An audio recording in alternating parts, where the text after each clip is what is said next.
بسم الله والصلاة والسلام على رسول الله. أصحاب السمو والمعالي والسعادة، السيدات والسادة، الحضور الكريم، أرحب بكم في اليوم الثاني من المؤتمر المصاحب لمعرض التحول الصناعي. Please allow me first to note that the ceremony will be conducted in Arabic. English and Chinese translations headset are available. نبدأ اليوم الثاني من معرض التحول الصناعي، حيث شهدنا في اليوم الأول كلمة معالي وزير الصناعة والثروة المعدنية الأستاذ بندر بن إبراهيم الخريف، والذي أكد من خلال كلمته حفظه الله النمو المتسارع الذي يشهده القطاع الصناعي في المملكة، حيث ارتفع عدد المنشآت الصناعية بنسبة تقارب 65%، وذلك منذ إطلاق الرؤية حتى نهاية النصف الأول من العام الحالي. كذلك باستثمارات تفوق 1,200 مليار ريال، الأمر الذي يؤكد في معاليه مكانة المملكة المتنامية على خريطة التحول الصناعي العالمي. أصحاب السمو والمعالي والسعادة، يسرنا أن نفتتح جدول أعمال هذا اليوم بكلمة يلقيها معالي نائب الوزير لشؤون الصناعة المهندس خليل بن إبراهيم بن سلمة. تفضل معاليك.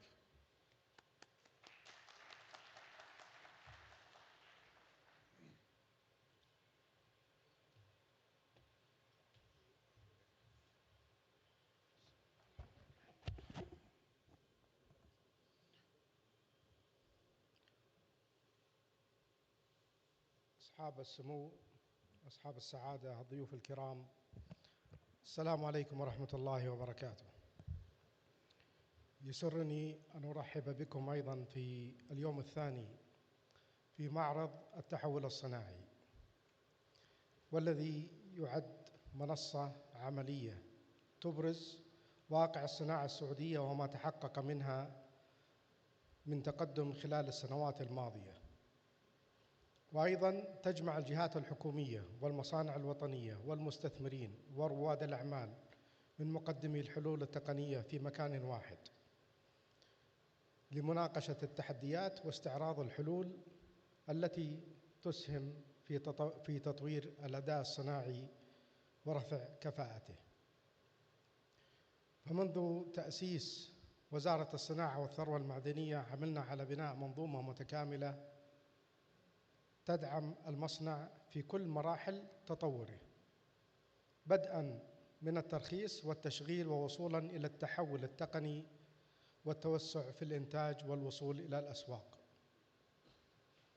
وقد أطلقت الوزارة حزمة من البرامج التي تخدم هذا المسار، ومن أبرزها برنامج مصانع المستقبل الذي يهدف إلى تحويل المصانع القائمة إلى مصانع مؤتمتة قادرة على المنافسة محلياً وعالمياً، وأيضاً برامج المنارات الصناعية الذي يعزز تطبيقات الثورة الصناعية الرابعة في المصانع الوطنية وتكون نموذجاً يحتذى به من باقي المصانع. ولتحقيق هذا التحول على أرض الواقع وجمع جميع جهود الحكومية وأيضاً القطاع الخاص، أنشأت الوزارة مركز التصنيع والإنتاج المتقدم، فهي جهة تنفيذية متخصصة تعمل مع المصانع بشكل مباشر، تقدم الاستشارات الفنية وتنفيذ مشروعات التحول وأيضاً تطوير الكفاءات الوطنية في مجالات التقنية والتصنيع المتقدم. وقد بدأ المركز بالفعل في دعم عدد من المصانع في مختلف مناطق المملكة لتطبيق تقنيات الأتمتة والطباعة ثلاثية الأبعاد والتحليل الرقمي للبيانات الصناعية، وحقق إلى الآن نتائج ملموسة في رفع الإنتاجية وخفض التكاليف التشغيلية. كما تعمل الوزارة على تحفيز الابتكار الصناعي من خلال منح مالية، منها منحة الرخصة الأساسية للمصانع بقيمة 300,000 ريال، والآن في مراحل النهائية لرفعها إلى 2,000,000 ريال لتعظيم الاستفادة منها، بالإضافة إلى منح مصانع الابتكارية، والتي أعلنا عن أول دفعة منها بالأمس بقيمة 2,000,000 ريال، والتي من شأنها أيضاً تحفيز التشارك الابتكاري العملي ما بين رواد الأعمال وأصحاب الأفكار مع الجامعات والمراكز البحثية الحكومية. هذا إلى جانب برامج تمويلية أخرى مع صندوق التنمية الصناعي السعودي لتسهيل عمليات التوسع والتحديث. الحضور الكريم، هذه نبذة بسيطة عن الأعمال التي تقوم بها الوزارة، يضاف إليها ما تم ذكره بالأمس من كلمات وجلسات حوارية التي تعنى ببعض السياسات الصناعية الموجهة لتحفيز عملية التحول للمصانع القائمة، وأيضاً بداية من المصانع الجديدة لتبني هذه التقنيات منذ نشأة المصنع. والأرقام تدعم هذا التحول، فالمصانع الجديدة بالإمكان خفض تكاليف الإنشاء بما يصل إلى 40% في تبني أفكار حالياً مطبقة في كثير من المصانع. هذا يعزز كفاءة الإنتاج، تقليل التكلفة، ويعزز أيضاً المنافسة عالمياً، ويساعدهم في الوصول للأسواق المستهدفة. الشيء الآخر الذي أيضاً ذكر بالأمس ونعيد التذكير لأهميته أن المنتج على الأغلب لا يتغير، ما يتغير هو طريقة الإنتاج. فبدلاً من الإنتاج بالطرق التقليدية سيتم الإنتاج إذا استوفت معايير الجودة ومعايير التكلفة بتقنيات الجديدة، منها تقنية التصنيع بالإضافة. تكلفة الإنشاء أقل بكثير، وأيضاً تحويل المنتج الجديد، الفكرة الجديدة، إلى منتج في وقت قصير جداً. وما نراه اليوم في هذا المعرض هو صورة حقيقية لهذا التحول. مصانع سعودية باتت تستخدم أنظمة رقمية متقدمة، حلولاً ذكية في خطوط إنتاجها، وتحقق نتائج ملموسة في الكفاءة والجودة. ولعلي أذكر مثالين بسيطة منها وموجودة في المعرض. منتج جديد من شركة نمذجة لمصانع الزامل، في السابق ينتج بالطرق التقليدية، يأخذ كثيراً من الوقت وأيضاً يكلف، وعملية الإنتاج قد يتخللها بعض العيوب الإنتاجية مما يزيد الهدر. لكن بالتقنية ثلاثية الأبعاد، الطباعة، قلص الوقت، قلل التكلفة، وأيضاً حسن الجودة. المثال الآخر في عملية خطوط الإنتاج، فباستخدام الذكاء الاصطناعي استطاعوا رفع إنتاج خطوط التمويل لشركة كاتريون، وما زالت في مرحلة التجارب، بأكثر من 60% على نفس الخطوط. فاستخدام المعلومات وأيضاً تقليص إعطاء المعلومة لأخذ القرار الصحيح في وقت قصير هو سر من أسرار رفع الإنتاجية. وفي الختام أتوجه بالشكر لقيادتنا الرشيدة أيدها الله على دعمها اللامحدود لقطاع الصناعة، ولمعالي الوزير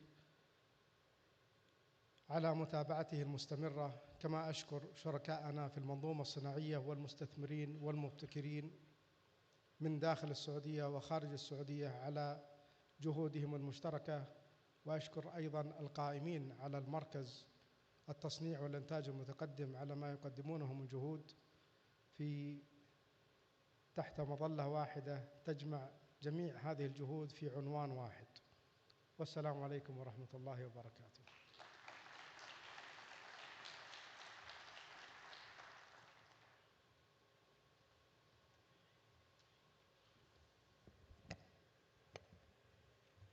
شكرا معاليك. واسمح لي أن أكد معاليك لا شك بأن هذا الدعم اللي يحظاه بالقطاع الصناعي كفيل بأن يجعله بحول الله مزدهرا أكثر فأكثر. الآن اسمحوا لي وأذنوا لي بأن أدعو إلى المنصة سمو الأميرة مشاعل الشعلان، الشريك المؤسس لآيون كولكتيف، لإلقاء كلمتها حول أهمية الاستدامة والابتكار في تعزيز الاقتصاد الصناعي. تفضل سمو الأميرة.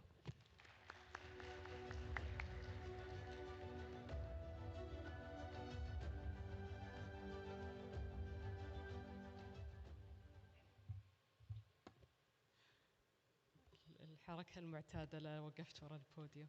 السلام عليكم ورحمة الله وبركاته. إذا تسمحوا لي أخواني وخواتي أني أتكلم بالإنجليزي حتى الزملاء اللي معنا بالغرفة يسمعون صوت ثاني، وأنا أمثل دور القطاع الغير ربحي، فأعتقد بعد كلمة معاليكم ما في شيء يقدر يخدم البوزيشنز حقت المملكة أكثر منها، ولكن حنا ممكن نتكلم عن منظور القطاع الثالث. So I'll be speaking on behalf of the role of the non-profit sector and the aspirations that we're seeing developed in this space globally. So, Your Highnesses, Excellencies and distinguished guests and friends, good morning, Sabah al-Khair. I want to begin not with machinery, but with a simple truth from our land. We're people who learned to survive by reading the wind, the sand, and the stars. That used to be called firasa. For those of you not familiar with the word, in English, that's foresight. And we hear a lot, foresight for tomorrow, but that really comes to the point of where the inception of the word came from. And in our opinion, industrial transformation should be no different. It needs to begin by understanding the environment around us, the priorities of people, and how can we design with it and not against it. Today's exhibition, at least for me, and when we're talking about a lot of these focuses around the next industrial revolution, AI, automation, these tend to be brilliant words that we hear time and time again. But we forget to ask sometimes, to what end? And what kind of industrial future do we want to build for the next 100 years? And I think the onus and responsibility is among all of us to make sure that that aspiration, let's say, becomes reality. So what is the moment that we're in today? The world stands at an inflection point. We see the climate and environmental impacts rising. Inequality, in spite of the Sustainable Development Goals and targets, in a lot of ways are not progressing, but reducing. I have to say in Saudi Arabia, alhamdulillah, we've been able to go beyond a lot of the goals and targets, but that's not equal globally.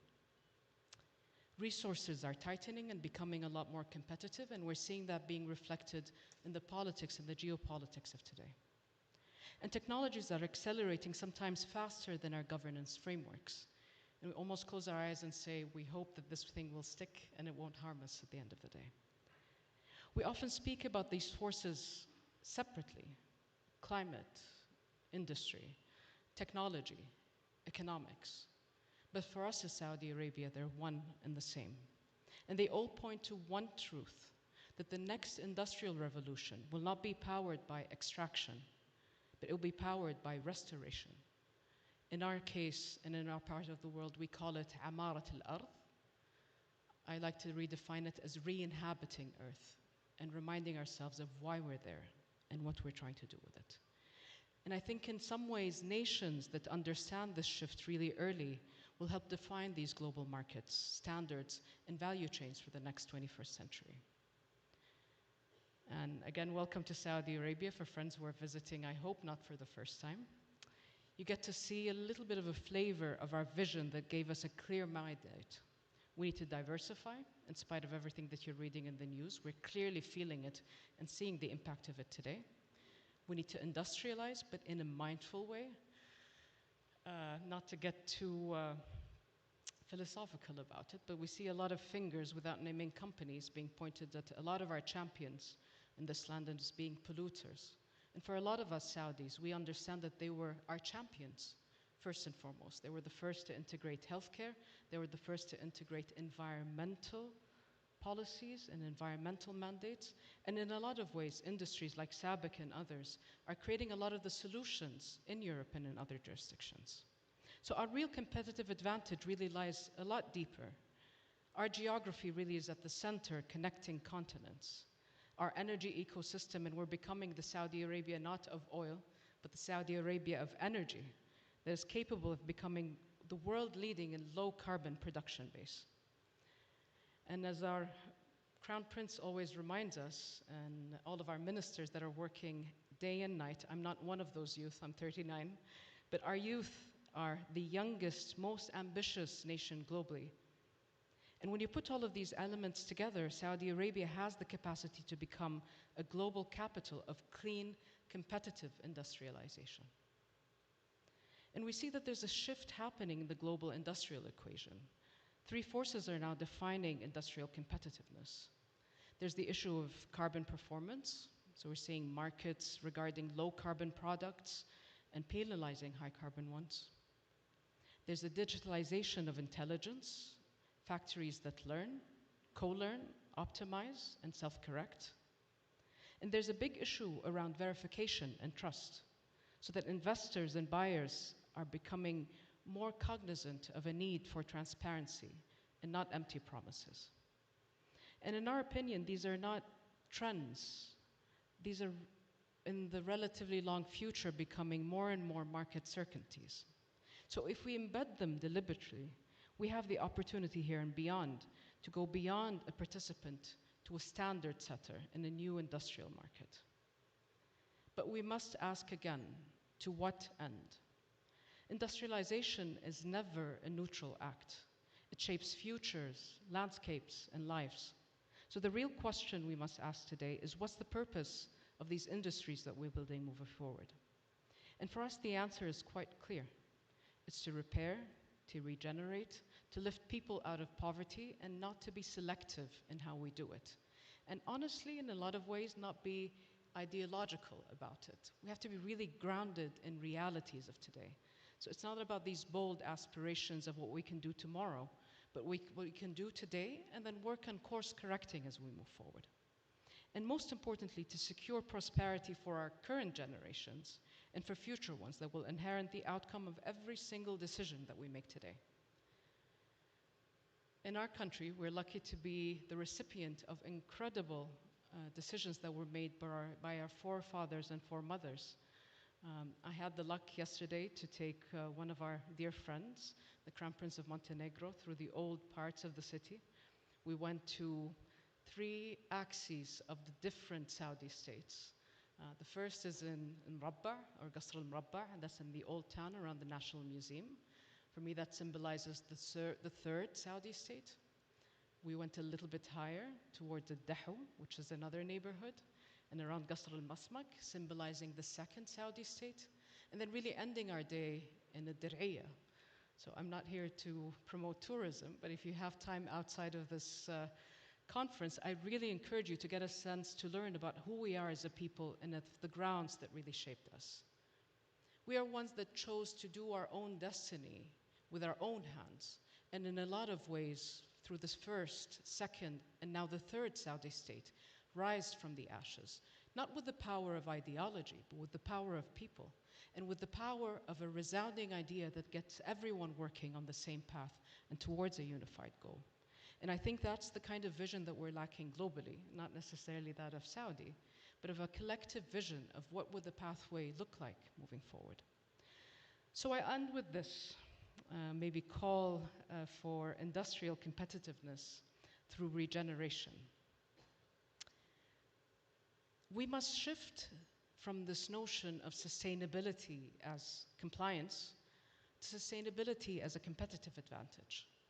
Clean production means access to premium markets. Efficiency means lower costs and stronger margins, but they have to be things that make sense and not just doing them to pay lip service. Restorative supply chains to ensure that there's resilience in a relatively volatile world, and for a lot of you that have been working around the issue of supply chain, particularly reminded of us, for those of us that are not working in the industry during COVID, that supply chains matter. And sometimes when we are reminded that they matter, it's a little bit too late. And that the countries that industrialize cleanly will lead, but it has to be not through ideology, but through a choice of looking at all of the above. I think low carbon industry should not be defined about green, yellow, pink. It should be colorblind in the best kind of sense. So the 5 priorities for a future-ready industrial sector are incentivizing what matters, building regenerative industrial clusters, and we're seeing a lot of these emerge today across the kingdom and in the region as a whole, institutionalizing measurement and traceability and making sure that our definitions are inclusive and are not mandated top-down. They have to be things that don't only look good, but things that we can actually deliver on.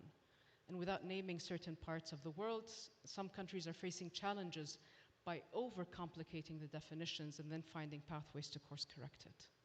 And unlocking the true power of green capital at scale.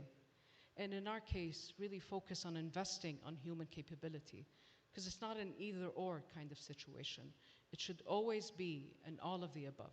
Sustainability is not a choice of what should be done, because that's very easy to sit and paint on a piece of paper or on a drawing, but it should be the art of what can and could be done. So let's lead the next era not with speed alone, but with wisdom. And let's make sure that that wisdom is aligned with the designing of these industries that are both efficient and ethical, productive and regenerative, competitive and compassionate to both the land and the people that inhabit it. And I think Saudi Arabia, you will find, is the right kind of collaborator for that kind of approach. So thank you again for joining us here today. I look forward to learning a lot more from you by visiting your booths, and if we have the opportunity to hear from you. And you're always welcome, and Saudi, as our Minister of Energy said 2 days ago, is always welcoming for all of our brethren with open arms, to embrace them to the point where they say, we're done with that hugging, let's get the job done and let's get the show on the road. Thank you very much.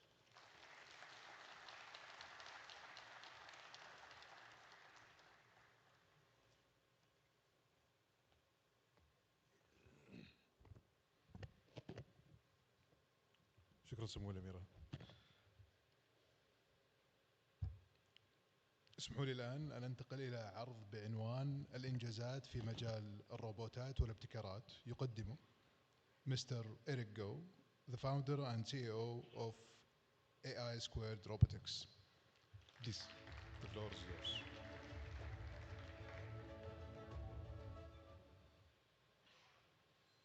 Thank you. Good morning, Your Highness. Good morning, everyone. My name's Eric Guo. I'm the founder and CEO of AI Squared Robotics. Today, I'm very happy to be here, and it's my great honor to be here to share the story behind the humanoid robotics. So every once in a while, there will be a revolutionary product, changes everything. I still remember about 15 years ago when Steve Jobs announced the new iPhone. When he was on the stage, he announced there will be an iPod, there will be an iPhone, and there will be an internet communicator. And turns out there is only one device, iPhone, which carry multiple usage. It can make phone calls, it could be used for multimedia device, it could be used to browse the internet. And these days, phone or cell phone has already become one part of the organ of a human. No one can live without a phone. So it's very lucky for me to work for a phone company called Oppo. We made one of the best sellers all over the world. And later on, we see smart vehicles with autonomous driving, with smart cabin, with all these technologies. Car completely changed people's experience during driving. And these days, we propose a new type of device called general purpose robotics. This kind of robot is very different from the previous robots, which is designed for a particular purpose. This robot will have very convenient interface and can carry multiple usage. It could be used for very different scenarios, can accomplish many types of tasks. And with these changes, this robotics will become a very different and revolutionary intelligent device. In one word, the general purpose robot should work like a human. So my first idea is that the general purpose robot has to look like a human, but it has to work like a human. It's not like a tool, it's more like the assistant in your daily life. And how can we make that happen? This robot needs to have a very smart brain, flexible hands, 2 arms, and need to move around in certain scenarios. I believe everyone in this room will need this robot. So we can imagine that this will become a very large industry. We can see the amount of the robot will be similar as cell phone. Everyone will have one. And the price of the robot will be very similar to a car. So it's 10 times of cell phone market or 10 times of vehicle, car market. It's a huge market. But how can we make, or how can we build these general purpose robots? So in one sentence, people in China always say, gaze at the stars with our feet on the ground. Gaze on stars, meaning that we need to push the limit of physical world AGI. So what is the physical world AGI? We put this in a long history. This is AI 1.0, AI 2.0, and AI 3.0. I actually start my career before the AI 1.0 area. In the AI 1.0 area, people collect data for a very specific task. For example, playing chess. For example, face recognition. For the AI 1.0 area, I used to publish one of the largest face recognition data set. People train their model using this data set, and very soon, computer algorithms can outperform human performance in terms of face recognition or in terms of playing chess. But this computer algorithm is still one kind of tool. It cannot serve as an assistant for you until the AI 2.0 comes. What is the major difference between AI 2.0 and AI 1.0? During AI 2.0 area, algorithms like ChatGPT collect data for multiple scenarios. No matter natural language translation, no matter playing chess, all kinds of data is fed into one model, one large model. And this large model learns from very different scenarios and will have some common sense. Typical examples including ChatGPT or DeepSeek from China. But these algorithms typically solve problems for digital world. For example, question and answering. For example, ordering tickets for you. But what we are talking about is AI 3.0. During AI 3.0, we have a physical device can understand the entire environment. And this algorithm can control the device to perform different tasks. We call this physical world AGI. Of course, autonomous driving is one type of physical AGI, and robotics heavily rely on this physical world AGI. How to design this algorithm? From the first principle thinking, we design the output and input of the algorithm. The output will be the environment signal. The algorithm needs to understand what is happening around the device, and the people's input, natural language prompt. And the output of the algorithm should be used to control the device directly. And we train this model end to end. By this end-to-end design, we can leverage data to keep updating, keep making the model better and better. We don't rely on engineers rather than rely on data feedback to keep improving the model. Here are some examples along the history. In the year 2024, we invent one of the first end-to-end physical world model called GoVLA 0.0. And this model is about 95% smaller than a model proposed by a company start with G, and achieve about 60% higher performance in terms of successful rate. And in the year 2025, we have a newer model called GoVLA 0.5. And we compete our model with the newest model published by a company start with a number with letter P. And we achieve 30% higher performance. And we are very happy to open source this model, so everyone in the world can use this model for free. And we are very happy to let people not only use this model, but train this model or fine-tune this model according to their scenarios. So people, everyone, for every country, will have a very good baseline model to use. How to train this foundation model will need a lot of data. The way to train this model is very similar to how humans do things. For example, if you want to learn how to swim in Red Sea, no one wants to jump into the Red Sea directly. First stage, you want to watch videos from the internet about how to swim. Then imagine how to do swim in your brain. And you'll find a coach, luckily, to practice in a swimming pool. And finally, you swim in Red Sea, in the real Red Sea. This is very similar about how we train our foundation model for our robotics. At the first stage, we let our robot watch video on the internet. We let our robot actually watch pretty much every single frames on the internet to let our robot to learn some common sense. Then we build up this simulation engine or synthetic world. It's like a swimming pool to let our robot to practice.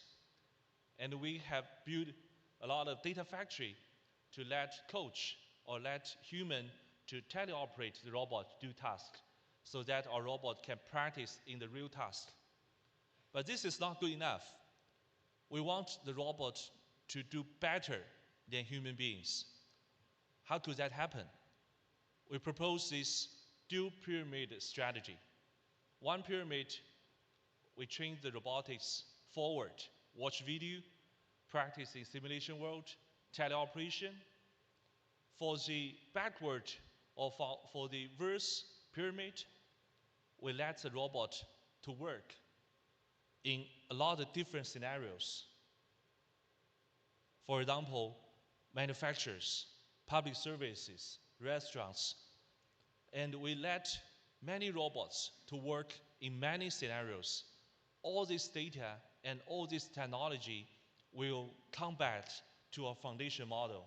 We call that embodied foundation model.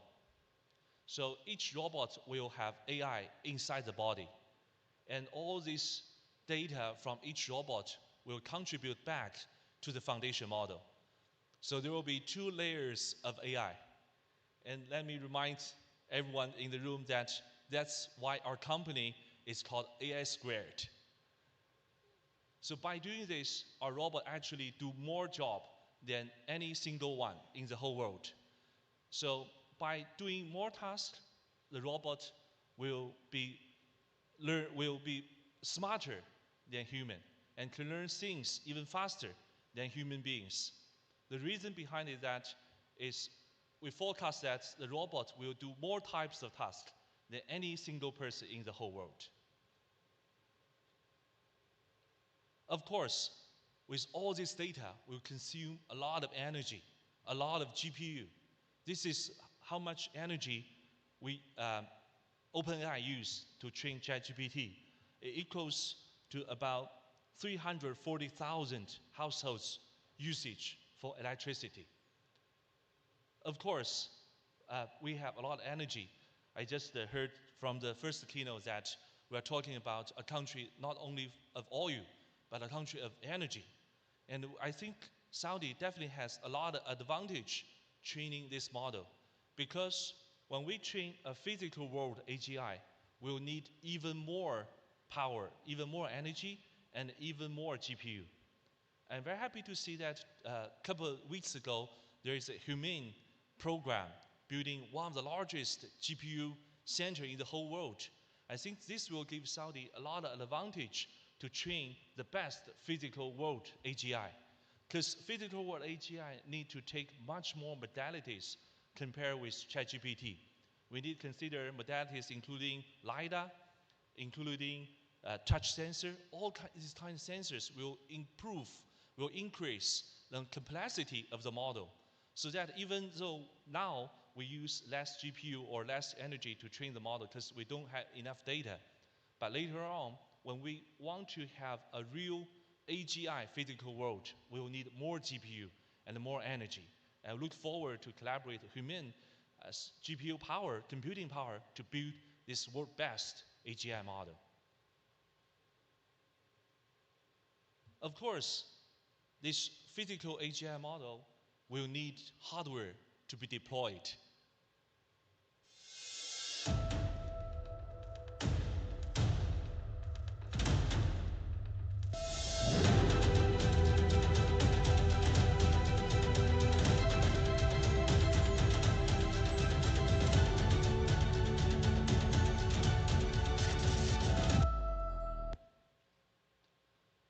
So this robotics is the third generation of robotics.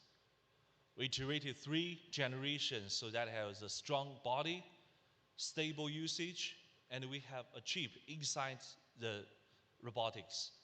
So customers don't need to upload their data to the cloud.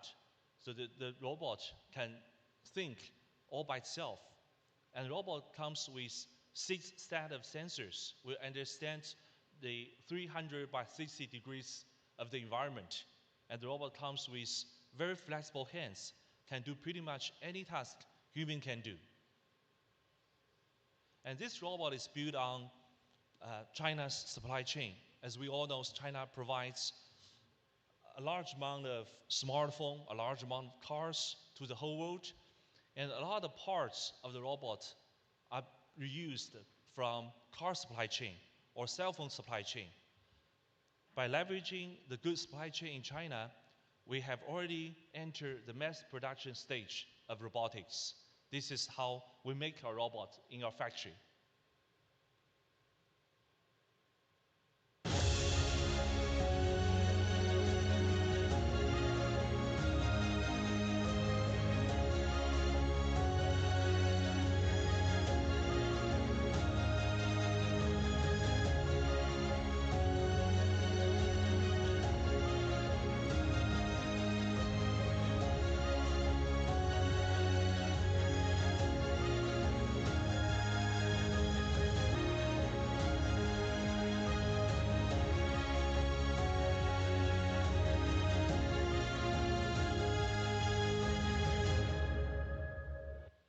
As you can see, the robot is helping people to build themselves.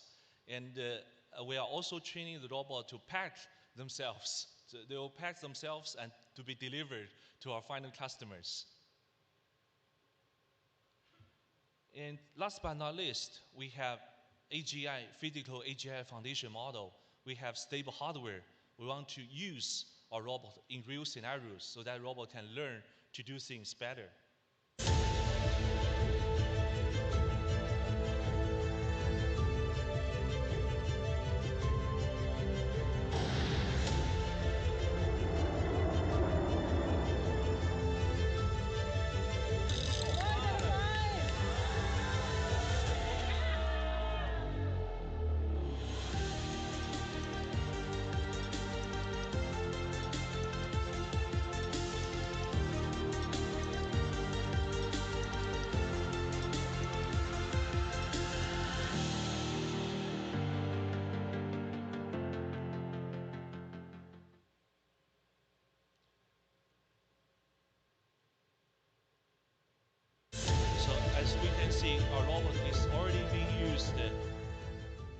in car manufacturers, in semiconductor companies, electricity station, as well as public service, including airports, including performing, dancing, and making, of course, making coffee.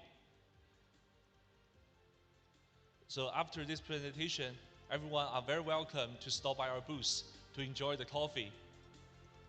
And later on, we hope the robot will be also used in senior house to help people. So this is a definition of general purpose robot. We don't design a robot for a very particular single task. The robot could be used for manufacturers as well as public service, as well as taking senior person in senior house. By doing multiple types of tasks, the robot can learn common sense, can build this foundation physical world model.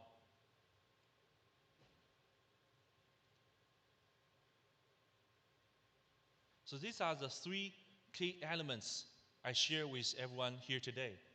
Without AI, the robot is just a piece of metal. But without this hardware, without this stable hardware design, it's just code or algorithm running on a computer. But without scenarios, it's just demo in the lab. You need to find as many types of scenarios as possible to train the robot. We hope we can bring the robot to facilitate the Saudi Vision 2030. We have a lot of certified applications built on the robot, including doing manufactures, including providing service in airport, including making coffee and provide public services. We hope we can have this service provide to Saudi. For example, even just make coffee will inspire people here to spend more time, to pay more attention to what is happening in the physical world for the physical AGI. But not only doing business, we also provide two very useful tools to build Saudi physical world AGI. One is that full stack data collection tool. This will be used to collect all the useful physical world data in Saudi to train Saudi's physical world AGI. And this full stack data tools has already been very widely used across the whole world, not only in China, to help people to have this very useful physical world data. And we're also very happy to provide this stable hardware and open source our large model so that everyone can build their application for their scenarios. So we hope everyone in the world can build their own robot, and everyone in the whole world can have their own robot. These are just sparks, and I hope this will inspire more innovation for general purpose robots. When I was working for Microsoft about 15 years ago, Microsoft worked very hard to let everyone have one PC on their desk. When I found this company called AS Robotics, I hope every house will have at least one robot in their house, and every engineer will have the capability to develop, to invent applications based on a robot. So thank you very much.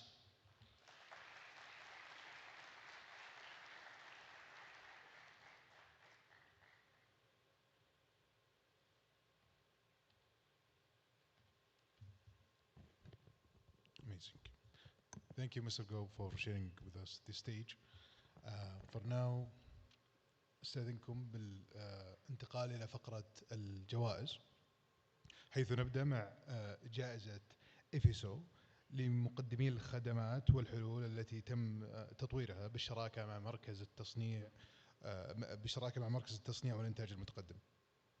لذا استاذن معاليك بتشريف المنصة، كما أدعو سعادة الوكيل المساعد الدكتور أحمد الزواوي، إضافة إلى الأستاذ هشام دنانة.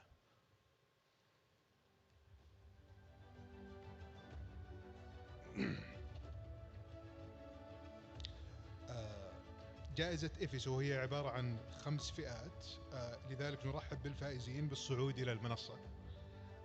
حيث كان في الفئة الأولى جائزة أفضل مزود خدمة لحلول الذكاء الاصطناعي والتحليلات، والفائزة فيها هي شركة ديجيتال بتروليوم.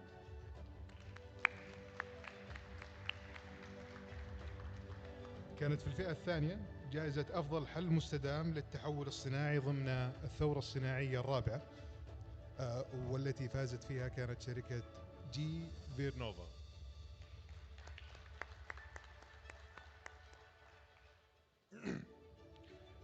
في الفئة الثالثة كانت جائزة أكثر الحلول قابلية للتوسع ووصولا في الأسواق الناشئة، والفائزة فيها شركة بوش.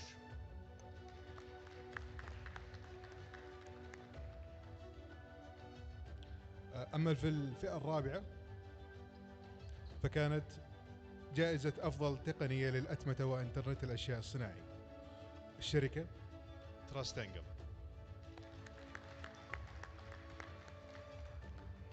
أخيراً وليس آخراً، الفئة الخامسة وهي جائزة أفضل مزود خدمات شامل لحلول الثورة الصناعية الرابعة، والفائزة هي شركة روكويل أوتوميشن.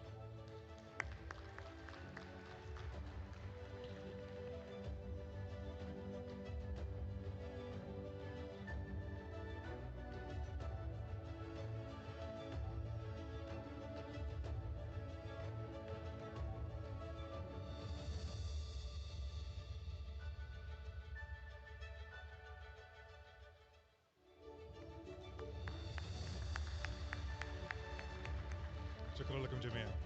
أستاذ المعاليك،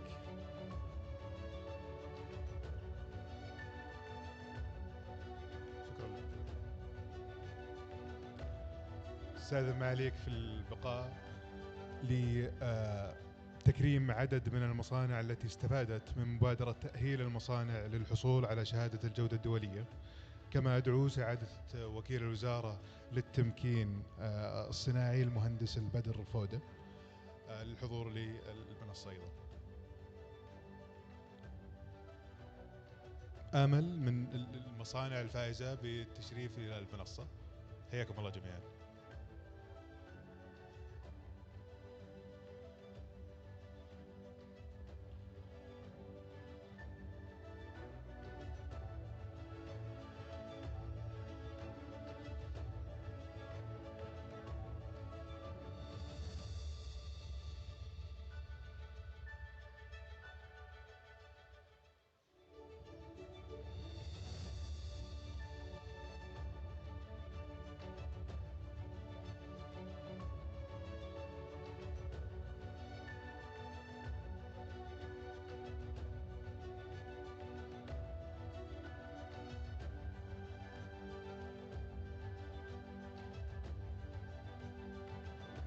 ليت الزملاء المصورين يساهمون بس في ترتيب الصورة، إذا حابين نجعلها صفين ولا.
بارك للجميع.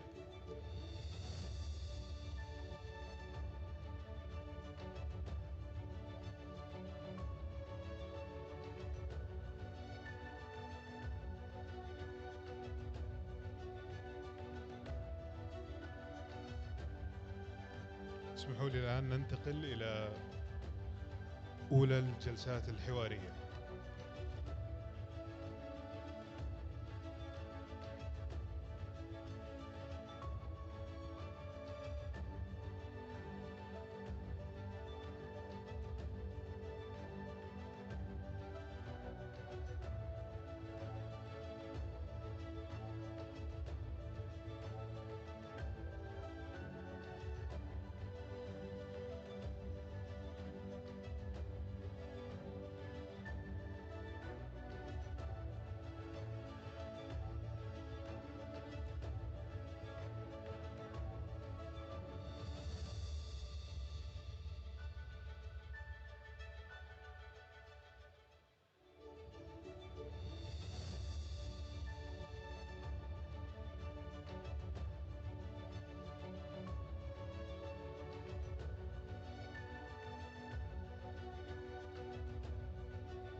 سمو الأميرة، أميرة مشاعل، آمن أنك تفضلين المسرح اللي أخذ صورة مع معالي خليل. تفضلي.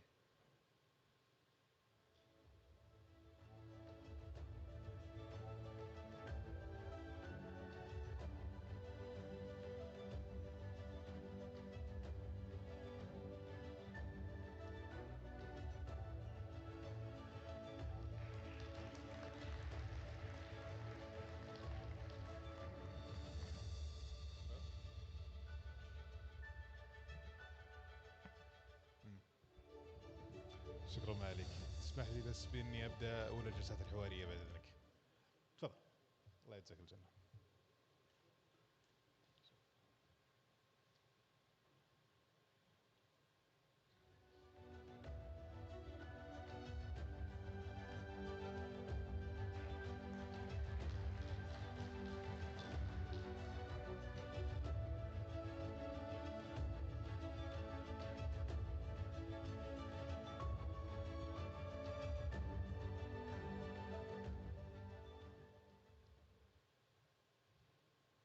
استسمحكم ببعض الدقائق الإعداد فقط لأولى الجلسات الحوارية.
أستأذنكم في البدء في أولى الجلسات الحوارية بعنوان تمكين التنافسية لتحفيز التحول الصناعي، والتي يتولى إدارتها الأستاذ عمر الحلبي.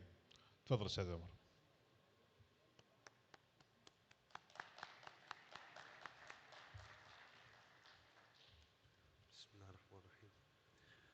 Your Royal Highness, Your Excellencies, distinguished guests, ladies and gentlemen, over the past 2 days, one theme is echoed across every discussion and almost every panel. Very few nations are rewriting their industrial story as rapidly or as confidently as the Kingdom of Saudi Arabia. Saudi is not just transforming its industrial landscape, it's actually pivoting a new global map for competitiveness. And this is not just a sentiment. A recent CEO survey has indicated that 88% of the global CEOs believe that they would witness higher growth in Saudi versus their other global portfolios. And this reflects more than just confidence. It actually signals a new competitive reality. Over the next 30 minutes, we will discuss how Vision 2030 have actually pivoted into new tangible industrial outcomes, fueling economic development, unlocking new investments, and reshaping the region's competitive advantage. Please join me in welcoming to the stage to discuss this our esteemed panelists, Saad al-Sharif, the Assistant Deputy Minister for Sectoral Development from the Ministry of Industry and Mineral Resources.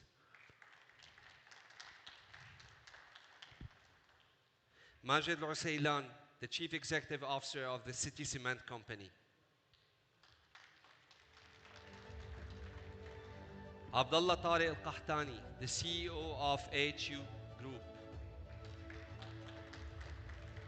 And last but not least, Faisal Bindos, the CEO and founder of Meta 2i.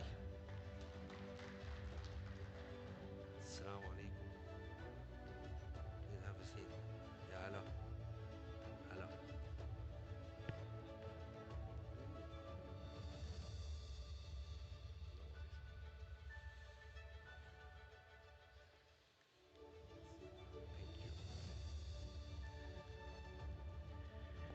Thank you, everyone. Saad, we'll start with you, maybe. Given the kingdom's momentum, you're among the closest observers probably to what will ultimately define Saudi Arabia's long-term industrial competitiveness. So what sectors and capabilities of competitiveness should be anchored at a global level from Saudi? Thank you, Omar. Assalamu alaikum. Good morning, everyone. Thank you, Excellency, Your Highness. I have big shoes to fill for our Deputy Minister, Mr. Abdulaziz. He could not. Good. He could not make it for an urgent matter. If we look at the kingdom over the last decade, we moved from planning diversification to implementing diversification. If we see numbers of our exports, of non-oil exports, it has increased 13% if we look at 23 to 24. And if we look at even back when the Vision 2030 was announced back in 2016, we almost doubled the non-oil export in the kingdom. And the National Industrial Strategy translates this into a clear strategic direction.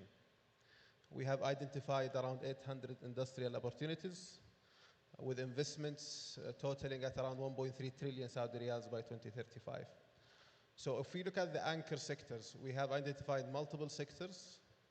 We look at chemicals and advanced materials, building on our capabilities in the upstream and the petrochemical sector, not only to stop at the basic and intermediate, but also to go deeper into the value chain, produce specialty chemicals, advanced materials, composites. Also, mining and metals, as the kingdom has more than 9 trillion Saudi riyals of mineral reserves. We're also double downing on transforming all the way to the downstream, not only on ore, but to go to steel plates, copper products, and also batteries, among many other products. Automotive too, especially on the EV, as the world is pushing more into the EV market. We have now 3 companies under construction, and one of them is already producing, Lucid, in the King Abdullah Economic City.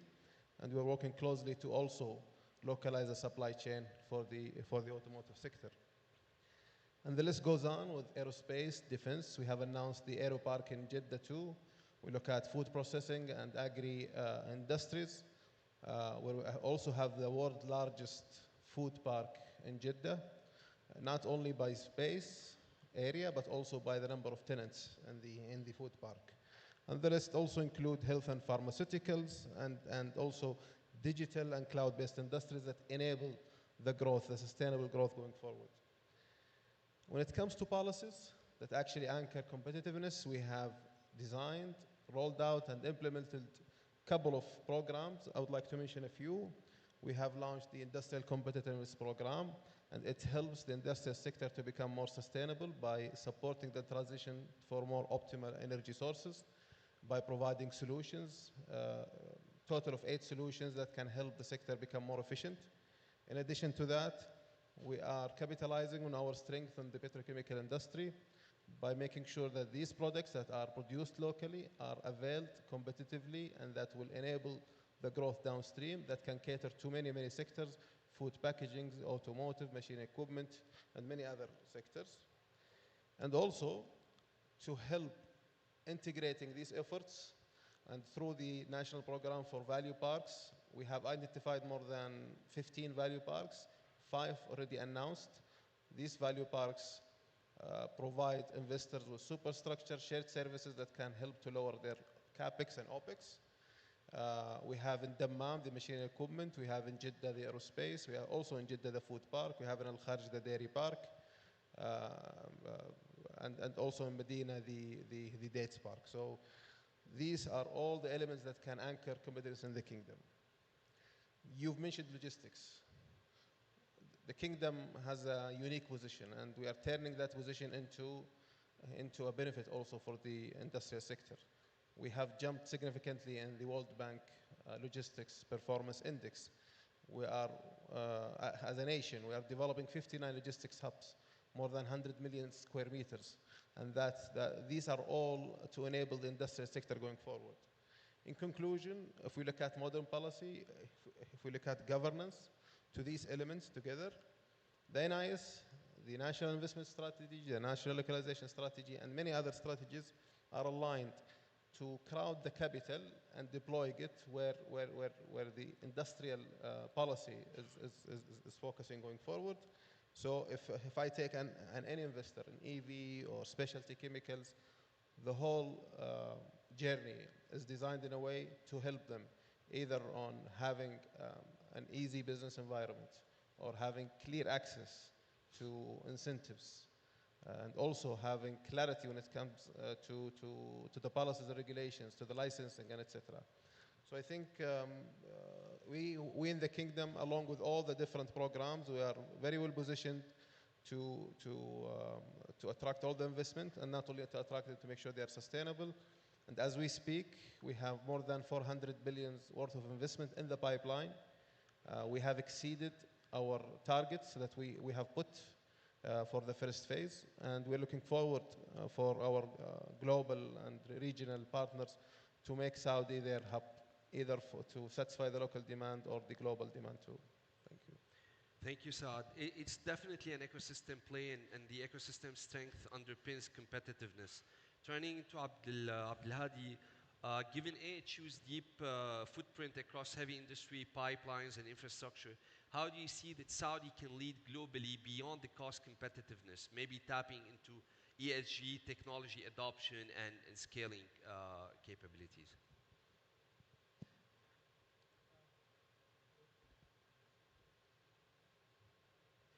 Hello. Yes, thank you, Mr. Omar. And firstly, I want to start with thanking your excellencies for doing this conference here and making Riyadh a capital of industry. Our family is, I'm a third generation of family of Al-Qahtani family. We are based in Eastern Province, Saudi Arabia, and we come from an industry background. So since I was young, I was traveling with my father in every business trip. I visited a lot of industries worldwide, in China, in Europe, in America, from top tier.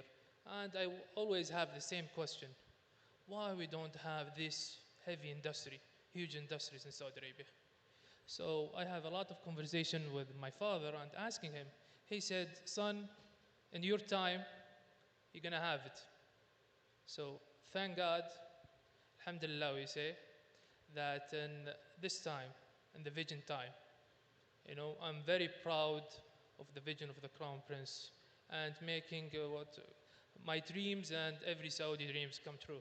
To have this heavy industry here and supporting the industry and developing Saudi Arabia in every sector, not only in industry, in tourism and all of that. So we go back to the question. Saudi Arabia is, we have a lot of minerals in Saudi Arabia. We have young population like me and younger. And we have one of the best, what they call it, education. And we have, alhamdulillah, a lot of resources from human capital, from young generation, from minerals, from power. And after the visit of the Crown Prince, successful visit to USA, hopefully we have more power generation opportunities than oil and gas. And for us, we exported since the 60s. We did a lot of pipeline worldwide. We worked everywhere. We will compete with everybody. In the end, the cost is not only the driven of the projects, it's about the quality, the name, the brand, the timing, and the successful of the project. So thank God for the support of the government, supporting the local manufacturing to develop, bringing new technologies. And this is what helped us as industrial people. And with the partnership with the Ministry of Industry, with the Exim Bank, now we can compete with all the international companies worldwide. Thank you. Thank you very much, Abladia. I think very well said, and we all acknowledge that Saudi has been doing a lot across the entire industrial manufacturing value chain, from policy enablement all the way downstream. Turning to you, Majid, in building high-performance industrial manufacturing base, which ecosystem capabilities do you think should Saudi prioritize to accelerate enhancing their position on the global competitiveness landscape, potentially infrastructure, localized supplier network, or maybe the adoption of advanced technology? Yeah, thank you, Omar. Assalamu alaikum. I would just first thank His Excellency and the Minister, honestly, for this great efforts and guidance that, taking care of the whole different sectors and industries, and this is really what's needed. I'll just try to be as practical as I am. Let me talk about our small little world in city cement. The sector is tremendously large and huge and effective and important. And then when you look at cement sector in particular, how it integrates with many other sectors, whether it was mining, electricity, energy, and all of those aspects. So it's a very important to think what to do. Honestly, in city cement, when transformation started, we made a conscious decision to face the market realities. We saw structural changes, overcapacities, pressure on margins, dependence on low-cost labors, and demand fluctuations. So either you resist and just go with the flow, or you just shift seriously and how to tackle those things. So we invested honestly heavily in efficiency, technology, and I would say capability building. I believe the ecosystem of capability, this is what the kingdom or the country needs to focus on and to prioritize to allow the competitiveness. Now, as I promised to be practical, what's the approach? What's the right way to do it?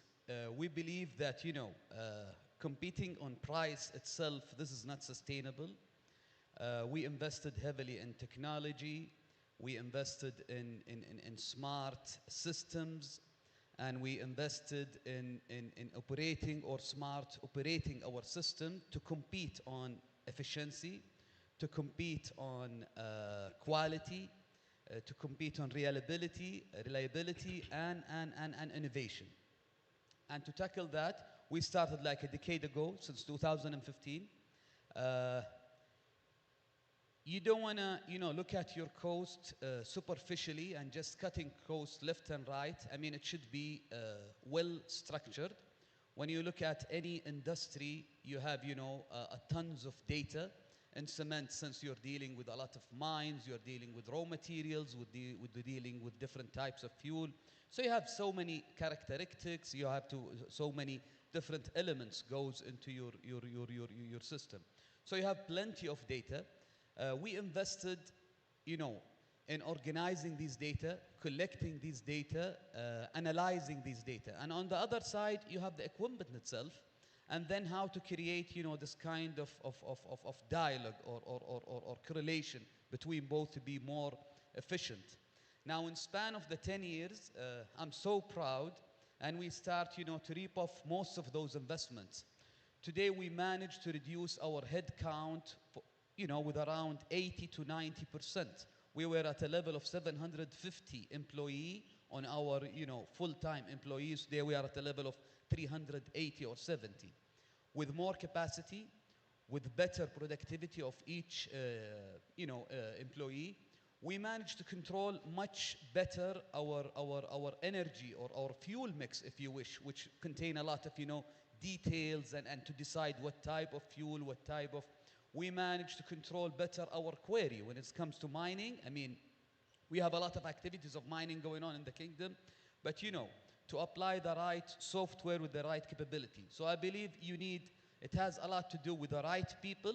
I think today we are more driven into tech people who understand the industry, and instead of having just an army of people, no, you need really someone who can really help. And precisely when you look at efficiency, reliability, quality, and innovation, those are the 4 dimensions that enable any industrial company to integrate into the regional or global value chain. And when you have a better efficient plant, when you have a better, you will start dealing with more high required SMEs services instead of just labor services and etc. So we witnessed that. There are next steps. There are a second, wave of this kind of transformation. And I think, for whoever is interested more to know and to read more, we're a public company, so he can download our sustainability report, all of our public domain reports to understand exactly what's going on. And we're proud being part of this time, with all of the support that we're getting. Thank you. Thank you very much, Majid. I guess we all agree that talent and technology sits at the top of competitiveness. So if we shift from industrial operations to the engine that actually unlock productivity and enhance competitiveness, technology and people, and Faisal, your work sits at the intersection of that.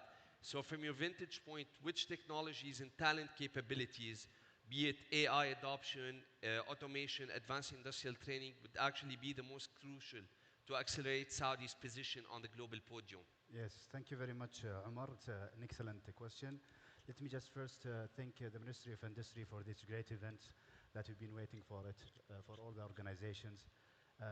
Your Excellency, Deputy Minister, I would like to give you a special thanks because all engineers and industry in Saudi Arabia knows the efforts and the support that you give everybody. So thank you very much for all the good work. Also for the team of Future Factory Program, we're still in 2025.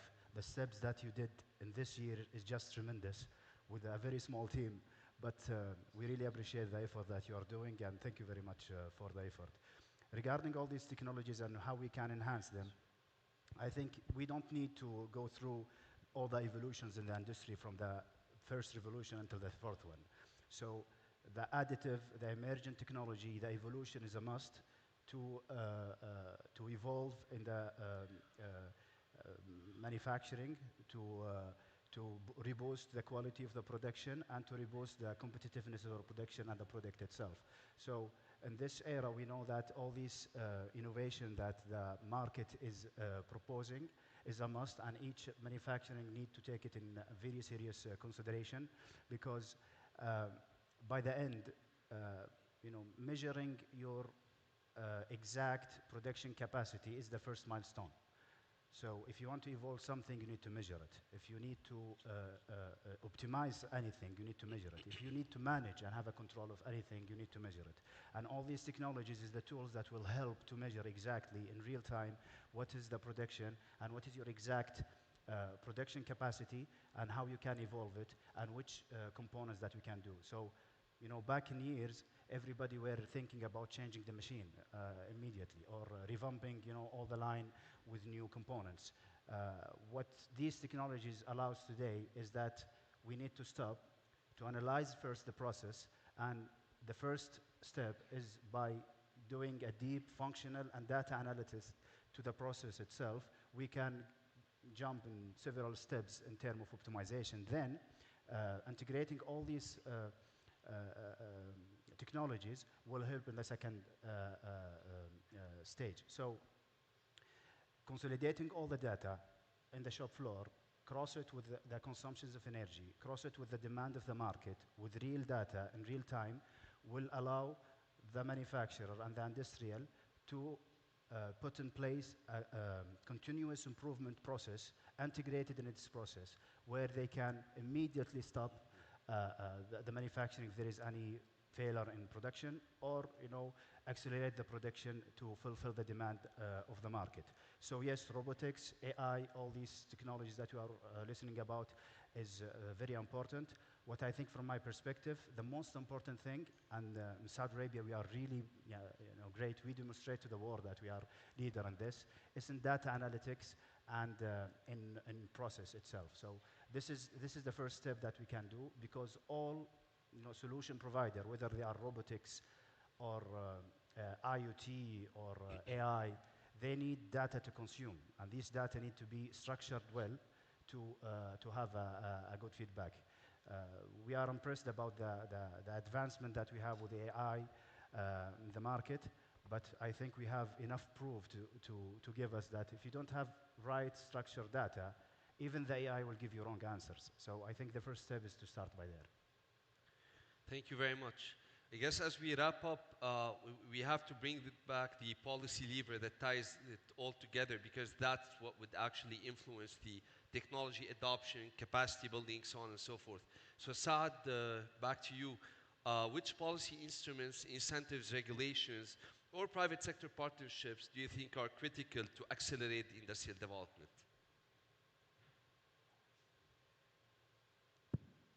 So if I had to choose, I think the most powerful instrument is actually the combination of all. So if you look at incentives, regulations, if you look at partnerships, they're all critical, but we need to see it in the right sequence. So first, we look at incentives, right? It helps to de-risk investments. It helps, and especially when incentives are designed on a performance basis, tailored for what we are aiming to achieve through our strategies, through our targeted sectors. And these are all critical to help investors take less risk in coming here in the kingdom. And we have also to look at quality. Our products has to be able to reach different markets. Yesterday, we had on the SIP program, the Standard Incentive Program, one of the companies that were highlighting the success in the last couple of years, they were actually able to reach European market, American market, because the quality system here allowed that to happen. When it comes to specification standards, our programs are set to enable the private sector to reach global markets.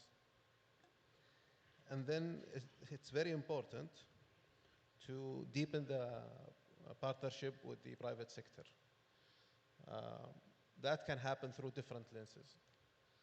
We have programs to support and enable the SMEs through supplier development programs, say it for automotive, for aerospace, and how the state investments, for example, in the automotive, can also enable the SMEs to become part of that ecosystem and provide for that sector. Also, co-investments and co-R&D, especially working with national champions. We're talking about SABIC and the broader PIF companies. We're talking about now about SEER. We're talking about other companies that can make that happen. And we are allowing that, or we are enabling that through the different programs. We have mentioned the ICP. We have mentioned also the petrochemical competitiveness program, where other programs also can come in place, like the SIP, the Standard Incentive Program, where incentives up to 50 million Saudi riyals, or 35% of the project cost, to produce new products in the kingdom, or also the Future Factory Program. And I'm sure throughout this conference, more details will be presented about that, which aims to transform 4,000 factories to adopt automation and Industrial Revolution 4.0 principles. And also the مركز إنتاج وتصنيع المتقدم, the Center for Advanced Manufacturing and Production, which help to access robotics and many other elements and enablers for that. So in conclusion, the honest answer is regulations is the entry ticket, incentives are the breaker, and the partnership what sets the sustainable development going forward. We have multiple policies that we're working on. One important policy is FTAs and enhancing our trade policies, either for accessing different markets or also to protect the current footprint, or even the targeted production here in the kingdom.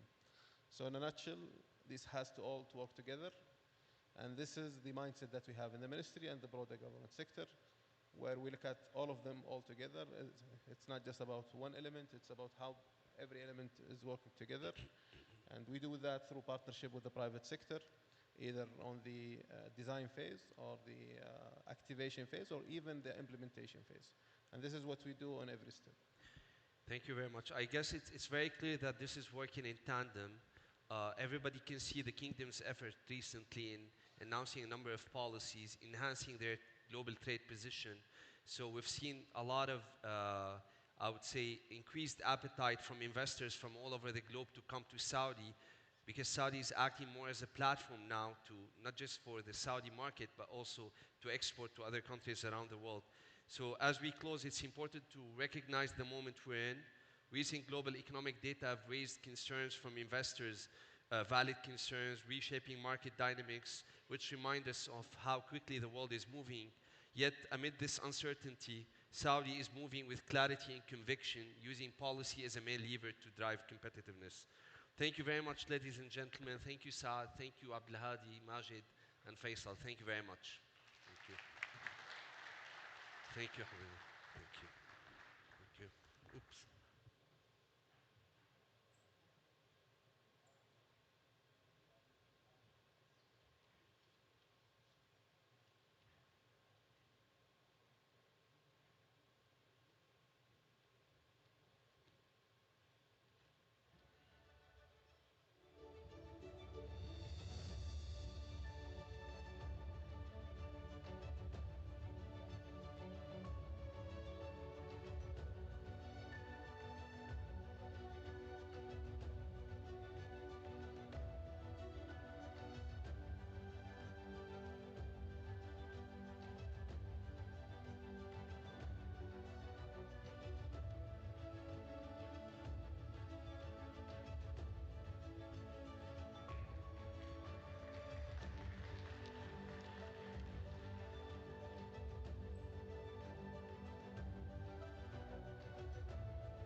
Mr. Ahmed, for moderating this session, and thank you also for your esteemed guests.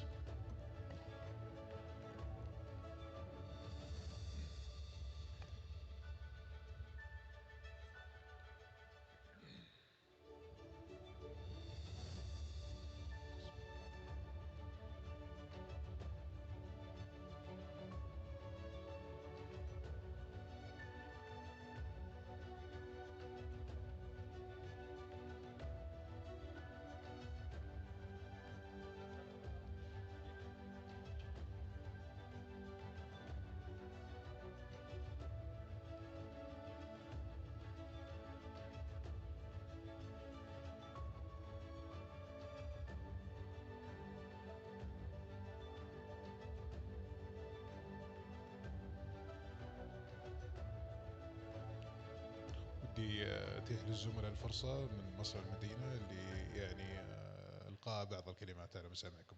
تفضل.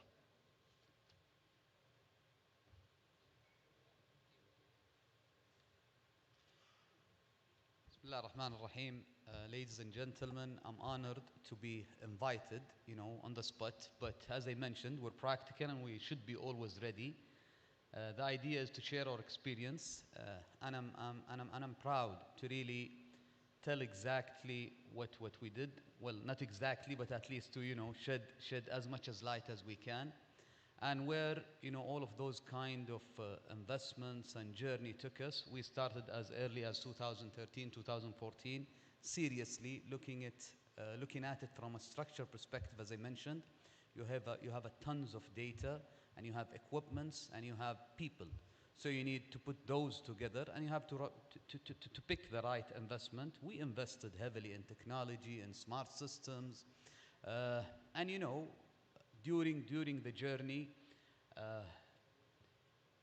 I think my colleague Faisal clearly mentioned that whenever you have a control in your data, then you have much better clarity in your decision.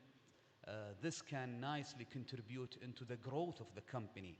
I mean, figuring out exactly the right data, analyzing the data, having the right people and capability with a better efficiency, this will free you up some, extra free cash to invest further. And this had show us, and allow us to improve our product mix, to tap into a new market, and beyond that, it contribute into the company growth. You will understand much better the supply chain. In the span of last year, we started as a cement company. Our core was only just to produce cement.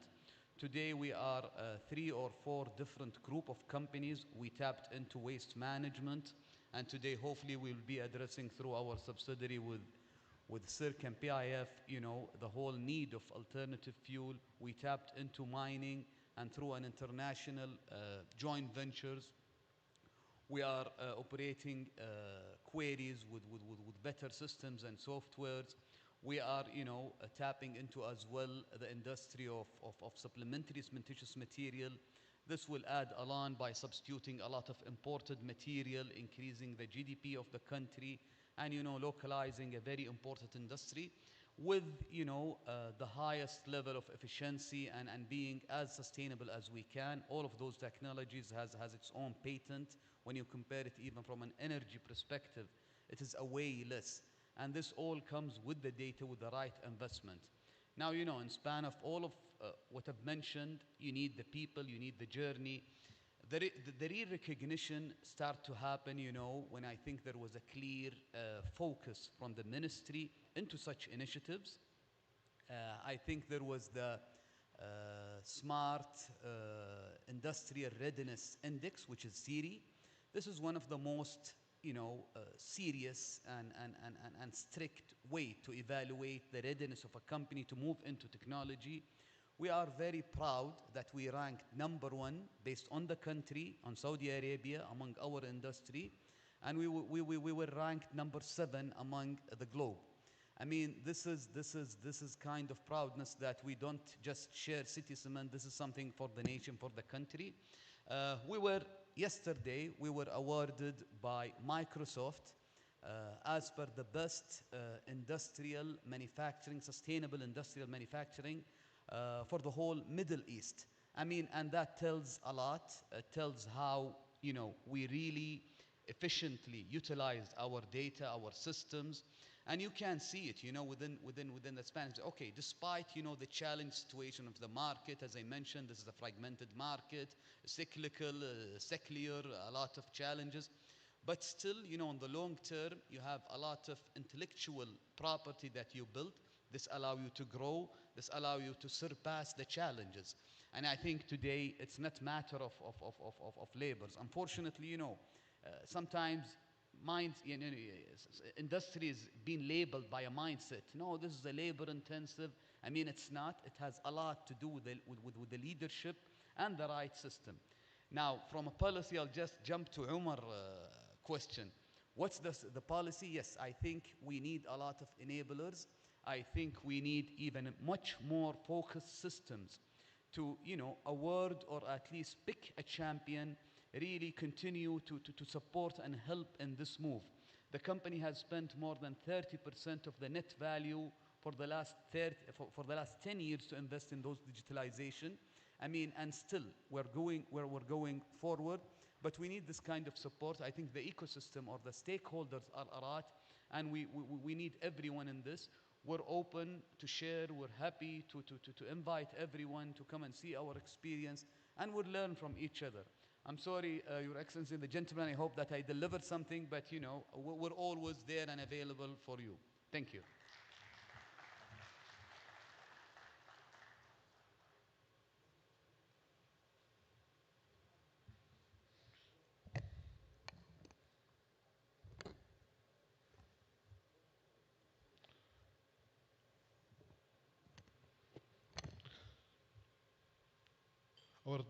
Our second session is titled The Industrial Transformation Journey, hosted by Mr.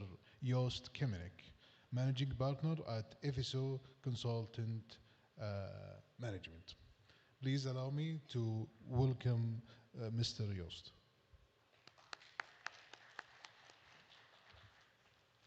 Thank you very much for everything. Warm welcome. Visitors, warm welcome to all attendants over here. 10 years ago, almost 10 years ago, April 2016, Saudi Arabia launched its Vision 2030. It was unveiled by His Royal Highness, His Crown Prince personally. Ever since, throughout the last couple of years, the kingdom outperformed the foreign direct investment put into the country and exceeded many of the performance of the G20 countries. We are here today to witness this progress. We are here today to discuss how that could be done in such short time, and we're here today to tell you the truth, to celebrate what has been achieved. In order to do that, we will delve and deep dive into the strategy that was set. We will discuss technologies and how they made the difference. We heard a lot about that. We will go deeper into the question on how investment and regulation actually play a key role in that. Capability building and training as such, and how it forms the backbone for the future growth. And of course, we will deep dive in the question, well, how to balance correctly the ambition to be competitive while trying to actually be sustainable.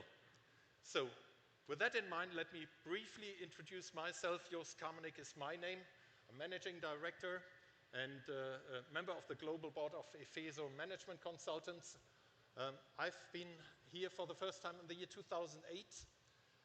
In the year 2011, during Arabic Spring, helped to define the security strategy, and ever since, worked with the kingdom and the industry to actually grow capability, competence, and bring a little bit of contribution to what has been achieved today. Of course, all the story that I have outlined, I cannot provide alone. So I'm very proud to welcome my esteemed guest today, Mr. Camillo Torelli from GE Vernova. Please welcome him. Mr. Darius Ngo from Yokogawa. Engineer Faisal bin Adnan Al-Amr, founder and CEO of Namtaya. Mr. Mayes Al-Isba, Siemens.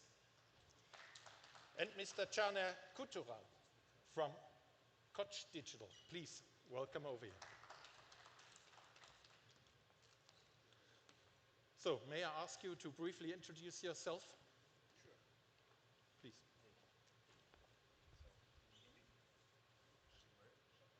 You have to shut it, turn it on. Hello, hello. Okay.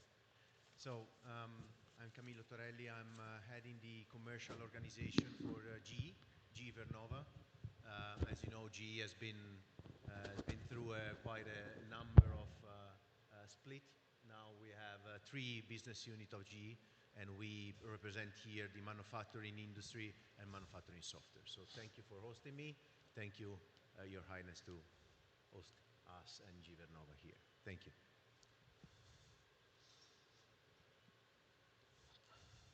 Testing. Good morning, everybody. My name is Darius. I'm from Yokogawa. Yokogawa is a 111 years company, Japanese-based company, and we are primarily focused into industrial automations, and we have a 35 years presence over in the kingdom itself. So I'm happy to be in this panel to discuss on the transformation. Thank you very much.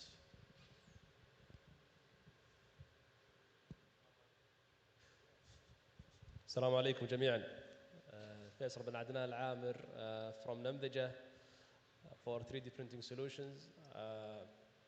I started my background in Saudi Aramco in the oil and gas business, and then I spent most of my career in establishing the 3D printing base in Saudi Arabia and the industrial sector in Saudi Arabia, helping our clients to adopt 3D printing and advanced manufacturing as part of their supply chain and production lines.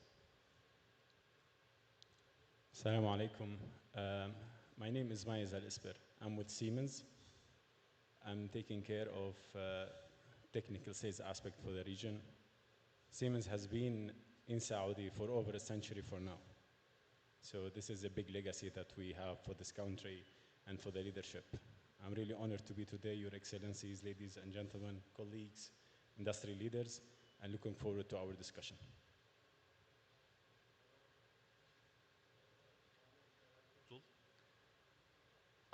I am the CTO of the Koch Digital. As you see, there is another picture there. Unfortunately, Mr. Evren could not join this wonderful event.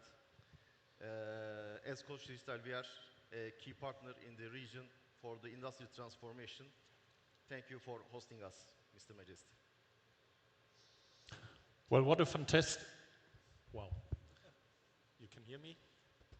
What a fantastic group of people, international representatives, local founders, CEOs, so the world comes together. We are working with the Future Factory program now for a while. We are helping to actually grow this wonderful story that we referred to, and much of that has been achieved already. So we have seen enormous growth, 60% in the industrial powerhouse, and the factory is growing over the past years. So let's do a start round, starting with you, Camillo. From your experience, what have been the major milestones in achieving what we are looking at right now, and what have been some of the key challenges that we are seeing in that space? I think the first and foremost, more important milestone here has been the announcement itself in 2016 that generated a digital industrial revolution, really. We haven't seen anywhere else, because in this country you have one direction, one strategy. All initiatives, all strategies that came after that are in one direction, in supporting and funds all investment for technology and talent. These are the two big investments. These are the two core success criteria for this revolution. The technology itself, embracing the technology wave, and the focus on talent. And that could be also a lesson learned, that I think it was learned really at the beginning. Focusing on local talent, focusing on and skilling them, enabling local operator, rather than asking people to come in and taking over plants. We see more and more local talent running at the plant level. So this is great. Thank you for that. Darius. Sorry, what I see the drastic change is the transformation, and as what you mentioned about that is one direction kind of policies. It's not actually understandings that is driving. It's the policy that actually coherent the industrial requirements as well as the people side of things. So in terms of people side, we see that the resource pool is actually quite abundant over here in Saudi. That is where a company like Yokogawa, we have been investing heavily in the kingdom itself, and even now considering already building our global center of excellence based in Saudi itself, specifically in AI, robotics, and cybersecurity. I believe that the core actually is unlimited, and based on the Saudi 2030 vision, this is not only transitional, it is actually turning into reality.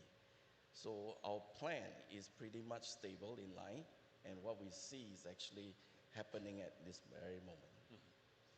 Thank you for that. So technology at its core and bringing it home to KSA to say. Thank you for that. Faisal. Thank you, Joost. So when we look at the industrial transformation in Saudi Arabia, I believe that there will be like 3 main milestones in the last 20 years. Early, let me say, beginnings of industrial transformation was initiated by programs such as ICTIFA and AFID, ICTIFA from Saudi Aramco and AFID. And then this program has been formalized as part of the Vision 2030 under the local content authority.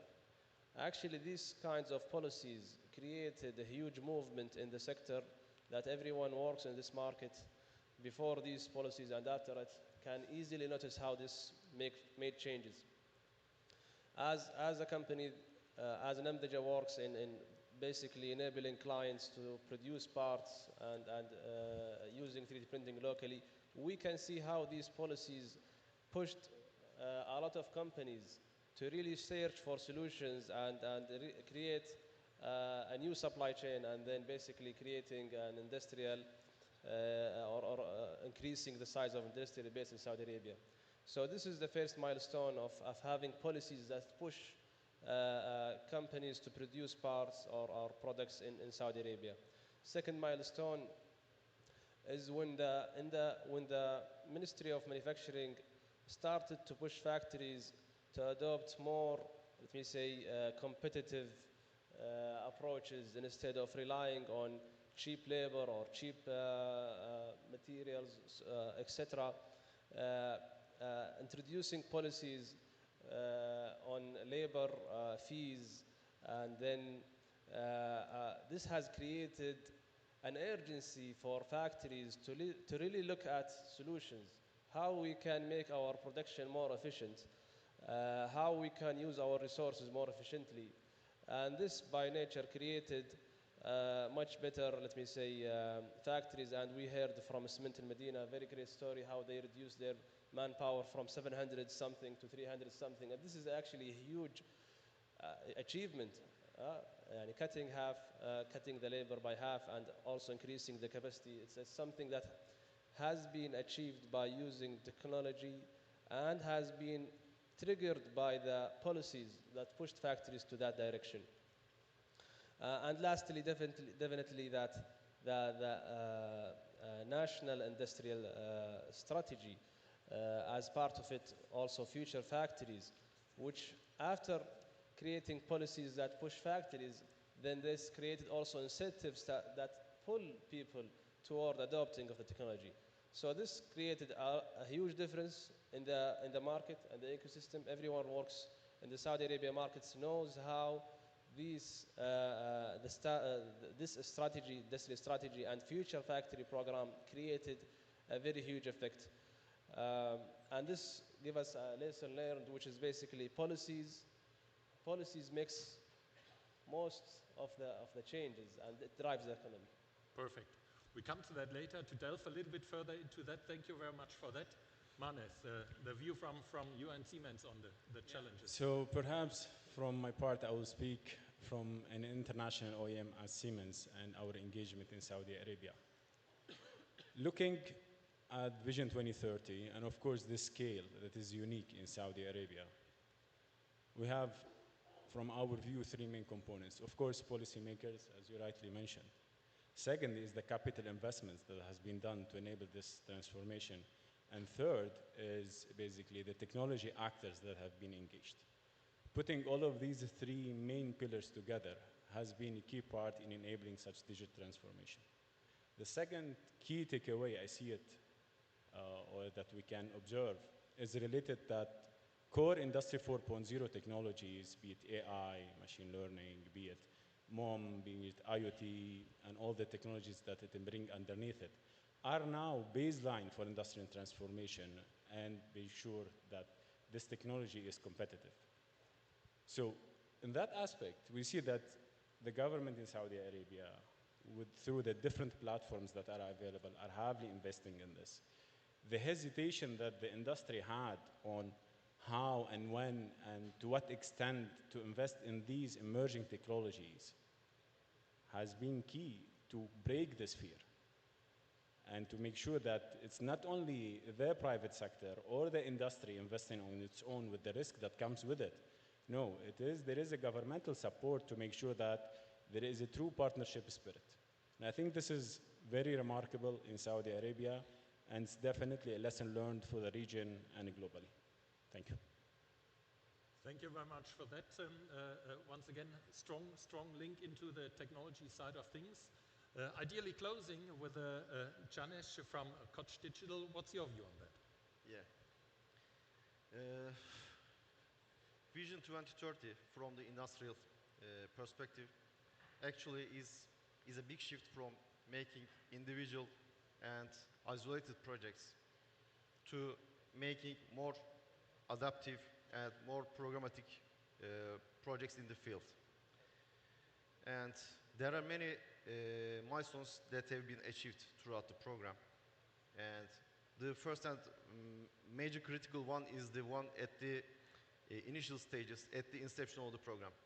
The program committee and the ministry has set very stretching targets, like increasing the number of factories 5 times and converting thousands of factories into intelligent facilities in the field. Another critical milestone is that every program needs to produce some tangible results. And this program has created many, like around 40 industrial sites and specialized clusters that are focused on different manufacturing programs. On the other hand, the digitalization and the AI-based concepts have become a built-in concept for the kingdom. New facilities, new factories are built on this basis, and on the other hand, the existing ones are being converted very rapidly. For the lessons learned throughout the program, we have realized that big results will come from the strategic and central programs that are managed instead of scattered projects, POCs. Instead of making this type of POCs, controlling the programs centrally is the major thing here. And the importance of data and connectivity has been understood much better. Unified data layers will make difference here. Taking the data, collecting the data from the legacy systems and the new implemented areas and making them available for the AI and analytics use cases. Partnership, growing the partnership and the ecosystem has been a key learning as well, because this is a long process, and having and keeping sustaining the proper partners throughout the program will make it much efficient. Here, partners like us, I mean, this transformation is a hard process, because the factories are always live, and it's really hard to convert them when they are functioning. And partners like Koç Digital here will take out the risk to make this conversion in the field, so that the desired analytical and AI-based factories can be achieved. Thank you. Well, thank you very much for that. That's very enlightening, especially from the technology end. Camilio, before I come to you with my next point, we have learned about a lot technology. Obviously, there's no limit to what is possible today. The question is, well, what is relevant? What does really help? And how can basically a national strategy adapt to the lighthouse projects, the highly developed ones, the middle base, or maybe the laggards behind? Now, what barriers still limit large-scale industrial innovation, and how can Saudi basically overcome some of these technological challenges and make it fit for that wide set of different factories and users in the kingdom? I don't see any big barriers nowadays in what Saudi is trying to do with Vision 2030. I see more challenges maybe. And the challenges is based on the factor of change, the speed of change. So we see certain factors who are really affecting the production and the advancement of each company. These are, as I mentioned before, these are technology, talent, social, geopolitical, environment. The first two, there was a recent study done by Accenture, very interesting. The first two, that more than 1,200 C-suite leaders interviewed, said that they are the most impacting one are technology and talent. And technology is because of clearly the AI wave and cloud and all the rest of technologies. And talents is really the new generation of talents that are completely different from the previous one. So how to overcome to these challenges? Well, Saudi is doing exactly like other countries, maybe other countries with a bit slower, and Saudi is really, I would say, approaching these challenges quite effectively by, first of all, we see in every production plant that we visit with our team, we see a clear awareness of the as-is. So they know where they are.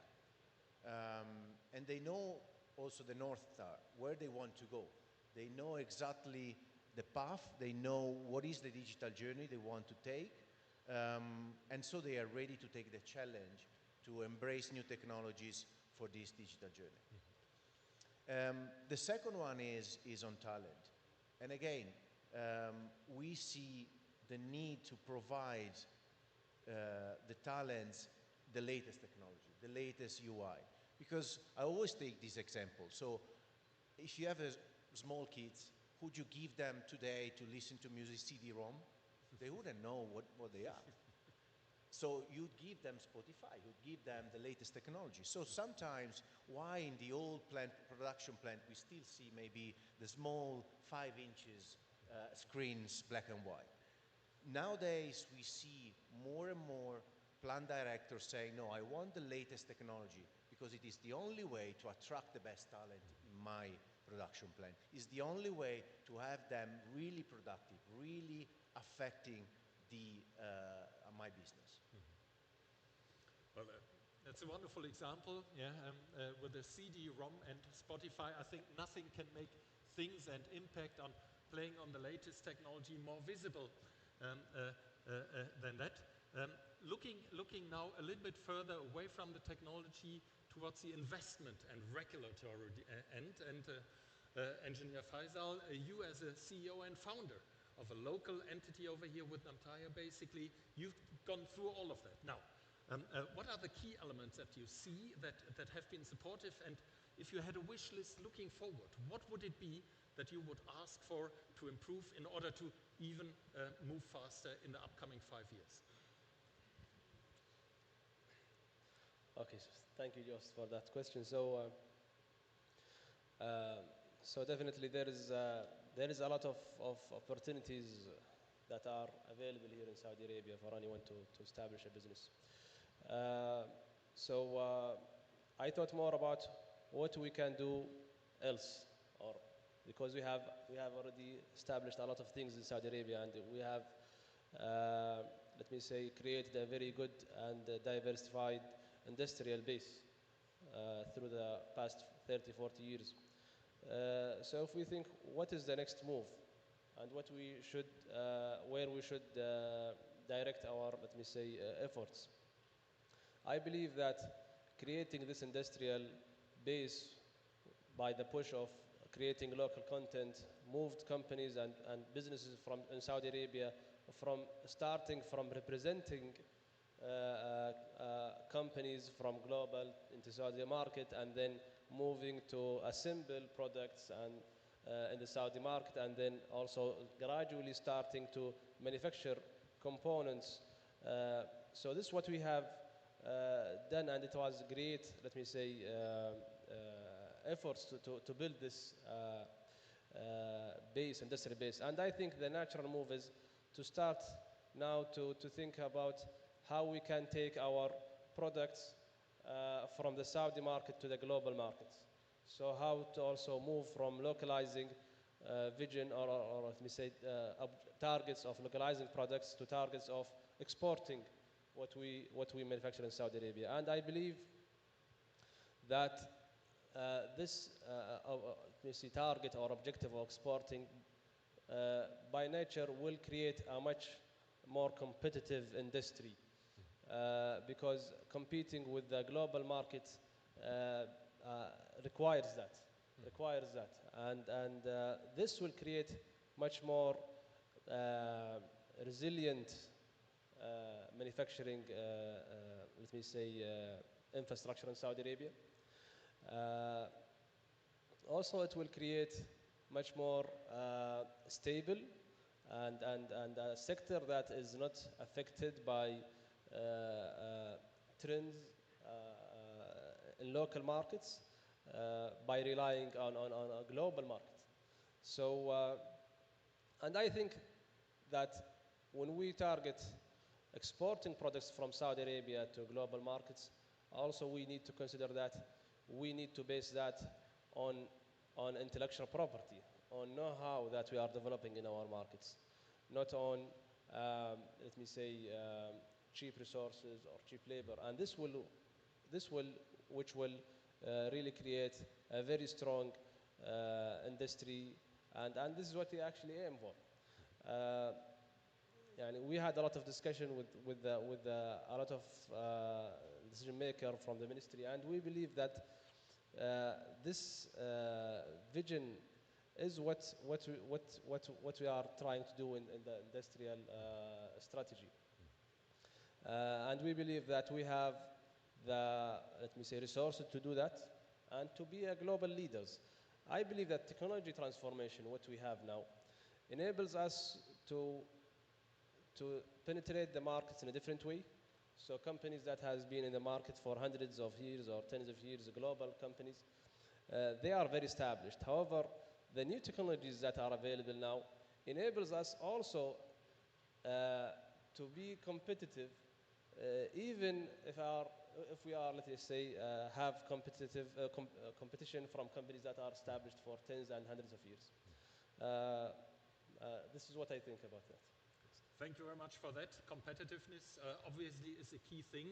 Thanks for widening the view away from Saudi Arabia alone, looking beyond the borders, and the importance to actually compete and go out and expand maybe with whatever is possible with a strategic location where Saudi Arabia is in. Thank you very much for that. Looking a little bit deeper into, we mentioned it now several times, the need to grow capabilities, the need to think about, well, what resources, what things do I have to know in order to actually deliver in the future? We learned 300,000 people need to be here in order to build cars in the future. Well, where shall they come from? Majas, please, what's your view on basically the collaboration and talent growth, and how can that be orchestrated in the wider setting over here in the KSA? Thank you, Jost, for the question. So that's really a major approach to be considered in any transformation. I'm speaking typically on industrial sector. So just imagine this is being done on a national level. Vision 2030 is extremely ambitious on its own as a national strategy, not only for the region, it's even globally. We spoke about policymakers, about capital investment. We spoke as well about the technology actors and all these key players inside. But the human capital is at the core of it. And this is where we're talking about not just consuming technologies, is doing a tech transfer of these technologies, localizing these technologies, and be in a position not only to localize, but even to make and export these technologies. So Saudi has been at the front end of this. And with my humble experience over the last 5 years in the kingdom, we've seen multiple programs. And today, really, if we want to name the programs that have been put together by governments, by academia, by joint partnership between private sector, public sector, to really list how Saudi is planning to uplift and upscale their resources to be ready for Industry 4.0, Industry 5.0 as we speak as of today, is tremendous. But today I will shed light on a few one of them that would be relevant. So one of the key programs will be related to, for instance, Tamhir program, which is one of the programs that has been put there on how to bridge the gap between theory and practical. How can graduates, Saudi graduates, be ready from an education perspective to jump into the practical way of how things are done in factories or in processing facilities. One other programs that caught my eye was related to MISC. So even at Siemens, most of the leadership we have with Siemens have gone through MISC, and especially for the 2030 leaders programs. And this is where we see, as a Saudi, as well, investing not only in upscaling the technical skills of the nationals, even on the leadership level. So to make sure that we have national Saudi experts that are in a position to lead these industry transformation changes, and of course to lead the industry in general. We've seen as well a lot of integration for R&D centers, grants. We spoke about future factory programs. We speak about the SIDF directly funded programs as well when it comes to new innovation, new technologies. There was as well one example that I would like always to highlight, that from a Siemens perspective, especially over the last couple of years, we noticed the trend among our customers, which are basically large industrial sectors within Saudi Arabia, that whatever technology is being adopted, we have been always requested to put the talent development as part of the solution or the service delivery. In that sense, our customers, the industry in general, is keen not only to consume the technology, to learn on how to utilize and then to maximize the utilization of these technologies. Because there is a big push for competitiveness. There is a big push that Saudi will no more be relying on oil and gas only. They need to diversification. So historically, there have been, decades, main focus was on oil and gas professionals. Now for the last 10 years, especially with automotive, defense, aerospace, you name it, there is a focus on how can elevate the skills I have of the talents, the fresh graduates, the really bright minds that we have in the universities, be it in Saudi or being taught abroad and being back to Saudi Arabia, on how to make this gap assessment to start with. And there has been a lot of discussion, for instance, with programs like RAFID, which is the tunnel between education and industry. Where is the gap, and how to adjust this on the educational level to make sure that those graduates are fit for what the government is looking at to transform the industry. Last but not least, we see that special programs in CAFT or COST or multiple universities within Saudis are now about AI, robotics, advanced manufacturing, advanced materials. And that sets the stage to have the proper experts to utilize these technologies and, as I said, to take it to the next step. So if you put all of these contexts together on where Saudi is going in terms of talent development, I don't think it is optional. With the very ambitious goals when it comes to be number one in different sectors, Saudi has took serious steps, and it continues as well to evolve on how to get the Saudi nationals leading the industry instead of just being, I would say, part of the transformation from a consumer perspective. Thank you very much for that. And I think what we learn is capability ramp up. Training is at the heart of future progress. The challenge will be how to industrialize it. Yeah, we learned yesterday, based on the presentation of Mark Cullum, on the lighthouse projects, which obviously need a different approach from basically the big rest of the group. And the question is, how can you apply and use modern technologies to make it work? Now, looking forward into other terms we heard about, competitiveness, resilience, sustainability, things which do not necessarily always go together. Darius, what are the key challenges that you see lying ahead of the kingdom, and how can basically competitiveness, resilience, and sustainability come together and be merged into one?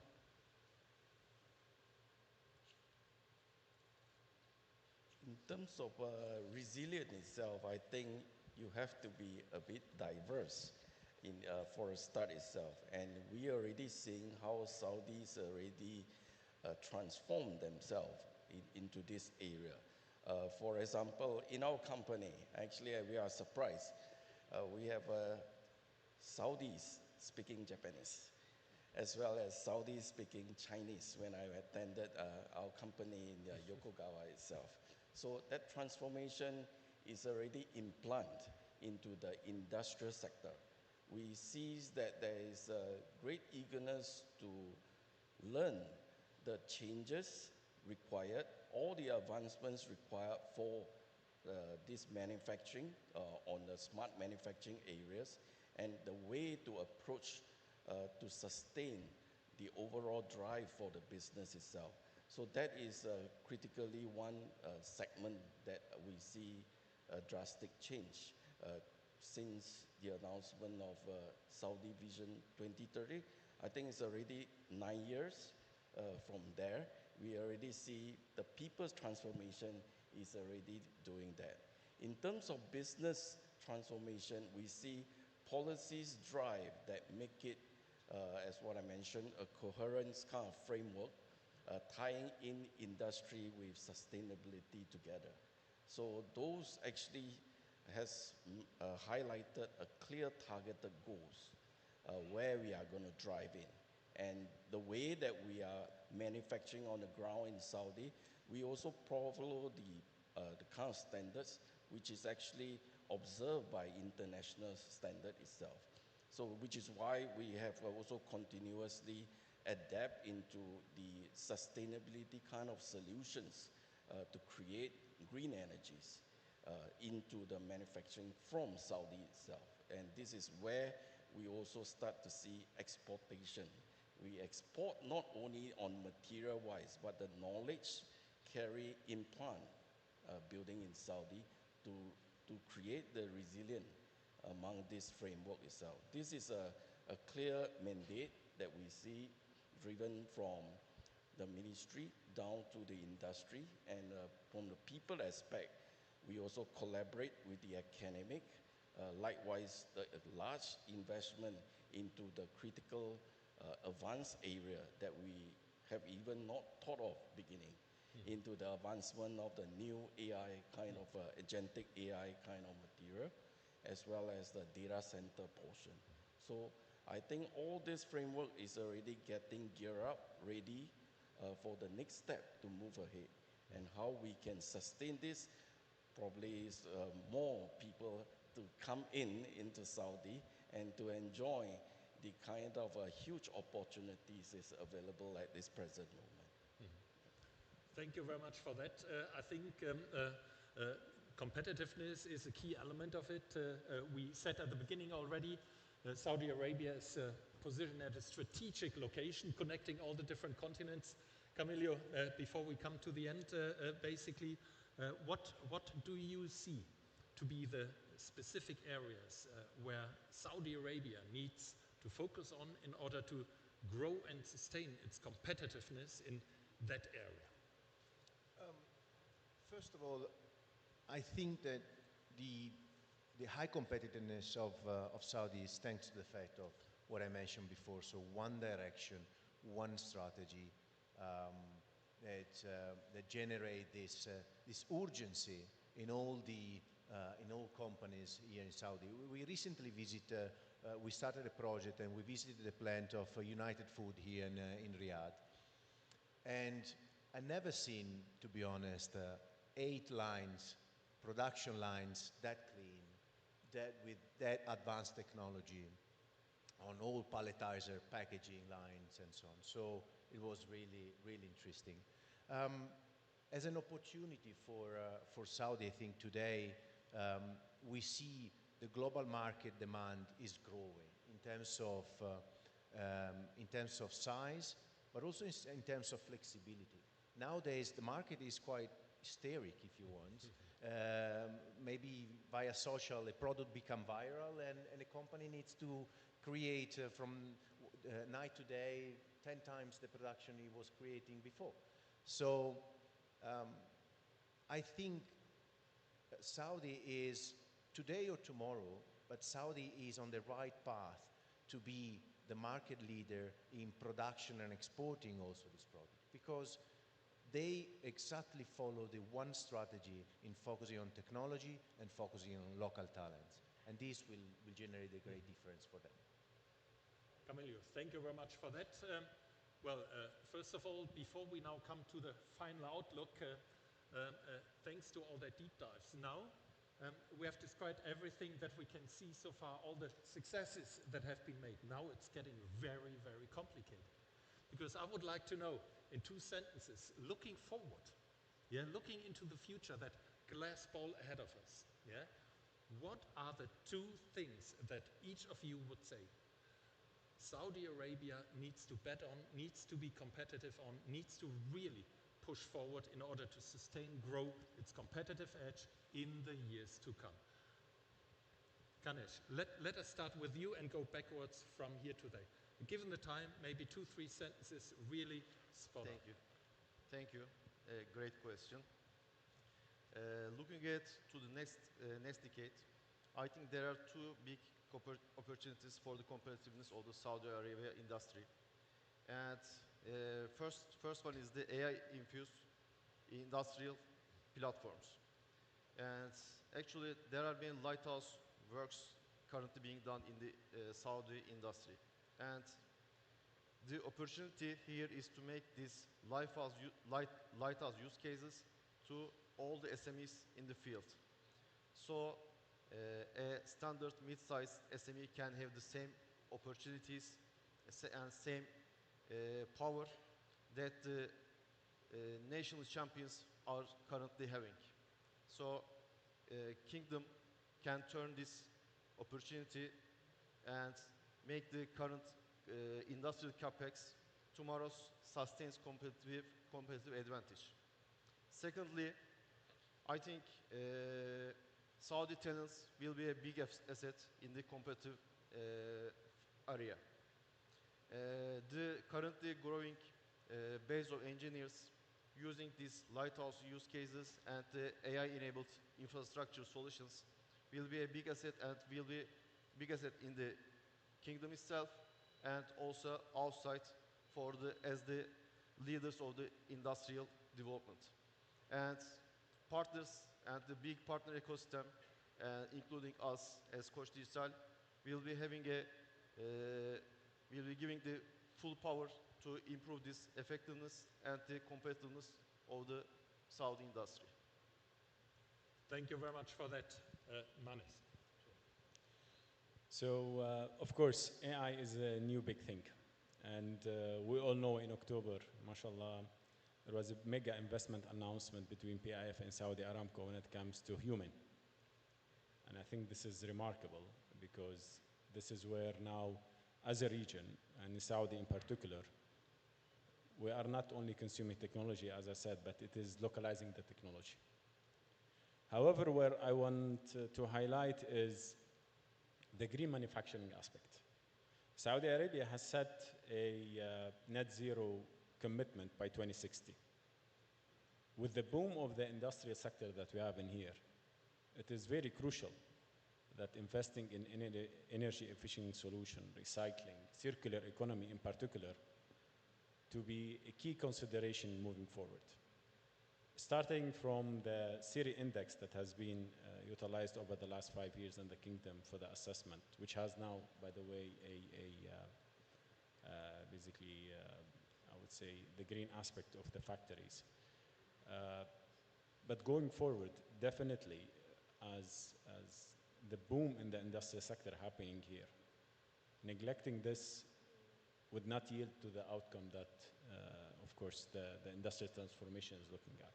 So green manufacturing, what we call green lean manufacturing, is definitely one of the areas that could be highly recommended for focus. And I think Saudi Arabia, with the plan in place, especially when it comes to moving from the conventional energy sources to more green energy sources. We saw the mega projects happening at NEOM, or be it for the solar winds and for the solar and winds farms. I think it is in the right direction, but shadowing this down all the way to the industries levels when it comes to the technology selection in particular, what kind of systems needs to be run will definitely help. Thank you very much for that, Manes. Engineer Faisal. Thanks. So I believe that we have a very young and very fast developing industrial sector in Saudi Arabia compared to global markets. And this makes or give us opportunity to shape our industrial sector and use technologies as bases for all of our new, let me say, investments and developments. For all older markets, adopting technologies maybe will face some challenges of its old established industries. However, we have a blessing that we are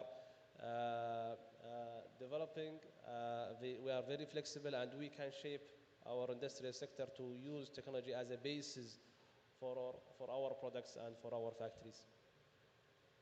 Thank you very much for that, Engineer Faisal. Darius, your perspective. In my perspective, I think Saudi is already doing very much a good job in the right directions, and similar to add on is purely similar like the Yokogawa's commitment. Commitment state is commitment delivered, and we are yet to see the changes that is delivering in phases wise right now. So go on and do as much as possible as a policy made and deliver the result we can see. I believe we are already in par in the global market recognition itself. Thank you. Thank you for that. I kind of echo what my colleague said. I'm sure Ministry and Saudi doesn't need my recommendation. I see two aspects that are really thrilling me and really interesting. First of all, to keep this attitude, keep this push to all the companies of urgency to improve their technology, urgency to improve their processes, because is for us working in the market for more than 20 years is a fresh wind. It's nice to work in this way, and the second aspect is really keep focusing and enabling and training the local talents, local operators, because in the end, technology is nothing without people.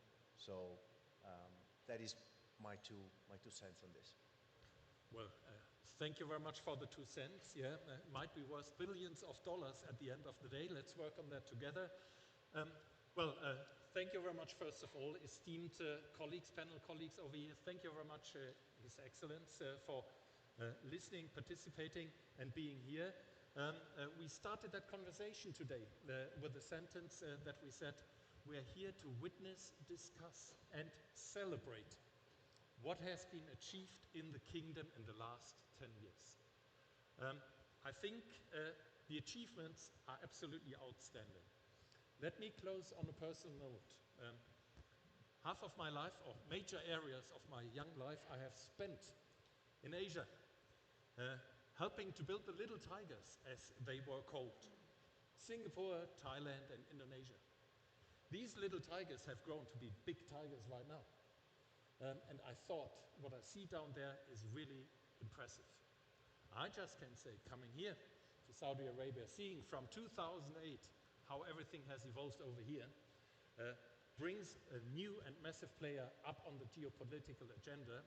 The Falcons are here, and we are happy to actually work with you on actually continuing that path. Thank you very much for everything. Thank you for the opportunity, and thanks for participating. Thank you very much.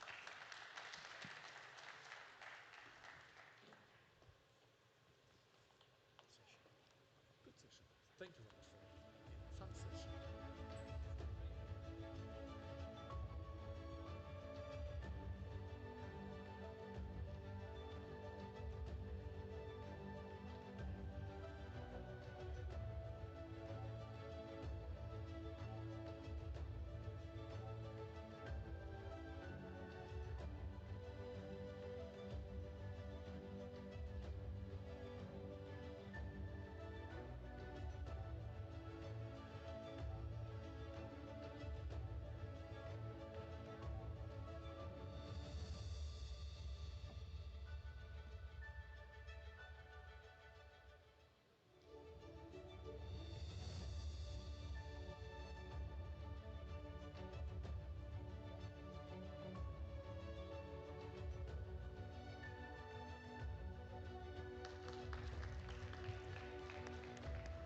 Thank you, Mr. Joost, and for all your esteemed guests. What a discussion. So, for now, اسمحوا لنا بأن نبدأ فترة الاستراحة. We're gonna take a break till 1 o'clock. شكرا معاليك، شكرا لمشاركتك على الحفل.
السلام عليكم، يعطيكم الف عافيه جميعا. اذا كان بالامكان بس تقدم شوي للمقاعد الاماميه بعد اذنكم. نبدا بحول الله الان.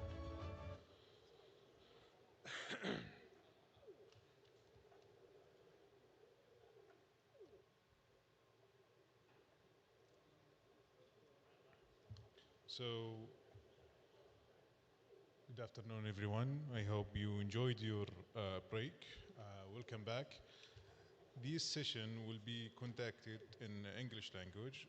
However, there is a headset translator to Arabic language, if you wish. So, please let me welcome Dr. James Morgan for the third panel of today, Building Capabilities for Industrial Transformation. So, Dr. James, please join us to the stage.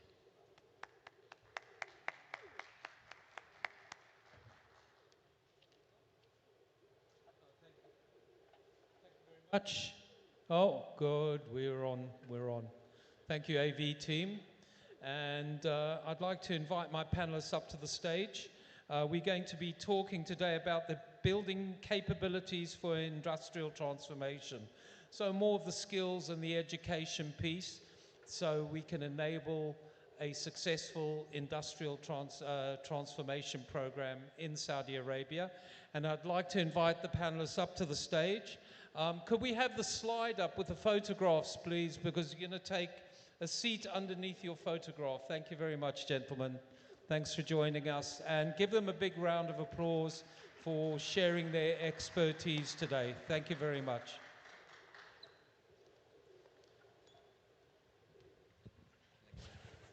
Okay, so before we start, I'd just like you to each introduce yourself, and I've already briefed you. You've got 10 to 15 seconds, okay? So your micro LinkedIn profile, please. Yes?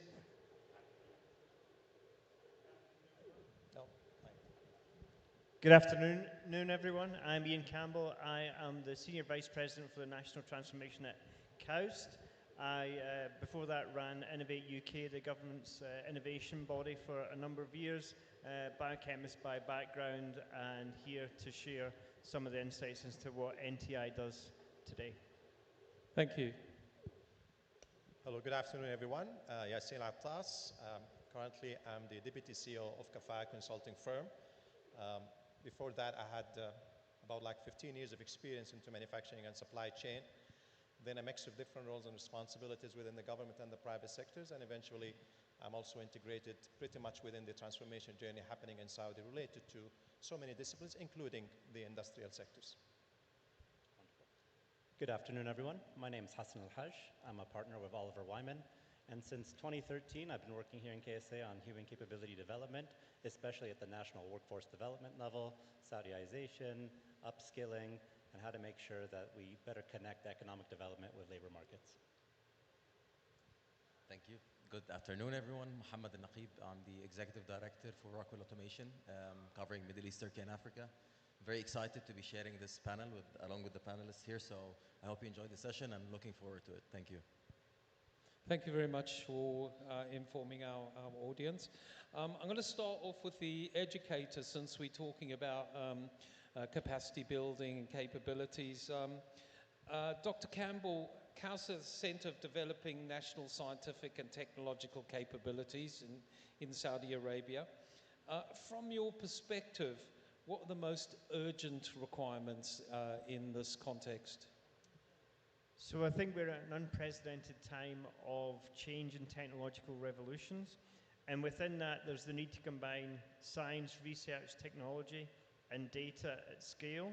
And I think the role of educators around the world now is to provide vocational qualifications alongside educational ones to link the technological demands with the workforce pool. So the integration between universities and industry is vital, not just in creating research topics and ideas, but in providing workforce-ready staff So understanding the future demands of workforce and how that links into what we educate and the curriculum courses that we teach, as well as the applied nature of the science behind the master's and PhD programs.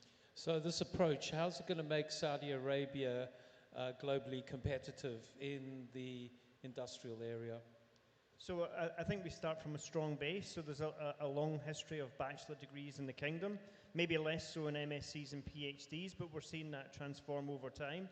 Obviously, diversifying the workforce is going to be vital. And as we look to diversify the economy as well as diversifying the workforce, it's identifying modern education themes. And I think KAUST is a role model in terms of how we can do applied science at scale that focuses on the future generation, the future technologies. So health, AI, energy, sustainability, water, and food are all key for that. Thank you. Engineer Yassine, CAFA works closely with manufacturers across the kingdom. And from your experience, what are the most common capability gaps in the factory system in Saudi? Well, industrial transformation in Saudi has been something going for so many years, though it has taken quite step changes in the announcement and release of the Vision 2030. Well, apart from that, which has been a major catalyst in how it can really seed certain fundamentals within the industrial sectors, they are like, from our observation, critical capabilities that could be very transformational that will help really shape the futures of the industrial powerhouse of Saudi, one of which is really to establish the basic, the fundamentals of operation disciplines and how we can make sure eventually that you're managing your industrial system day in, day out through major controls on your readings and measurements and disciplines through the entire shop floor. So that's one. Just go back to the fundamentals and make sure that you have all the controls you need in shape related to the industrial system. Now, the second thing, of course, as part of catching up all the changes happening with technologies and the AI evolutions, you need also to establish a robust programs for digital and technical skills that goes all the way around from the different roles and positions, way the top of the organization at the plant manager levels and the leadership, all the way to the shop floors and all the different staffs you have over there. Not also to forget the importance of the ability to measure and track your performance and have a strong governance on how you can really aggregate all the data that you collect from the floors all the way to help to make a decision data-driven systems by that. But of course, still the basic capabilities you need to have is related to the people and the processes. This is why we have a strong belief in this, and we, like in Kafaa, we've already announced the academy. We announced just the launch of Kafaa Academy, which really integrate all those together, that has a 3D model, one focusing on the shop floors and all the different levels you have within the organization. And the second level, it's to be a functional discipline focus. So you have certain roles like in safety, quality, supply chain, maintenance, et cetera, you have special curriculum for that. And lastly, which is to be customizable depending on the industry you're trying really to address. So it's either petrochemicals, packaging, bottling, pharmaceutical, et cetera. And we already announced 3 programs related to this, really to be a contributor to the transformation happening and building that capability in-house. Thank you. Mr. San, from Rockwell's point of view, I mean, you guys work globally. If you compare some of the other countries in the world to what's happening in Saudi Arabia or in the Middle East, where do you feel that these capability gaps are? Well, can you give us more of a global perspective, a comparison? Of course, thank you. Good afternoon, everyone. My name is Hassan Al-Hajj. What we see is that technology is not the bottleneck. It really is a human capability gap that we need to fill. Right now, we probably have around close to 1 million people working within the industrial sector. And we know that needs to be at least 3, 4, even 5 times that to reach the full ambition of the sector diversification development we want to see. Of that 1.5 million, we know that probably 30% are Saudi and probably even less than 10% are female. So we have a real job here to both help localize that talent, grow that talent, and ensure that there's some gender parity. But even then, it's not just about catch-up, and I think this is where the beauty or the opportunity of Industry 5.0 comes in, because it is a bit disruptive. It brings back human centricity. So if we can prepare and see the workforce we want to build, really invest in making it human-centric and use the technology to not just catch up, but even leapfrog other systems, we can turn what is a potential gap into a historic opportunity to build a real workforce over the next 5 to 10 years that can really help drive economic growth and development. Of course, that means it's an interplay of lots of different initiatives and capabilities, a lot of investment from the national and government level, but also deep partnership with the private sector who has to be the drivers of this. And of course, there are very specific, let's say, initiatives we can take, but maybe I'll save that for another question. Thank you. And Mohammed, from your point of view, the workforce in the factories, we have the Factories of the Future program, but is there a mismatch between, you know, the kind of capabilities, the human capital gaps, and the transforming to actually using the new technologies? What's your experience there? Thank you for the question. I think talent and people are the most important part of the transformation. I would like to start with a quote from His Highness in the morning, who said, in Saudi, we're not imagining the future, we're creating it. And if you look some of the initiatives that we have been embracing in the ecosystem of what we work in Saudi is how to transfer that knowledge. Our goal is not into selling technology or scaling on deployment. Our goal is to transfer that knowledge and enable digital workers, Saudi engineers, to have that knowledge, to ability to run a factory independently without any use of the outside world. And we do this by 3 main pillars. I think the first part is enabling what we call the Digital Center of Excellence, where engineers can go there, be certified, get a hands-on experience on the technology itself and ability to get some certificates out of it. The second part is the ability to build what we call industry-specific digital academies, to be able to learn from best practices, transfer the knowledge, and ability to learn from what is actually working and what's not working. Because failure, there is a lot of lessons learned that we can learn from it and that we can accelerate faster. And the third part, which is very important, is working with local system integrators.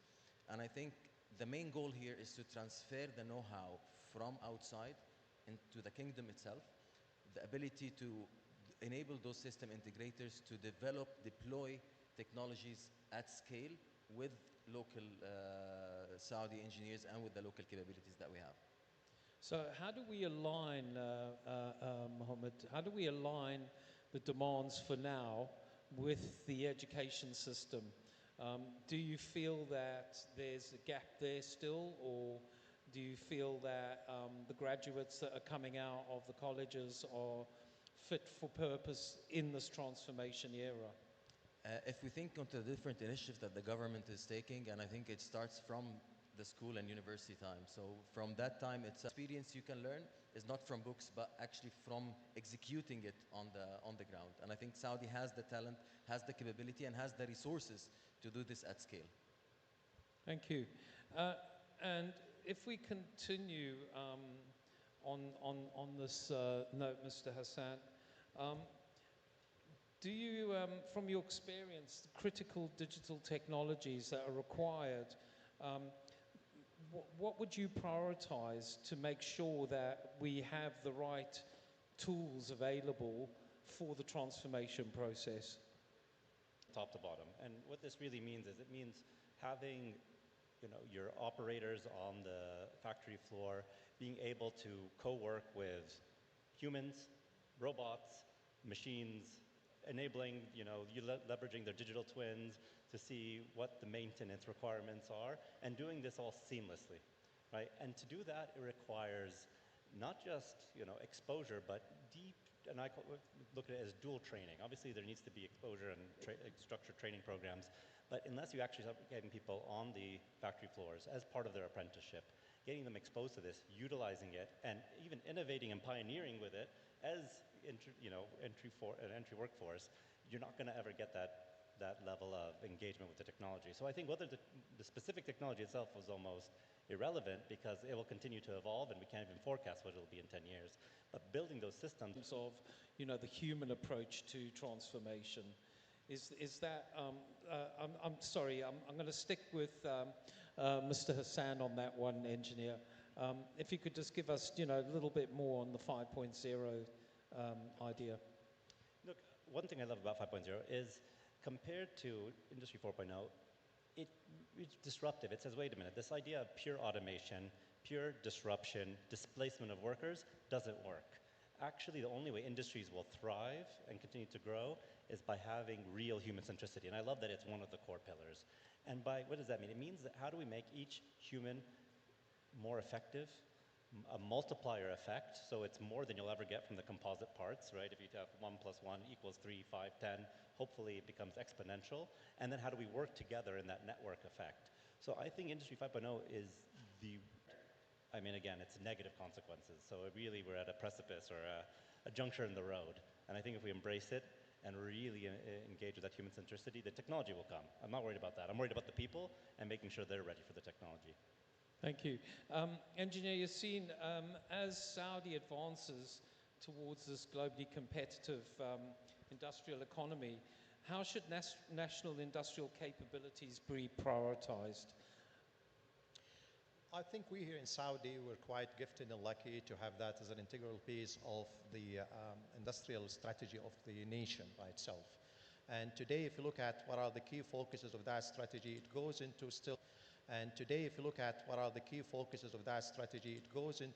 the key 3 pillars. One, advancing developing the local industries and localizing some of those materials and supplies and services, so you can really have a capitalizations of the capabilities in-house, but also to be able to integrate and introduce new industries as part of diversifying the economy later on.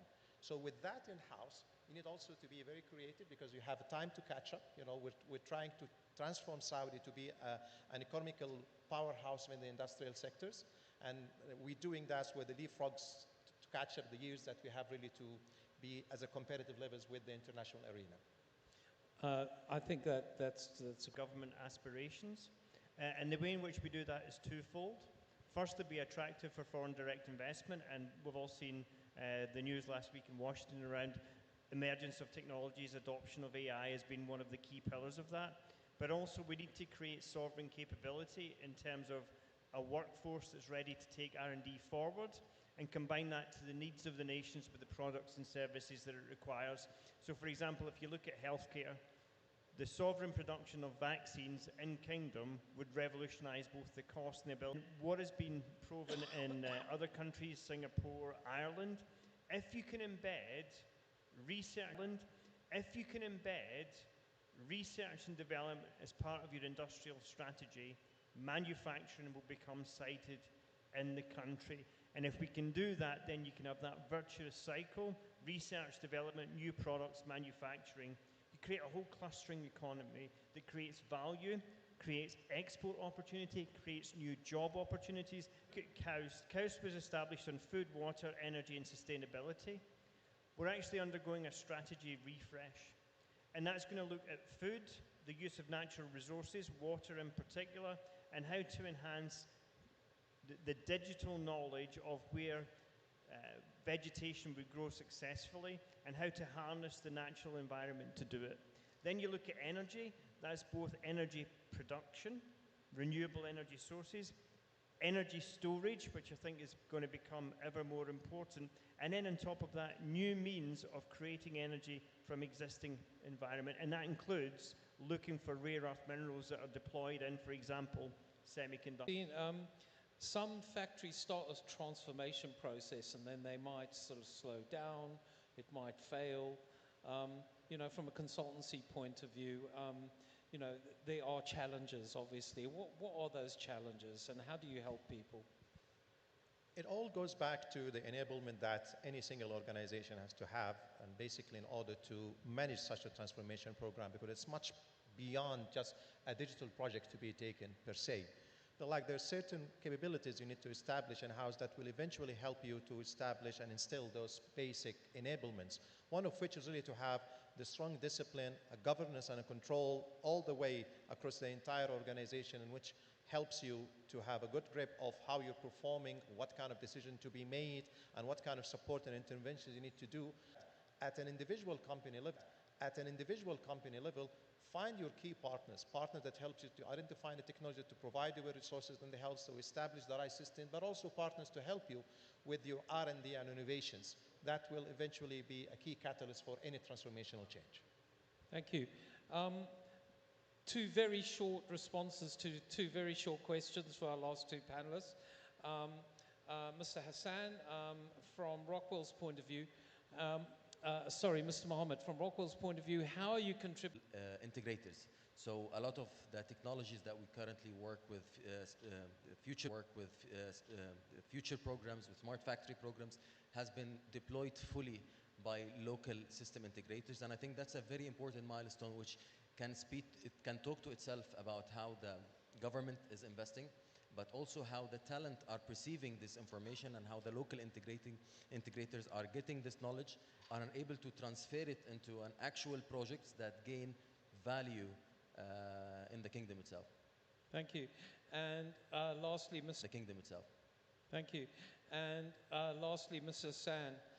Years that while they might need to invest and support that workforce, it is a receptive, ready, willing, able, and present workforce. And I think by building that workforce, it's kind of what they say, if you build it, they will come. And I think if Saudi, obviously the capital is there, but capital doesn't build competitiveness, capabilities do. So the capital is there, the land is there, the willingness is there, the catchment area is there. It's very fertile soil.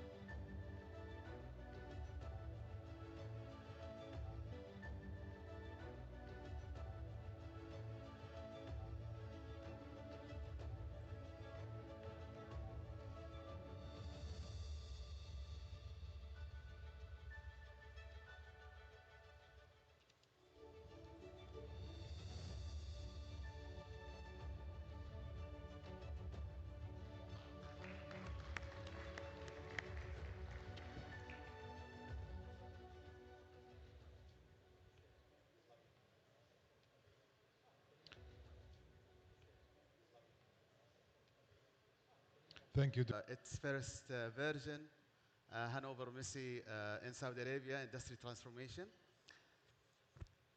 Actually, this is a very interesting session, and I really would love that we all hear from the experienced panelists in talking about industry transformation capability centers. So this session will explore how these industrial capability centers will help and drive industrial ecosystem into evolving and into achieving the vision of and how it can benefit the industrial sector overall. I'll start with you, Mr. Ravi.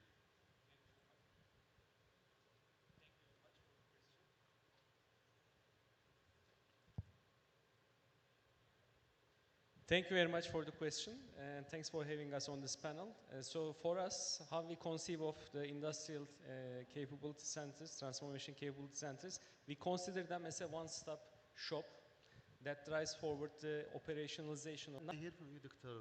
Bender, the same question. What I hear from you, Dr. Bender, the same question. What are the industrial transformation capability center, their roles, and how it's going to help the factories? Sure. Thank you so much, first, Engineer Yusuf, for putting this important session together. And I always like to start my discussion by showcasing a real use case. So one of the main Saudi 2030 initiatives initiated by the ministry decided together to build the first capability center within the heart of the second industrial city in Riyadh, to be very close to the small and medium enterprises. And we were surprised even for the big companies that looking after accessing such a capability center. So just to put things in perspective, we started this center in 2023 in February, and we inaugurated in the first sleep session, and top companies. And we were trying to work as a platform to link and bridge the gap between the two entities. So the first year was really very successful in terms of learning. What do we need? We started through a platform where we have developed 3 different surfaces. The first one is our different regions around the kingdom at the beginning. The second surface is the consultation surface, where we can go and assess the current status quo of different companies and different domain, and then give him a detailed report through Siri assessment, what they need for this transformation. As we all know, most of these companies fear two things: the cost and time needed for this transformation, and this is what we focus on to make it easy, not only just to point out what they needed, no, to take them through the journey as well, to have a very studied path of transformation. And the third thing that we're doing as well is giving everyone an access, and that's why we called it a capability center, an open access center, to look after what do we have in terms. Lived that transformation from your inception of building the capability center, and every month or 2 months, if I visited you, I see new use case work, and I encourage all the factories and industrial sector to visit the center in the second industrial area. Thank you, Doctor.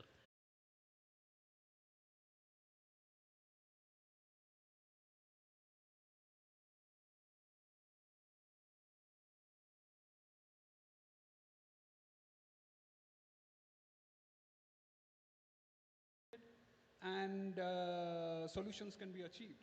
And this actually leads to some of those key blind areas that can be tried out in a real life scenario. Things like predictive maintenance, or probably creating a digital twin for an assembly unit. These are good to talk about, but really creating a hardened solution around them takes a 360-degree preparation, 360-degree work done in a factory kind of a scenario. So that's second. And third is a capability build scenario, which bringing in all the key areas that are needed for a solution, be it regulation, be it policy building, be it engineering, all of that coming together, and then approaching area by area, IT, OT, ET, all of that, and creating a playbook, industrial playbook, a much more hardened playbook, is the way we can reach to a de-risk kind of a scenario. It not only de-risks the whole solution approach, but also it assures shortening of experimental life cycles. I think these all key benefits, these all key preparations that can be achieved through a ITCC, and that's what I feel what ITCC brings onto the table, and they are what we understand, in my view. Thank you, Professor. Thank you, Mr. Ritwig. Professor, thank you for joining us in this session, coming all the way. I hope this is not your last visit to Saudi Arabia. Can I hear your feedback with the questions, please? Yeah, thank you for the question. So maybe one word to Fraunhofer, in case you are not aware of. So we are one of the largest research organizations in the world with regard to 30,000 people. We are a non-profit research organization, and within production we are about 3,500 people. So what is our operating model? So we are decentralized across Germany, but we also have entities over the world. So we are spread around the country, and we operate infrastructures, what we call on the one hand learning factories. So these are factories where we try to focus on teaching. Then we have so-called model factories, which serve as a test bed. So there we showcase our latest innovations, also solutions from providers, but we also demonstrate our own innovations. And what is unique with us, we typically team play very strongly with universities. That might be also a success model here. So that means we try to have an innovation pipeline from the invention until higher TRL, so that SMEs and companies can take off.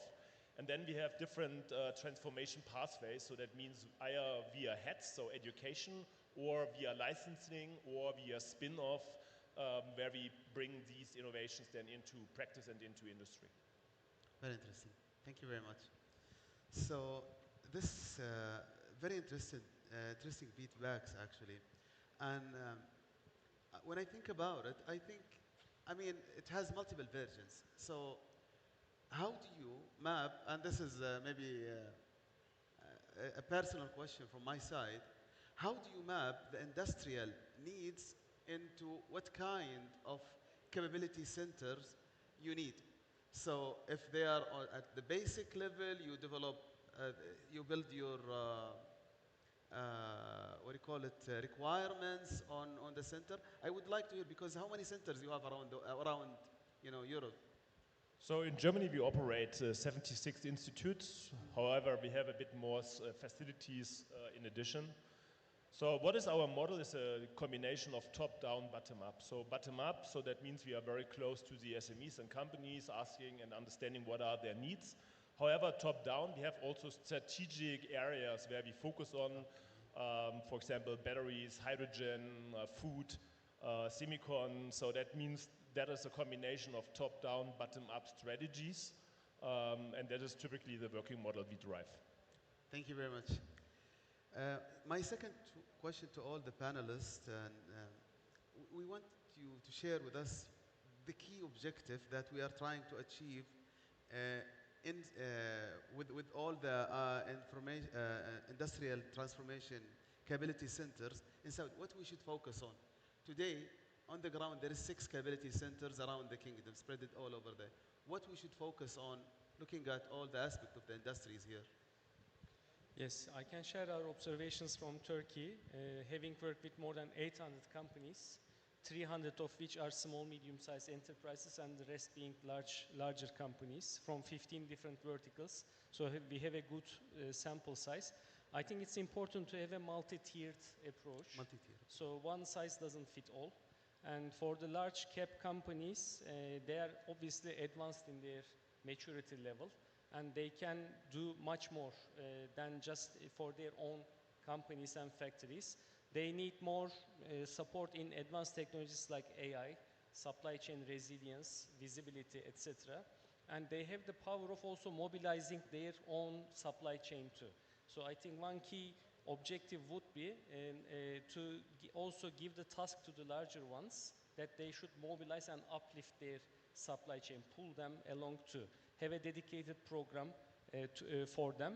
For the smaller ones, it's really key to have a dedicated, targeted upskilling program. We have learned that it's imperative to gain the backing of the owner of the business for the small, medium-sized enterprises to convince them about the return on investment. So in our culture, this was key to get them on board.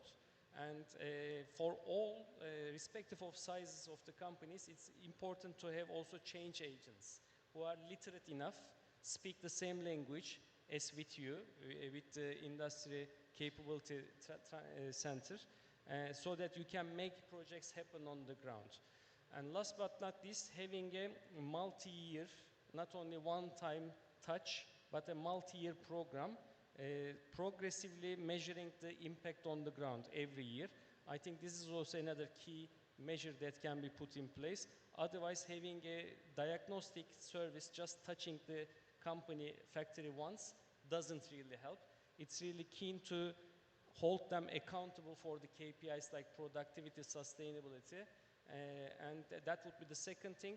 The third one, I would say, have a functioning, well relationship between the finance institutions and the industrial companies. Again, in Turkey, we had good experience in mobilizing the commercial banks and the credits to the small, medium-sized enterprises, where the ministry acted as a guarantor, so to speak. So this has been key to expedite the adoption of the technology and motivate the SME community as well. So those would be the 3 things. Maybe as a last one, in the last panel, we also heard the importance of having qualified system integrators on the ground. I think definitely you will invest into the skills of the people in the factories, but at some point they will need help in implementing those technologies.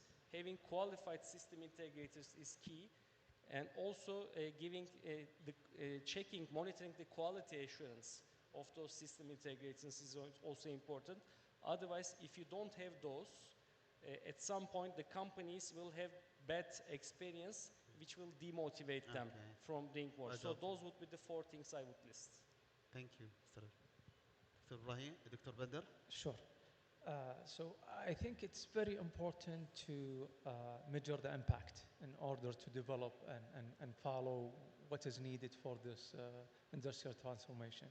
So for us is about measuring this impact. So just to put things in perspective and numbers, since we started in 2023, we were able to train more than 3,000 different individuals from different sectors and domains.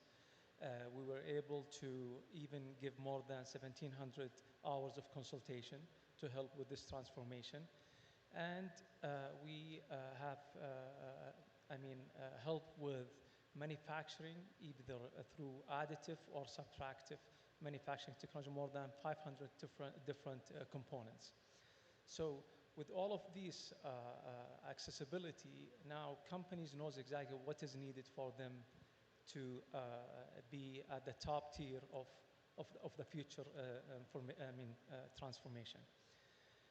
Recently, we were focusing on even link and join some of the global industries as well. So I'm very happy to announce that we have recently joined the global Smart Factory Hub under the UNIDO, and now we are part of this network. We just came 2 weeks ago from one of the workshop in Switzerland, and it was a very successful workshop where we agreed to start like a monthly meeting to exchange and share information between different entities and try to show different showcases as well. Also, some of what we're doing right now is hosting startup companies for really deep tech technologies. We just hosted startup companies focusing on autonomous vehicles and logistics for factories. And we're very happy to know that they have started to even sign contracts with the surface seekers from different companies. So having this movement give us an access also to develop a new smart production factory this year. Hopefully by the beginning of next year we'll have it up and running, and we will invite all of you to come and witness what do we mean by smart production line from the beginning until the end, even for the quality control and quality assurance. So yeah, we're enjoying the journey, and at the same time we're learning with time. So I mean, to be successful, keep pushing the boundaries, keep learning from others, and try to keep the network going. Very interesting. Thank you, Dr. Winder. Mr. Ritwik? So from a engineering and execution mindset, on behalf of Mastech, we have seen quite a few objectives coming up. First one being an area to build what we have seen happening well is to build localized skill sets. And there is a very interesting paradigm that we have seen. We normally feel that training this plant-specific skills start after the college. I think it happens much earlier within the college span, and Mr. Ritwik, and that's where may I? Can you get the mic closer so the sure. Yeah. So it has during the college time, the mentorship, the reverse mentorship, the area of investors coming in together. It creates an ecosystem which creates the right skill pool, and we have seen that thing happening. Mastech sponsors a complete program called deepblue.in, and that creates a build-a-thon over the span of 6 months. It's not just like a hackathon or probably a one-day kind of a exercise or a little training kind of a build that is needed for a plant-ready skill set. It goes for a complete tenure of a 6-month exercise to build this kind of a base. And once it is done, I think they are set for the next stage. That is one. Second is there are very key aspects of what we noticed is in consulting. to identify the value hotspots of a complete process cycle, it calls for a data-led analytics. And that analytics gives rise to the gap areas of a particular process. It just doesn't happen on the flow. It is like when a factory shop floor exercise is being thoroughly noticed, taken back to the lab, and then created a blueprint out of it. There are hotspots identified as a function of data. And that is where probably it gives rise to a much better solution, a much progressive solution, a much more proactive, long vision-led solution that we have seen happening. And I think that is one key objective that gets mitigated by having something like our ITCC. The third objective, key impact objective that I feel is it gives a foundation to leverage some of these world-class partnerships or probably reference architectures. The world-class partnerships, if we talk about a cyber security across network, across the factory for hardware devices, it's a complete different kind of a partnership-led solution that calls for. So, it cannot be done from grounds up. It needs partnerships. It needs reference and prescriptive architectures to dwell upon. So these are those areas where I think the maximum impact objectives are created and handled by ITCC. Thank you. So maybe just to add, I can just underline what has been said. So what we do in Germany quite often, that we try to involve young talents in projects, in real innovation projects together with industry. So this is also how typically the PhD program in Germany works. And maybe what could be interesting for Saudi Arabia might be that, if you transform an industry, that you use this transformation as a test bed. For example, we are running one of the largest test beds in hydrogen, where we have involved a local steel maker, one of the largest train makers, Alstom, and we use this as a real test bed also for educating people, for example, in the area of hydrogen, and then also invent products in that domain, for example, new tank systems, new fuel cell systems, so that you can create your own ecosystem in terms of companies around that topic and not just buying technologies from the outside. Thank you, Professor Herman. I'll go back to you, Mr. Ritwik. I have a question from a service provider perspective. How can the service providers partner with the capability centers in general? How can they collaborate to the benefits of growing the industrial base from your perspective as a service providers? I think it's a fantastic question. Normally, service providers can actually, there is a laid down path that needs to be thought through to create one common engineering spine. Protocols have to be defined. It's better to create protocols. It's better to create a kind of a roadmap to ensure that what's in it for me for both the two sides. And that is one key area to start, because there is a clear takeaway by each of the stakeholders, point one.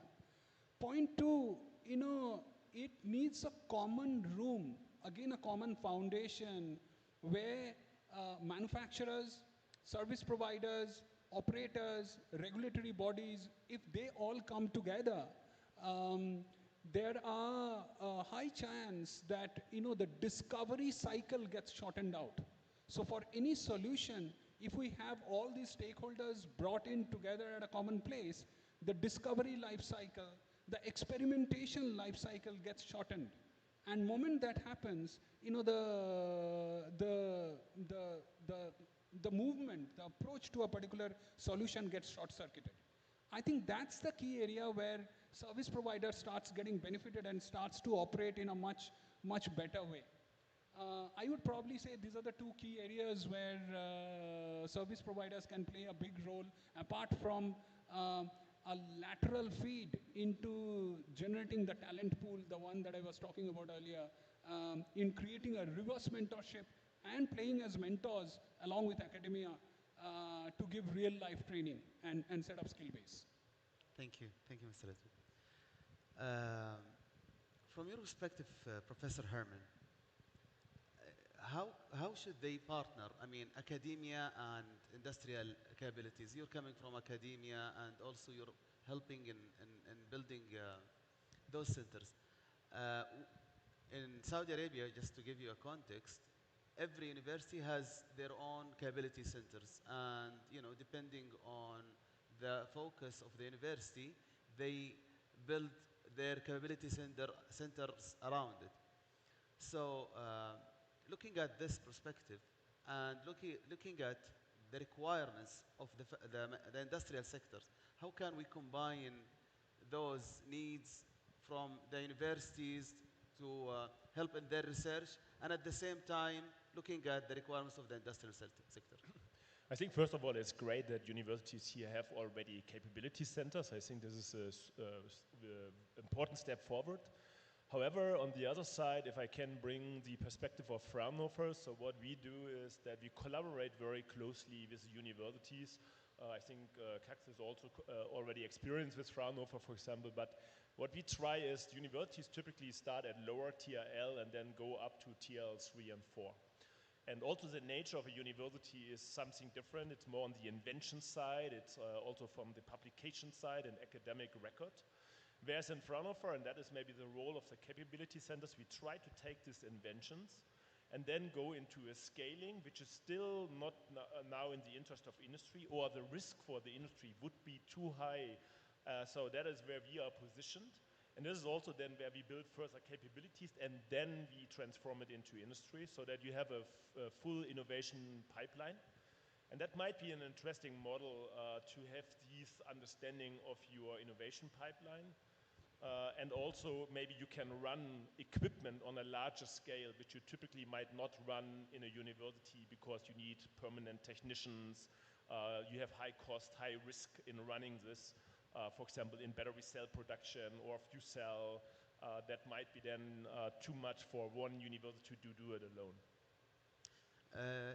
Just to say, so do you recall any use case where the technology was not available in Germany, for example, and through the centers you helped localize it, either through capabilities or even building something around the technology? Do you recall any? There are many of those inventions. I mean, in the past it was MP3, everybody was talking about. It's a Fraunhofer invention, as you might know. But for example, nowadays, for example, take my own institute. We are the only institute has products on the mass. So we do high precision coding. So this is a fully invention, patented, but it's we have a company, it's a German family-owned company selling these machines worldwide. And this is typically the model, right? So it's invented in the institute, then we do patenting and licensing, and then a company, typical SME, take over and then make a business out of this. And that is typically the ecosystem we try to develop. Very interesting. Thank you. So I'll go back to you, Mr. Ivi. The thing about mixed, it's whenever I see any benchmarks, I see mixed, always at the top, because I know that it is built by the industrial sector, by the private sector, I would say. So, building on this experience, do you think that the private sectors, whether at a group level or the sector level, can do this here in Saudi Arabia, build it, operate it, and maybe make some profit out of it? I would say so. In our experience, it was really important to have something in place that is in nature non-profit, but nevertheless has a commercial mindset in order to survive and make this sustainable. So therefore, we have to be very market-oriented in what we do, in all the services we provide. So I think it is really important to have such an entity in place, by definition, which is non-profit, but acts as a very commercial-oriented entity. So we, being born out of a private association, we know the needs of the industry very well. So we can mobilize a huge network consisting of industrial companies. So this is also a great power. And secondly, we are very well aware that we have to coordinate this really in harmony with the public authorities. First and foremost with the Ministry of Industry and Technology. So I think what makes in Turkey is really it's a nice let's say example of public-private partnership. So we work very closely with public authorities to operationalize the national industrial transformation strategy, and with the local investment agencies as well. We coordinate this approach. We are very close to the industry, and I think we are very well positioned to orchestrate an ecosystem too. So we have a good network that reaches out to academia, to technology providers, and also, as I said, regional investment agencies. So I think the model can be replicated and has its own merits, and it does motivate us to stay agile and very close to the market. In fact, if you consider about the 5-year evolution history of MEX, we started with digital transformation 5 years ago. Then we realized the very growing importance of green transformation for Turkish industry in order to remain competitive and for export business to Europe, as Europe is the key trading partner for Turkey. We realized the green transformation and sustainability is key, and we quickly pivoted and adopted new capabilities related to green transformation. And finally, with since 2 years, there is a big push for AI transformation. So we realized the importance of AI, and now we adopted new AI skills internally. In other words, I think to summarize, wherever the need is, we realize being close to industry, and we also constantly upgrade our capabilities as well. Very interesting, Salabi. Dr. Bender, you explained the experience of building the capability centers in industrial city and also the one in Kaos. Now, what do you think the future will be for the capability center of the CAX one, the one available in the second industrial city? Looking at all your experience, what's in the pipeline? I'm sure that the industrial sector would love to hear your future plan.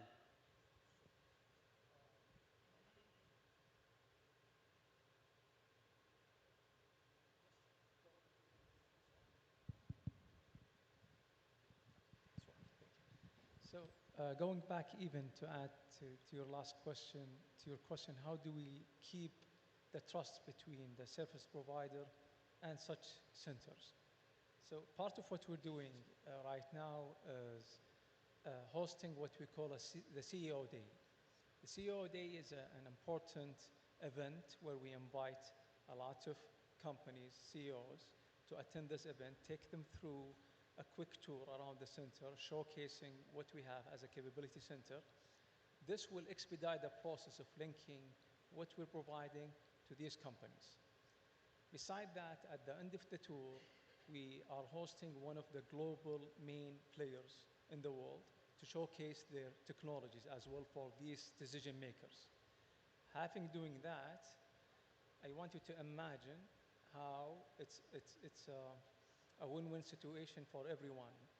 The people who spare some of their important time to come and visit and explore, and for the companies who travel all the way to the center to present their cases. So in this case, as I said, we have learned a lot as I started this discussion from the different perspectives, and we kept building in that. And this will answer your last question, how do we envision the future? We keep envisioning the future by learning with time from the two different perspectives to bridge the gap between them. Thank you, Dr. Bender. With this, we sum up our session for today. Thank you very much. It has been a pleasure to be sitting among you. I learned a lot, and I'm sure that the audience learned a lot. So I will leave it to the master of ceremony, Dr. Ahmed.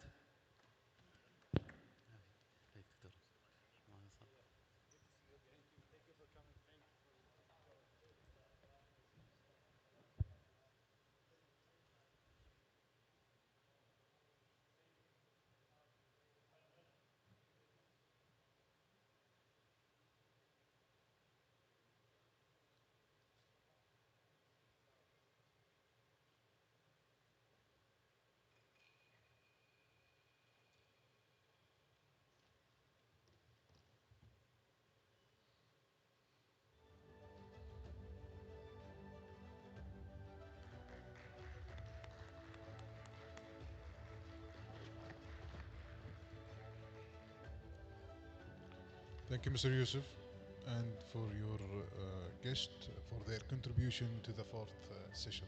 Thank you very much. Our fifth panel, Women in Manufacturing, highlights the evolving role of Saudi women in the sector. Dr. Rabia Zaidi, Assistant Professor, will moderate the discussion and introduce her speakers. Please join us at the stage.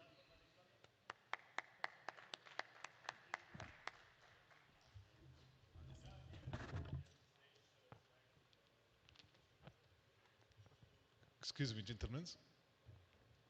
Thank you.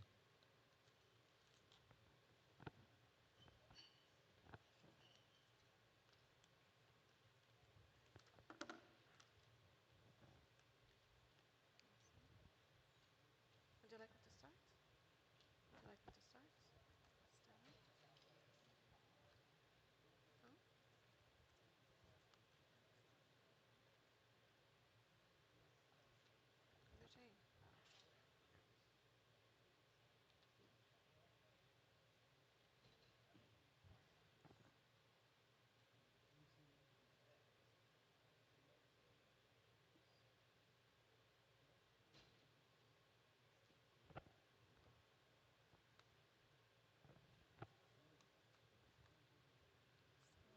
Stanley? No? Jane.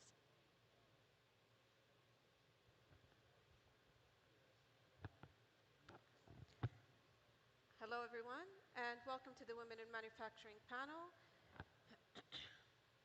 Saudi Arabia is in the midst of a rapid labor market transformation.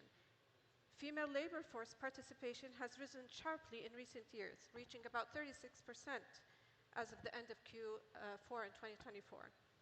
With the employment to population ratio for Saudi women at a 31%, marking notable year-on-year gains.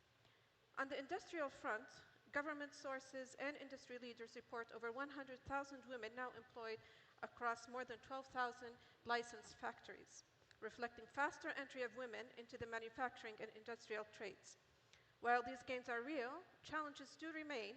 Skill gaps, workplace design and safety, and career progression pathways still need attention if women are to move from operational roles into supervisory and strategic positions. Today's conversation will explore what's working, what isn't, and practical steps to accelerate inclusive industrial growth. Today in this panel, your moderator is Dr. Rabia Zaidi. I have a PhD from Pennsylvania State University. I have training in the US, and then I joined KAUST when I first arrived to Saudi Arabia. I was one of the first 3 female faculty in King Fahd University of Petroleum and Minerals, where I taught for 5 years and graduated 5 master's students. I advised their thesis. I then joined Lucid as head of R&D and localization and established the first R&D program for a regional headquarter in Saudi Arabia.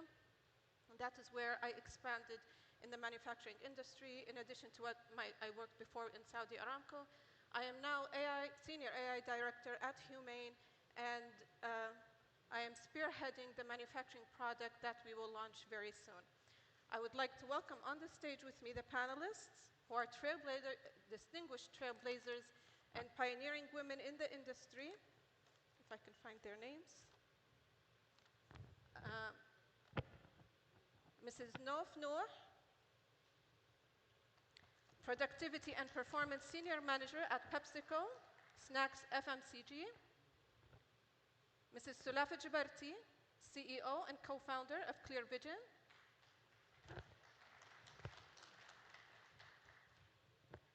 Mrs. Caroline Tas, Chief Strategy and Business Officer at Meta2i and IoTic.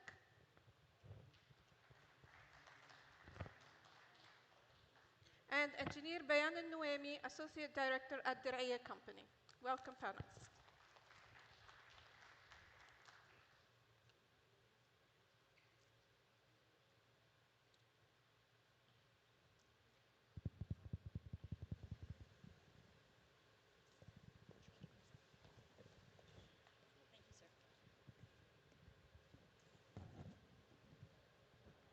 Welcome, panelists. I would like to give you the floor for each of you to introduce your journeys to the audience. تفضلي. So, Assalamu alaikum wa rahmatullah.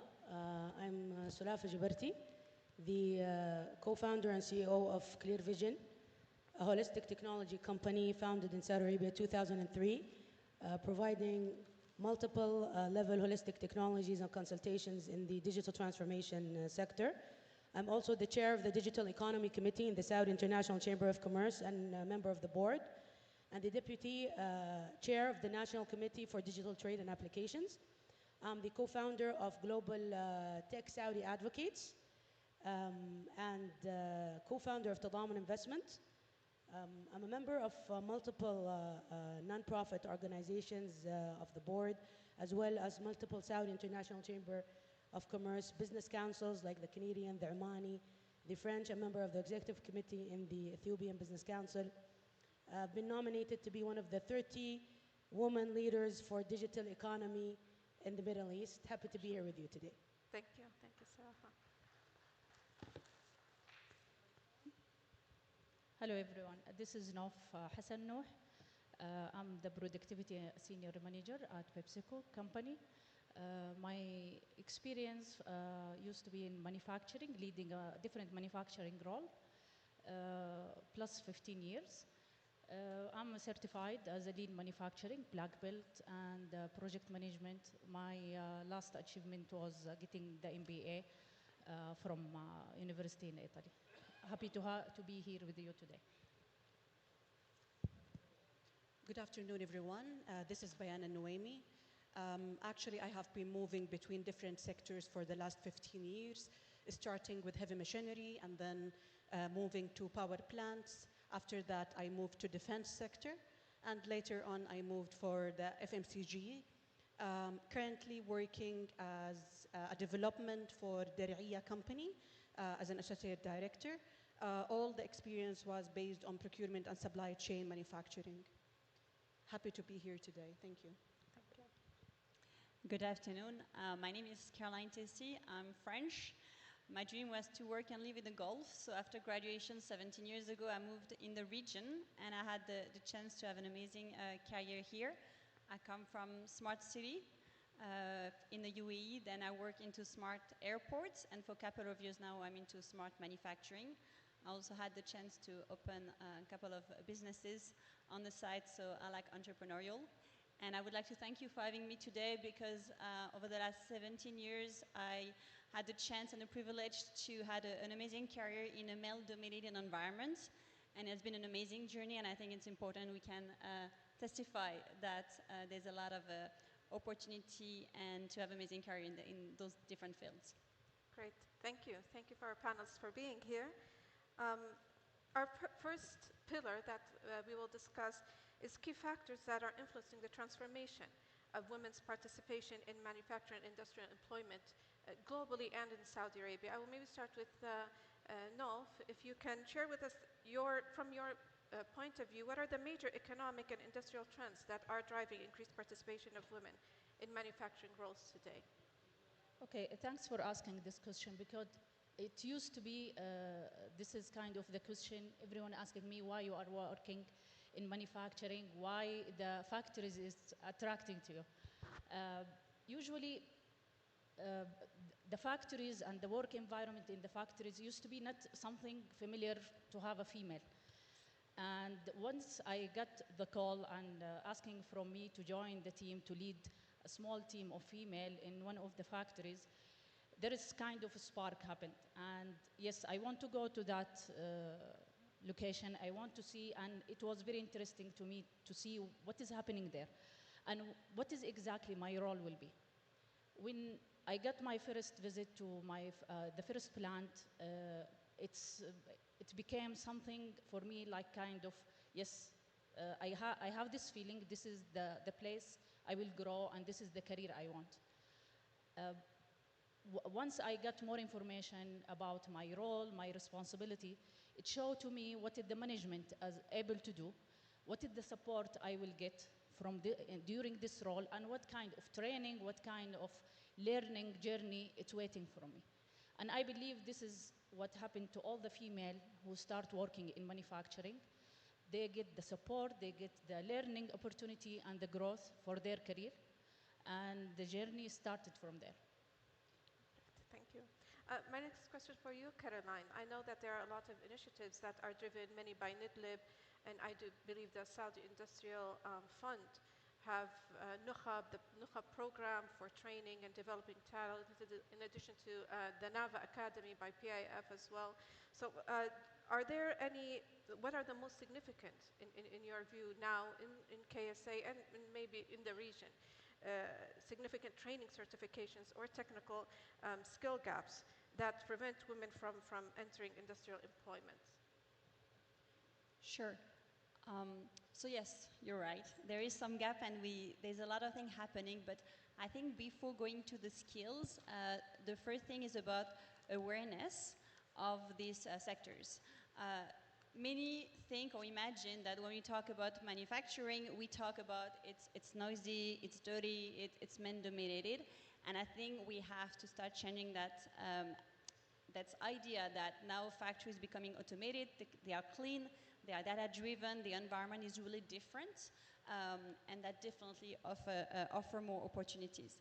In terms of training, I personally, I'm 4 years, and what I can see today is that there's already high technical training offered in the kingdom through various universities. I'm meeting bright and driven young female students and fresh graduates often. So the technical training here, the level is quite high, they are sharps. Now what I think is missing is the subject of bridging the gap between academia and the professional world. So they may have technical skills, but they may not really understand what is the industrial sectors and what are the different positions and the skills required for those positions. It's something that is really close to my heart, and in Meta2 IoTIC we had an initiatives that now we are scaling. We had a partnership with King Saud University when we give training to a group of students. So it was evening class during their academic year when we show them more about the inside of a factory and the job that's going to be required in the future and the kind of knowledge and skills that are required. Those students, we take some of them into co-op, internship and co-op with us, and we give them the opportunity to go and see and visit factories. And some of them behind stayed with us, and today they are employees in the company. And I think those kind of programs are very important because it gives them a set of tools that allow them to envision and to be more relevant to apply or to talk or to find their position, create their position into that field. So that's I would say in terms of training, it's about this more into industrial intelligence, into technology for the factory, and this concept of digital transformation. So we see more and more position of digital transformation manager existing in those manufacturing companies in Saudi Arabia. And I think knowledge around how to manage the technology, but also manage people and lead those changes is, I think, the skills we have to look into to equip those female talents. Thank you. Following on that, I think training is not only the only gap. I believe, and my question for you, Bayan, is in terms of cultural and societal barriers. I think some are inherent globally, and we have some of our own here. Do you think that that there are any that are extremely significant, and if so, what are they that continue to shape the women's access to industrial careers, and how are they evolving and changing over time in your view? Well, actually, with the changes that's happening since, let's say, the last 10 years here in Saudi, with the vision of 2030, everyone is promoting for females to work. So I believe the barriers now are becoming a history. It's not the future. The future now is really becoming more shaped to support females working in all industries. But to be honest, some of the industries are still perceived as a male domain industries. Not everything can be really done as gender balance with all manufacturers, in all places, in all locations. But I believe it's part of unconscious bias that can really impact the decisions to hire a female, not a male. This is the first thing. The second thing is we have three main pillars that impacting currently the female hiring or the hiring in general is the economy. The economy needs to have a gender balance as we are 50% of this culture. We have a high percentage of availability here in Saudi, which means we need to hire more and more females in order to have the correct balance within the workforce environment. The second one is moving toward technology. Currently, we are not talking about the physical strength, which is a main, gap between the female and the male.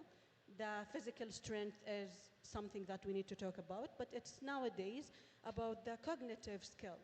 It's not a physical skill anymore, which doesn't need a gender to put a criteria for.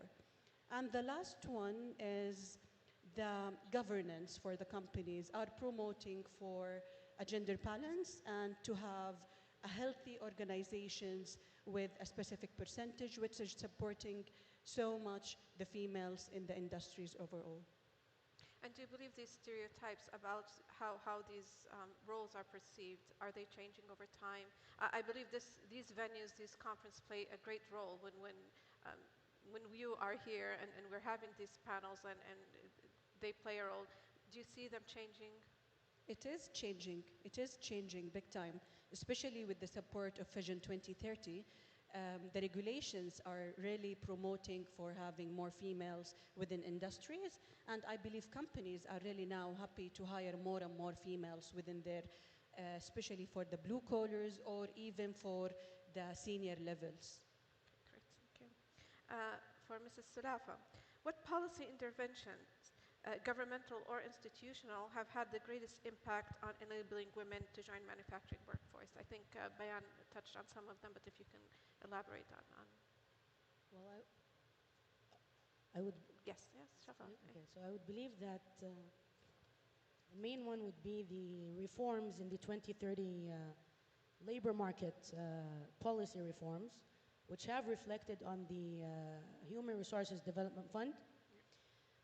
The policies regarding training, upskilling for females in the sector. I think another thing is the modern initiatives for women in industry. And another thing is the national strategy for industry.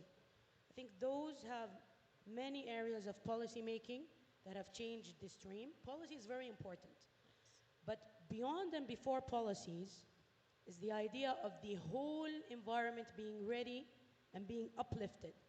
Because what I always say is that embedding women in the ecosystem isn't just, making a quota. It's not just to make the homework happen. It's because we really believe that women have something extra to give. And that's why we want qualified women to be on board. Just like we want qualified men to be on board. So at the end, it's about the full achievement, the full structure, the ability of accomplishment, and making the vision come through, whether it's through men or women. But we're focusing on the women's side because it's kind of the newcomer, the new aspect, and the one that was less addressed. Today, the doors are open, the enablement has been made. We just need qualified people and people who are willing to take the beginnings and the hardsome of beginnings, because there's always challenges when you're embedding something new into the environment. So I believe the whole change making has happened. The policy is in the heart, and I think the change in policy is a main change factor. Moving on to our next pillar, which is the role of emerging workplace cultures that supports women. I would like to emphasize the importance of this, and I think in Humane, although we're very young, we started in March 2025, but as of today, in one of our flagship products, which is the Humane Chat, we have a 50-50 distribution of male and female on that product, which is a testament to the growth of talent in that area in NLP and LLMs. My question to Mrs. Tast is, how are inclusive workplace cultures and HR policies helping to create safer, more supportive environments for women in manufacturing? Sure.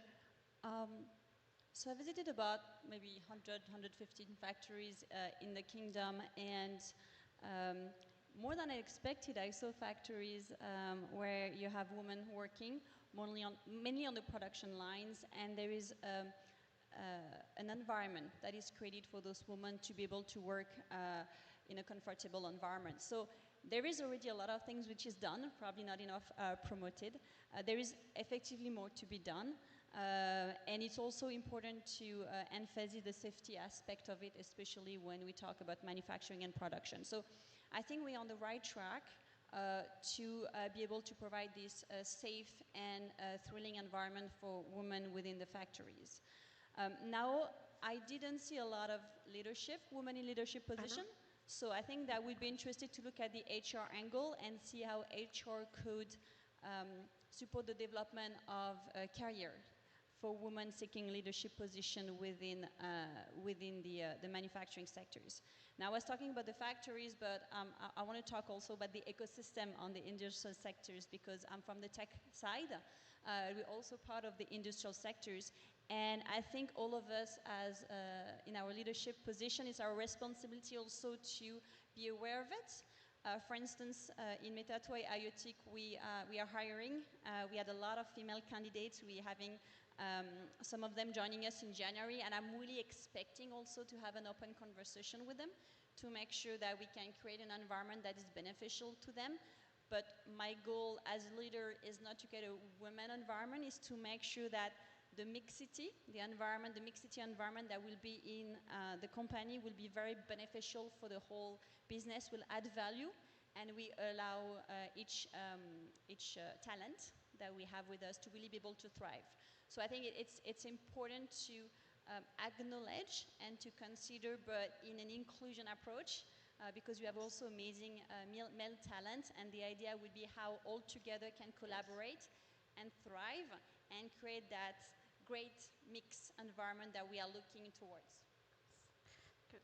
For Engineer Bayan, in addition to the leadership roles, and if you can maybe give us kind of a view of the percentage or how many, in your perception, how many women are actually on the factory floor in Saudi Arabia, and what flexible work arrangements in terms of shifts or ergonomics improvements that have proven most effective in supporting women on the factory floors. It's not generally a job that they can do remotely like other disciplines. So if you can share with us some views on that and how that can be improved. Well, actually, after COVID, I believe all companies adapted a lot the work remotely criteria within their benefits. But to be honest, in manufacturing, it's a little bit hard because we need the blue collars to attend and to be available all the time during the shift. So now we are not only talking about the females, we are talking about the workers in general, because this will impact both of them. It's not only about the females. So the concept is to re-engineer the work itself to fit the workers, not the other way around. The main concept that I heard about, I'm not sure if it's implemented in some companies or not, but the compressed working hours, where they are allowing 3 days as a weekend and 4 days as a shifts, where they allow more flexibility for the workers and for the families in general.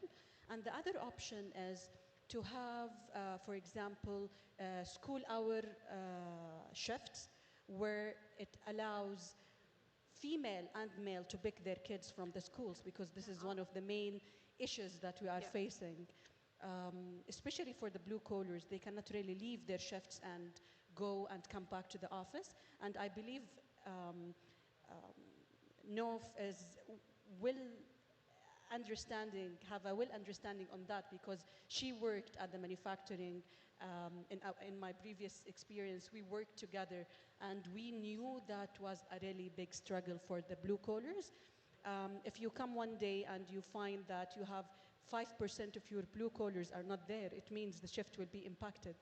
So you need to make sure that the flexible working and the fine arrangement for your blue collars are available for them, just to make sure they are satisfied. It's not about male and female, it's about the satisfaction in general for the employees. I think maybe we can take it to Nof. What role do you think management commitment can play in building kind of gender balanced workforce? And how can companies measure the progress in the female adaptation and in the workplace? For sure, the management have a main role and the key for any progress or any improvement in during the past few years. And it's not only the management, it's also, this effort has been supported also by the government, many governmental institutions, such as the Ministry of Industrial and Ministry, the Human Resource and Transportation, to focus and to make the all dimension to create the full regulation which will support increase the female workforce inside the factories, to support the owners of the factories, and also support the employees to sustain their work in the factories. Because at the beginning the story was attract more female to work in factories, but after a while, okay, we face a gap to sustain this workforce, to sustain them and to keep them working. But after the collaboration between the management, between the governmental institution, there is many workshop we have been involved at the beginning of this shift.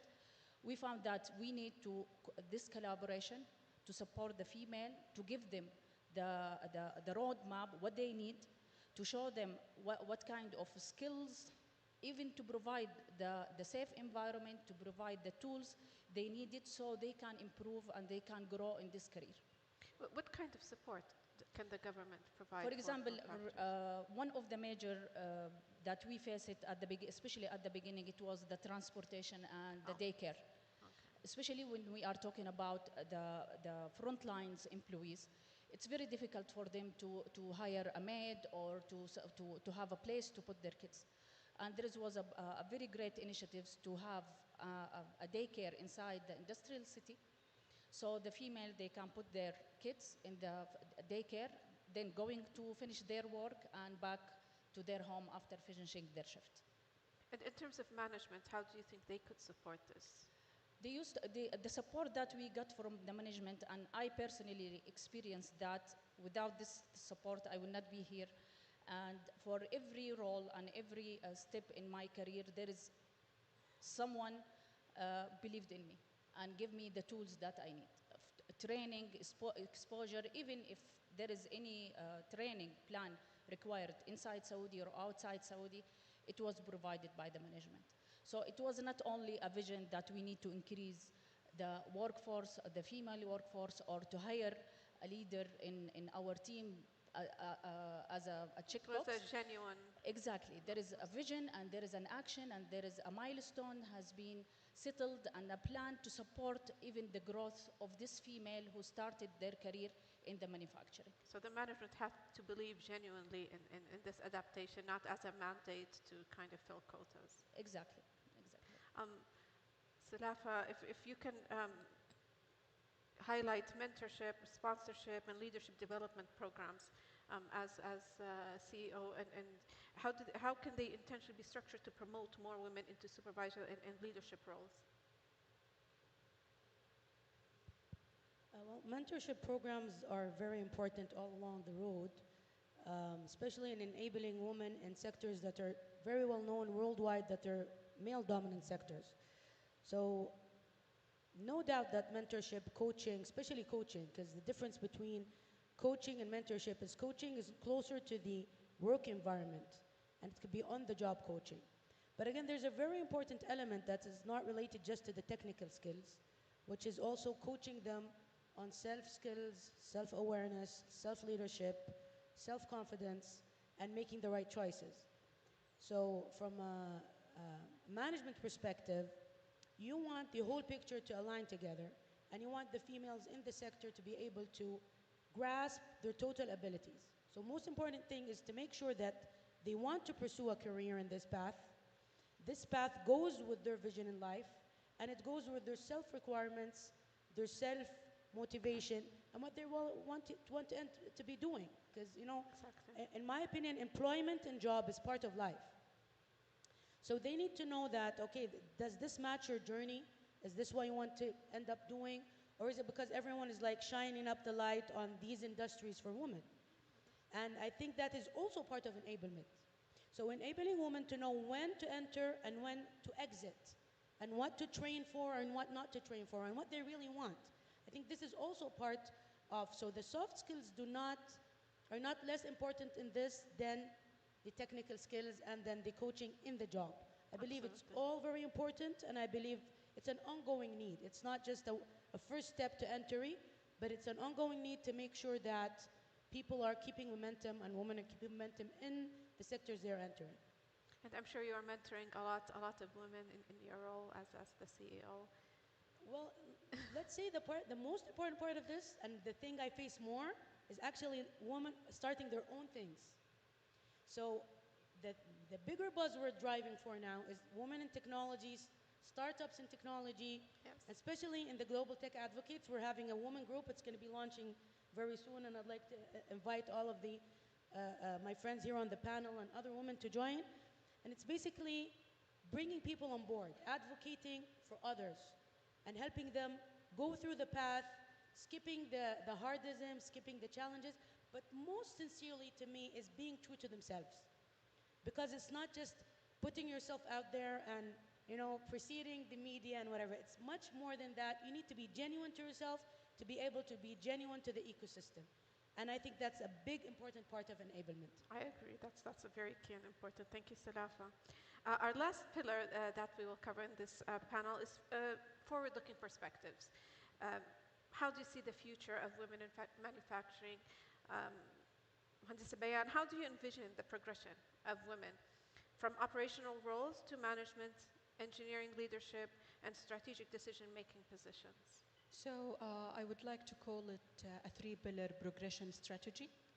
The first one is to have a sponsorship and not a mentorship. Sponsorship is giving an access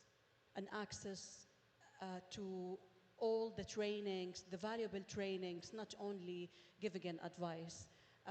Like, for example, the financial trainings, P&L management trainings, things that really matters to move them from operational into strategic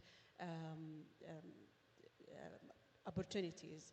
And the second one is the capital experience, where we need to provide a rotation within departments internally, because if you want to become a CEO, of course, you need to move between finance to management to operations to a lot of backgrounds in order to have a full experience overall. And I believe companies should participate, offering the employees, even in the operations and the blue collars, an opportunity to move between different opportunities inside the company. And the third one is the unconscious bias that females can do it. I remember my first experience, I worked in a Nadim 15 years ago. It was really hard. Even my husband asked me, why you are traveling like 1 hour to Nadim to work? Because I need to prove that I can. The unconscious bias is, no, you are a female, you can't do it. But actually, I could do it at that time. 15 years ago, it wasn't really easy for a female to work in isolated area, porta cabins, not even a building. So we need to remove the unconscious bias that females really can do. They can work at the shop floor. They can really travel. They can take trainings. They can take challenges within their caregiving, part of life. We do have a double shifts usually during the day between work and home, and we can do it at the end. Of course. Caroline, as smart city and kind of on the other technical digital side, what do you think the impact of automation, AI, and digital transformation will have on opening new technical roles in general and for women specifically in manufacturing? Sure. It's a great question, and I think it's about time to dream. There is some position that we know and some skill that are required today. There is some that we know is going to be required in the near future, and there's probably a lot that we don't haven't imagined or envisioned today. I would say that under two angles. I think the first one would be the manufacturing sectors itself, so the factories. I think those new technologies gonna change the way we work into factories. I tend to use a term which is the bilingual engineering, which is there's gonna be a lot of high-skill engineering position that's gonna require deep understanding of technology, as well as deep knowledge of the manufacturing processes throughout the value chain. So from suppliers to clients, including all the manufacturing value chain. So, and those positions will be very interesting because they're going to be a lot into data-driven, in a data-driven mindset and approach. So that would be the position that are opening, and it's not a dream for tomorrow. There is factories today that are ready, they're automated, and they're ready for those kind of positions. So we definitely can position ourselves on those kind of position. And there's some factories that are in the journey of getting there, and it might be very exciting to be part of that digital transformation and putting your legacy in those manufacturing to help them transition. Nowadays, if we look at automation, AI, and this field of Industry 4.0 technology, this, for me, opened the world of the ecosystem of the industrial sectors, right? So not only the manufacturing, but we're going to need skills that can help support the research. We're going to need entrepreneurs to build technology that we may not be aware of today. We're going to need people to educate the next generation and make sure we're building great talent to support the future. We're going to need also people for regulation, for financial models. So the whole ecosystem around to join technology companies as well and lead those technology companies and develop better products, better services. As we're moving towards intelligence, we're going to talk less about system and more about intelligence for the decision makers. And also the ecosystem on today, there is, through the different state entity, there's a lot of supports for women to open their own manufacturing business, I think. And I think to be able to open those new factories which are advanced from day one as well. So it's a very challenging time, but in a sense that very exciting because there's so much to do. There's so much talent that are required to be able to support those vision and ambition. We're still having all in mind those 4,000 factories to be automated by 2030. So I want to say all hands on deck. There's a lot of different skills, personalities that we need to attract to be able to meet that deadline and to reach the national goal. And AI is not there to replace it. It expedites, it makes things more efficient, but the expertise is always something that's there to stay. Yeah. My strong belief is talent is here. We need to raise the talent into having this manufacturing knowledge, and we need to be seen to attract those talents. But compared to maybe some perception, there's a really high level of skilled women and men, if you allow me, in the country to help us accelerate the transition. Thank you, Caroline.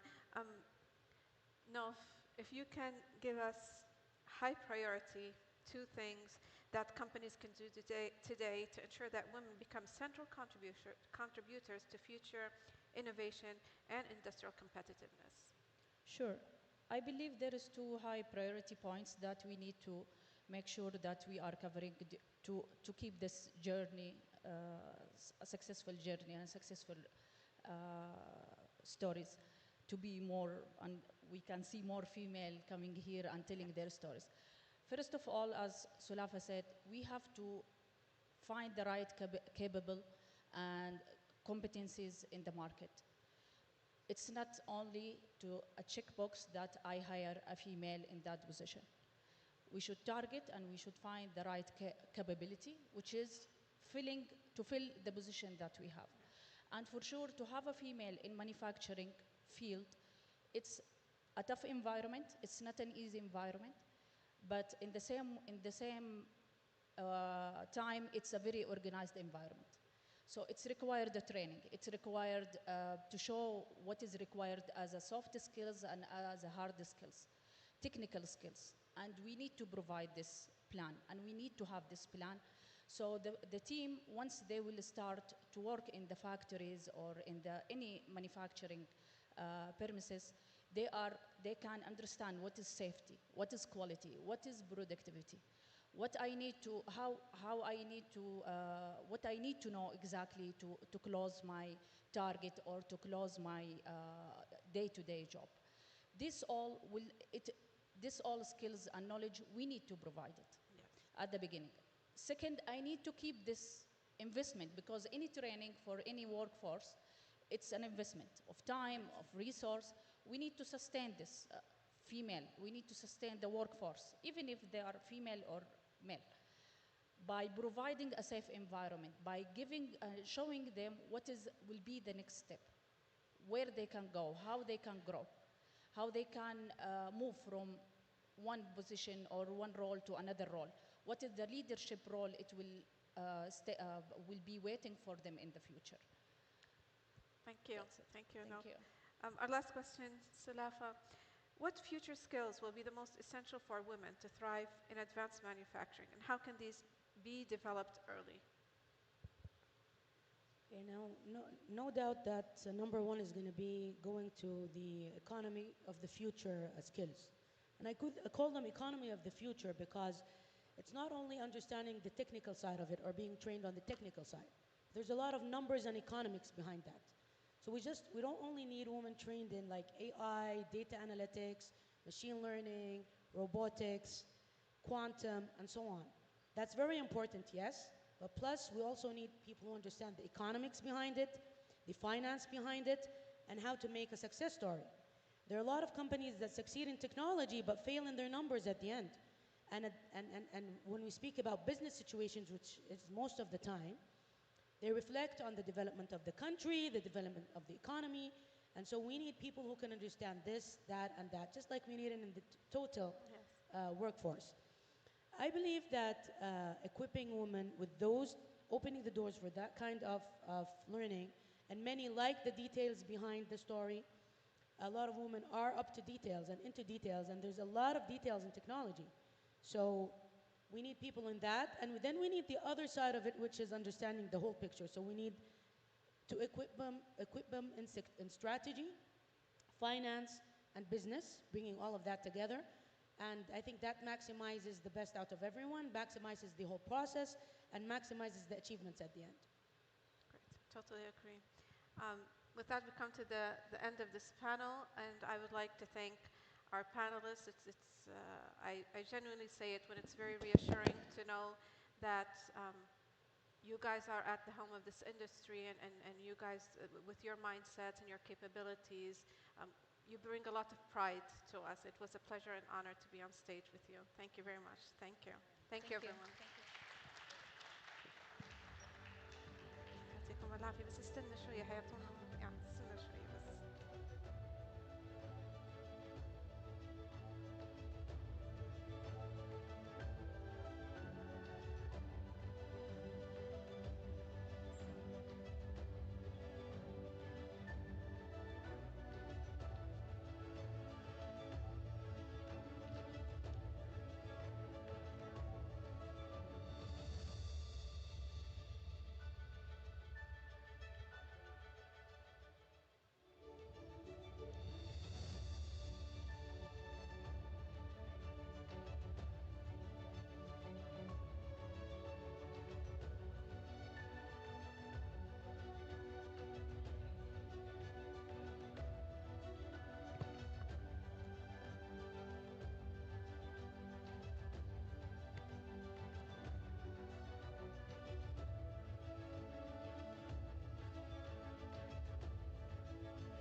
Thank you, Dr. Raba, Zaidi, and the speakers who's contributing in this session.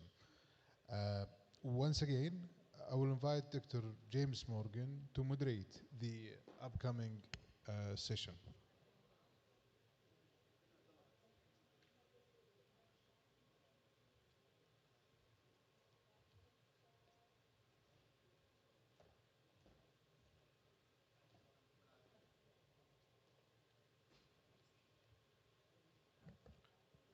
Dr. Morgan, please.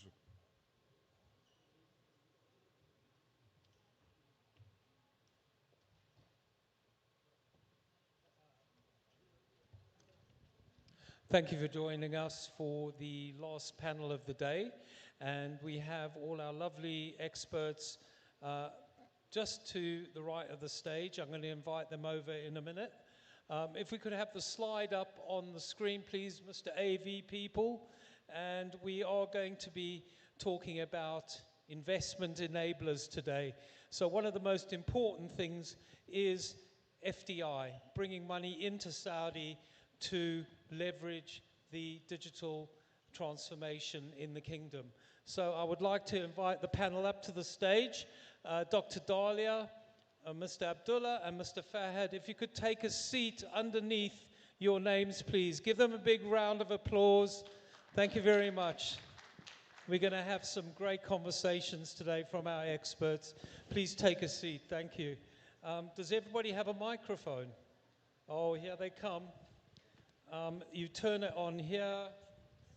Light should go on. We're all set. Thank you very much for joining us today. Before we start, can I just ask each of you if you could just give us your very mini micro LinkedIn profile in 10 to 30 seconds, starting with Dr. Dalia, please. Thank you very much. Thank you very much for the invitation to be here today. I'm the delegate of the German industry. I'm part of the German Chamber Network. We have 93 offices globally supporting German companies in entering the market. I've been in Saudi Arabia for more than 6 years, have headed our office many years before that in Abu Dhabi, and we are supporting mainly all different industries into the Saudi market.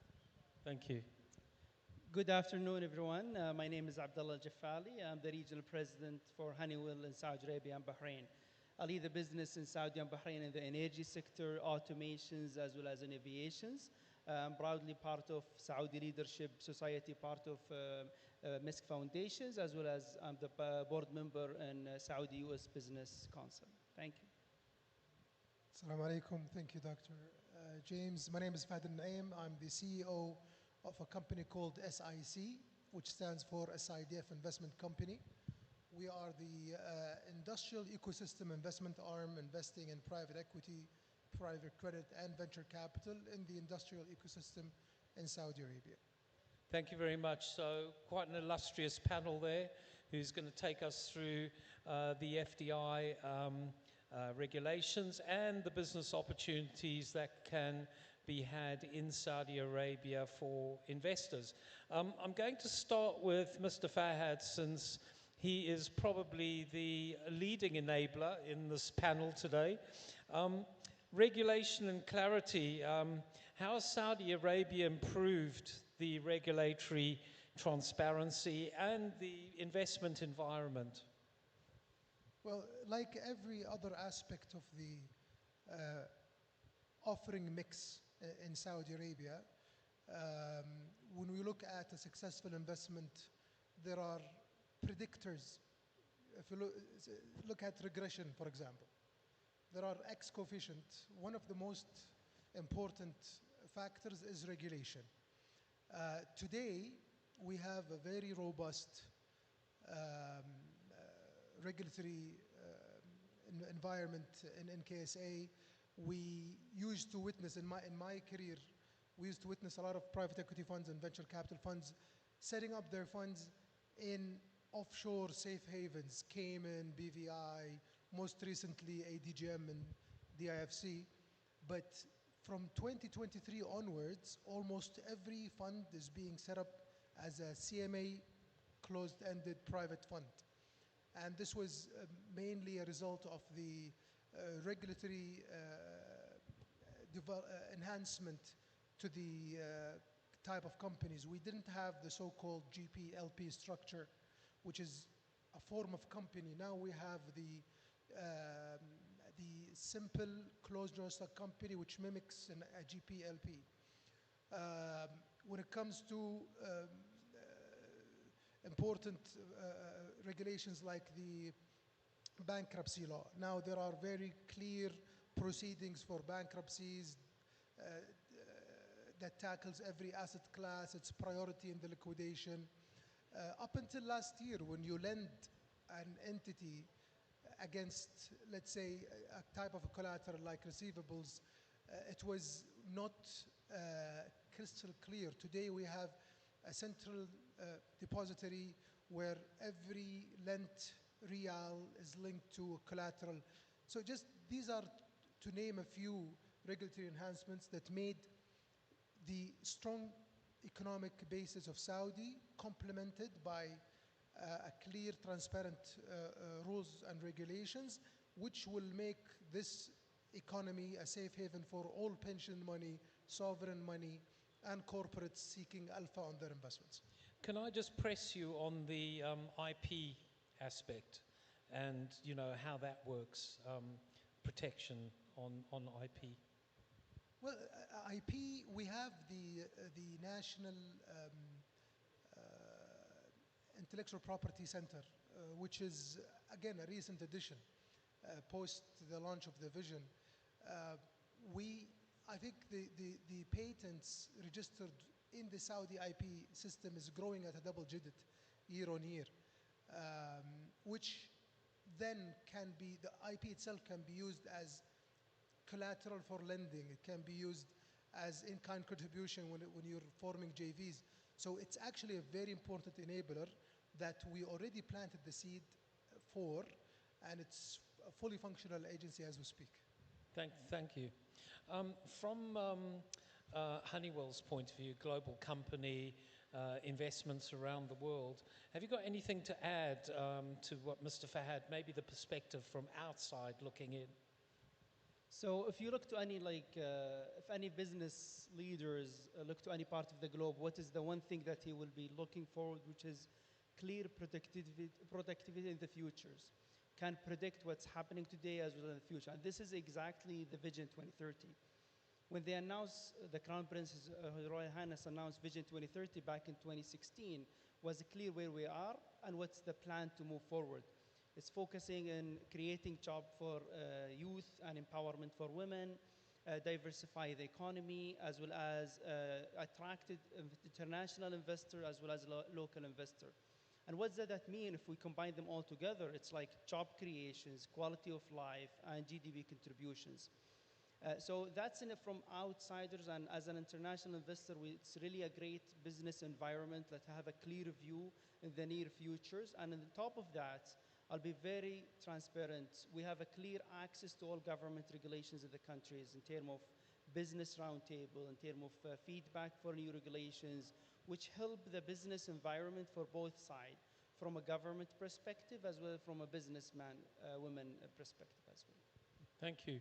And then I'm going to go to Dr. Dahlia because, you represent Germany and by extension, European companies are looking to invest in Saudi. So what's driving German companies to invest in Saudi Arabia, given that we see investments are well protected? We see that with the Vision 2030, and I can just confirm what you said, that German companies are much more interested in the market now because the regulation framework very much positively changed. They're much more committed, and we have a global survey where this year, in the first time in a row, the MENA region became one of the most prominently and prosperous region compared globally even. We see that especially now with a lot of changes in the government tenders where you have to localize, that more companies are signing up and are more committed to also extend their value chain in the country.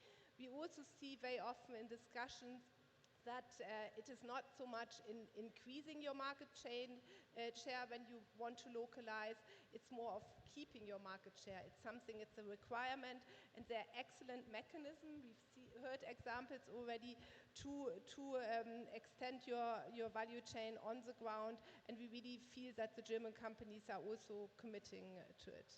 And can you give us a couple of examples of German companies that have come into Saudi in the last couple of years that could be part of the industrial transformation? Of course, in Germany we have all the corporate companies as well, like Siemens, Bosch, who are also present on the trade fair here. But our industry, the backbone of our industry, are the German SME companies. They are family-owned. Our definition of SME is much larger than compared globally. We have companies in the petrochemical industry like Auma and Vika, for example, or Coperium, who is here also today. We have German companies in the food processing market, but also in the medical sector. We just had the Minister of Health in Germany looking into innovative company technology, where we see there are a lot of opportunities and a lot of them have already committed to it. Thank you. Mr. Fahad, if you think about the product development, and with this industrial transformation is a product that we're developing for the whole economy, what kind of incentives and policy instruments are lending themselves to this growth area? So come again. I beg your pardon? Yeah, can you repeat the question? Because Okay, so what fiscal and non-fiscal incentives have proven most effective? Got it. Well, incentives are important as long as the underlying transaction is based on commercial basis. We have, as part of the industrial ecosystem of KSA, a set of incentives that range from, let's say, grants to easy loans and quick competitive loans to co-investments. This is what the company I lead does. So we partner with industrial investors globally, and we go head first into the projects. We see companies getting some forms of off-takes, cheap rent for industrial land and ready-made facilities. So there's a mix of incentives that we make sure we secure to the international and the local investors alike. And if anyone can reap those incentives and enablers, it's us at SIC. So we are back to our vision and mission statement. We want to be the partner of choice when it comes to industrial investments at KSA. And one of the things that we provide is we will scout the grounds for all incentives to be utilized for the benefit of our portfolio companies. And so does that include local partnering with foreign companies as well? Oh, absolutely. So we invest via two routes. Indirect, which is committing to private equity funds and venture capital funds. But we can also invest directly and become a shareholder in those projects. One of our recent investments was with a European private equity firm, Invest Industrial. We committed to their flagship fund, which operates mostly in Europe. In return, we asked them to allocate some dry powder to KSA. And we also act as an extension to their team here in KSA. After committing to the fund, a few months after we committed to the fund, they actually invested multiples of our ticket size in the kingdom in acquiring a food manufacturing factory in Jeddah. So yes, we actually seek those cross-border partnerships to give them access to the kingdom and facilitate deal sourcing and deal closure, supporting in deal sourcing and deal closure. Thank you. And Mr. Abdullah, from Honeywell's point of view, how have you engaged with local partnerships or joint ventures? Sure. So I'll just give an example for our recent joint venture that we announced last December, which is with our joint venture with Aramco company to digitalize the oil and gas sector, specifically in the downstream sector. The main mandate is using Honeywell Global Technology Provider and having Aramco with a long expertise in the oil and gas sectors, and together work with them hand in hand to digitalize the oil and gas. So that was our first joint ventures with one of the national oil companies in the regions. And second, through a partnership through different companies. So I'll just give another example. In the aviation sector, we partner with Saudi Technique to to work with them in the MRO engine facilities to be built in the MRO village in Jeddah. So this is an example that we work together with Saudi Technique to digitalize as well as build the capabilities and the know-how to Saudi. In the past, we used to send it overseas and to the MRO and then send it back again. So that's in the aviation sector. Also in the aviation, we partner with MEBC, part of the military domain, and we partner with the Abraham Tank, and we build the capabilities in Saudi to do the maintenance as well as the MRO facilities. So that's somehow in the automation domain as well as in the aviations. In the energy side, now we are working hand in hand with the energy ecosystem in Saudis to reduce the energy consumptions in a couple of critical projects in Saudi. Either it's a government projects or non-government projects, which is Tershid, is the super ISCO. So that's how we try to partner through the local partners in Saudi. And our main mandate is to first knowledge transfer, job creations, and also transfer the knowledge and know-how. On top of that is job creation is the main mandate. So we as a multinational companies, we're getting a higher ROI, local talent has been trained, and also job creation has been created. And on top of that, GDP contribution has been increased to the country as well. Thank you. And Dr. Dolja, from the German industrial sector point of view, how's that working in terms of joint ventures and local partnerships? While in the past, most of the German companies have been only entering the market with a joint venture partner, nowadays, of course, there are different structure under the Ministry of Investment, where you do see a few who are just going by themselves or investing themselves in order to be basically in control of their own operations. But that's they are more in the minority. We do see that a lot of German companies jointly with their local partner also access the opportunities and the instruments, and Fahad, you had mentioned it as well, the financing instrument also the Saudi government is offering, that they are utilizing is, and jointly localized together with their local partner. We have examples this morning. We just had here a panel with Liebherr, who is localizing, the same for Coperium, of course Siemens as well.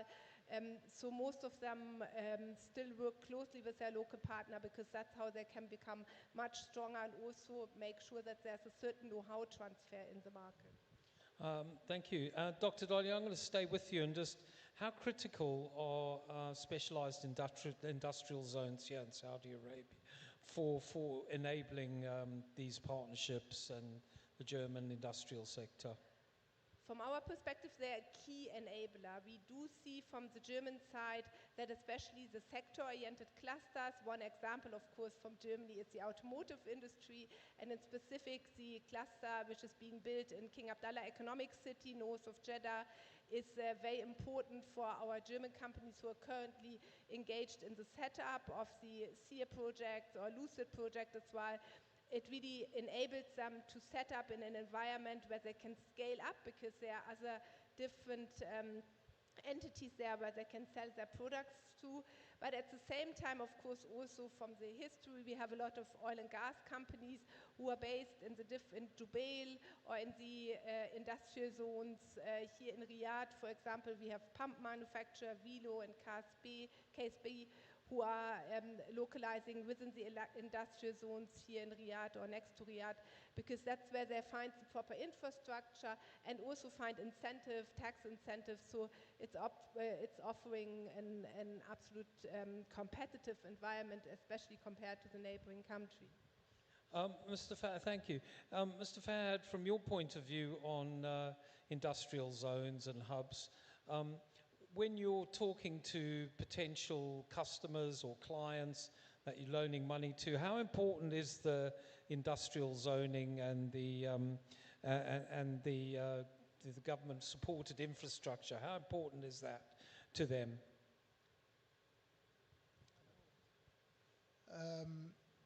As mentioned by Dr. Dalia, it's a key input to the mix and I think its value lays in the offering. If you say industrial zones, special economic zones, what comes to mind is ready infrastructure, customizable laws and regulations, and a plug-and-play approach. And this is what really made Jubail and Yanbu a global benchmark. You have all the plumbing in place, you have all the regulations relating to ESG in place, and you have a powerful lending entity like SIDF, my shareholder, also lined up, all using those special industrial zones and economic zones as an incubator to all of those offerings. So it's the offering that the investor is after. In fact, our first direct investment at SIC was in a ready-made factories company, and it's a derivative of those industrial zones and special economic zones. So it's the offering, it's the infrastructure, the speed, and ease of doing business, and all of that rhymes with special economic zones. Excellent, thank you. I'm going to go to Mr. Abdullah now, because one of the interesting parts of this industrial transformation is the capacity of the human capital capacity. And from the point of view of an international company like Honeywell, are the investment enablers fit for purpose in terms of human capital development and also technology transfer? Human capital is really essential for any business environment. In fact, for us, it's really a key enabler for us doing business in Saudi. Therefore, we partner through our ecosystem. Just an example, MISC Foundations, which is one of the biggest enabler for human capital development in the country. We partner with them to send a Saudi graduate who just finished their universities to the US to work for a couple of months in our HQ in the US, and then came back and can work within Honeywell or even any other companies in the region. So that's just an example. The second one also, last week we just finished our second program with MISC Foundations, the elite program. The main objective for high school students who is in their last year in the high school, they go to a space camp in the US and they work hand in hand, working with the multinational companies and R&D center, how to operate. That's kind of giving them what skill set required to be an engineer. So for them, once they graduate from high school, they can go to a college of engineering, and then they start their engineering degree. So that's one of our major partnership in the country. Second one, which is with KFUPM as well as Faisal universities and other universities in Saudis, which is to have, we call it graduate programs, who's fresh graduate, they can join our companies and they can operate cross businesses and functions for 2 years, and then they can be a leaders and future leaders. Last example, which is women in energy specifically. Beginning of this year, we signed an agreement with Women in Energy associations in Saudi, and we partner with them to mentor leaders in the energy sector, specifically female, and to give them the right mentoring and coaching at a global level, and flew together to DC and visit our office in DC. And that's somehow how we are trying to contribute through universities, multinational companies, as well as institutes. Thank you very much. Mr. Fahad, FDI is a catalyst for diversification. From a policy standpoint, how effectively is Saudi using FDI as a driver of innovation? I mean, this is a really important point for our attendees. Yeah, absolutely. So FDI is not new to KSA. I mean, we cracked the code in the 30s. The oil and gas industry started via JVs. The petrochemical industry started via JVs. Even the new industries that we're witnessing today. So we never had an automotive sector. Now we have not one, but 3 OEMs, all of which has FDI: Hyundai, Lucid, and Seer. Shipbuilding, is a new sector that we unlocked recently by the establishment of the King Salman Marine Yard, a company called IMI, International Marine Industries. That's a JV that had FDI. So foreign direct investment, especially for Saudi Arabia, is much more than just funding. We have plenty of funding. It's the discipline and the know-how and the longevity and the sustainability that comes with FDI that we're very eager to establish. And even at our size at SIC, if an investment professional walks to the committee with an investment proposal, the mixed projects that has FDI, of course, scores more points. So I think Saudi has been very effective in utilizing FDI in the past 80 to 90 years. We think it's a successful model. It's sticky, it's disciplined money that is much needed for the sustainability of the industrial projects. And we expect the lineup of JVs to increase significantly the next few years. Thank you. Okay, well, we just got one last question. I think this is probably really important for everybody out there, is opportunities for investors. Everybody needs to make some kind of money and stay employed. I'm going to start with you, Dr. Dalia. How do you see the opportunities for investors in Saudi in the future over the next couple of years? I think there are very few countries, or I would say there's no other country globally where you have, through the different sectors, such a vast opportunity, because a lot of the new sectors are very new to the market. We see that in tourism, entertainment, but at the same time also in the whole industrial transformation, something which is very unique globally. We do see that with the talent Saudi Arabia is offering, also compared to the neighboring countries, you do not need to bring people in, you have talent on the ground. This is a very good match to be very successful in the future, and we're very optimistic and do see a really, really strong interest in the market to continue on a positive note. Thank you. Mr. Abdullah?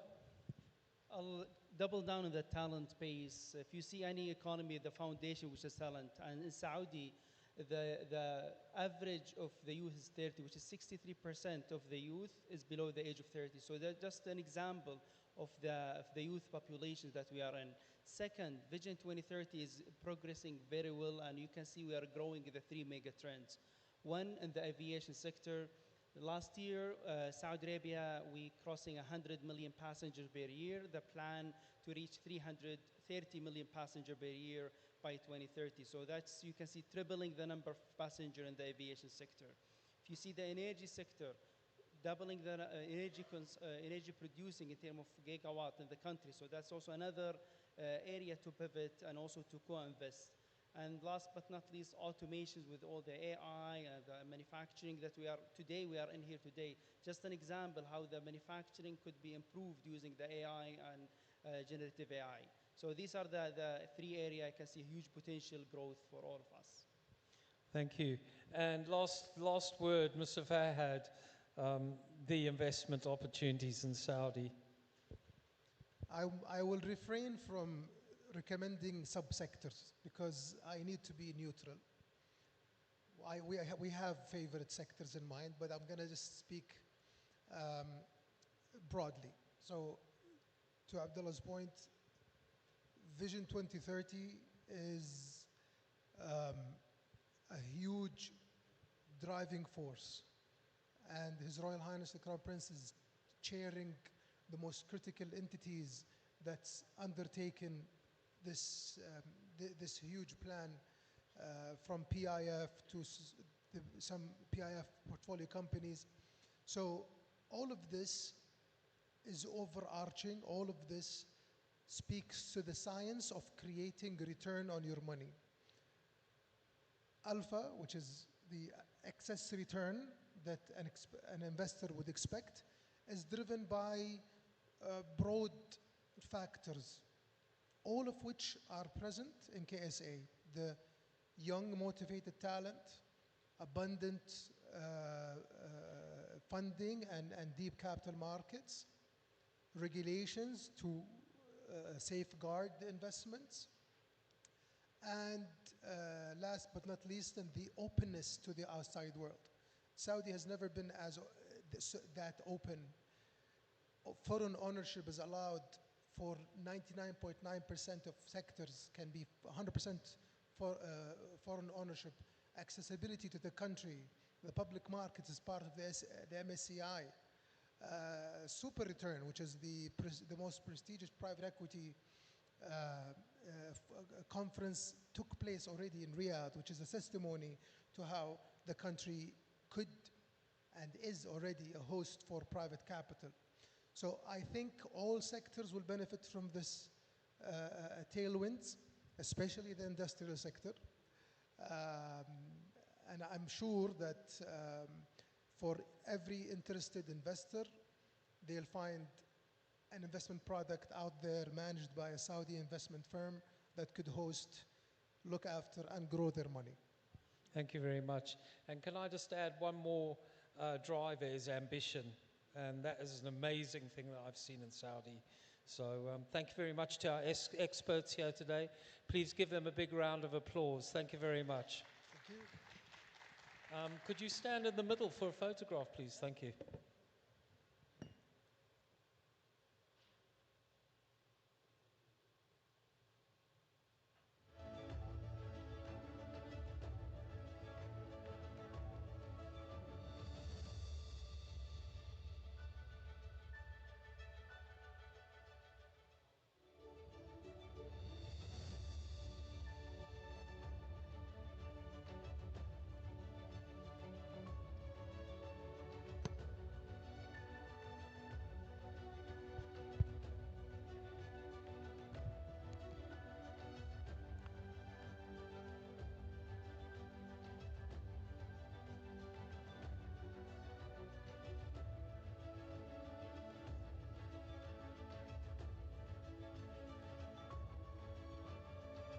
Thank you, Dr. James, as well as Mr. Yusuf, also Dr. Dalia, and Mr. Abdullah Al-Jafali, as well as Fahad Naeem for contributing in the last panel.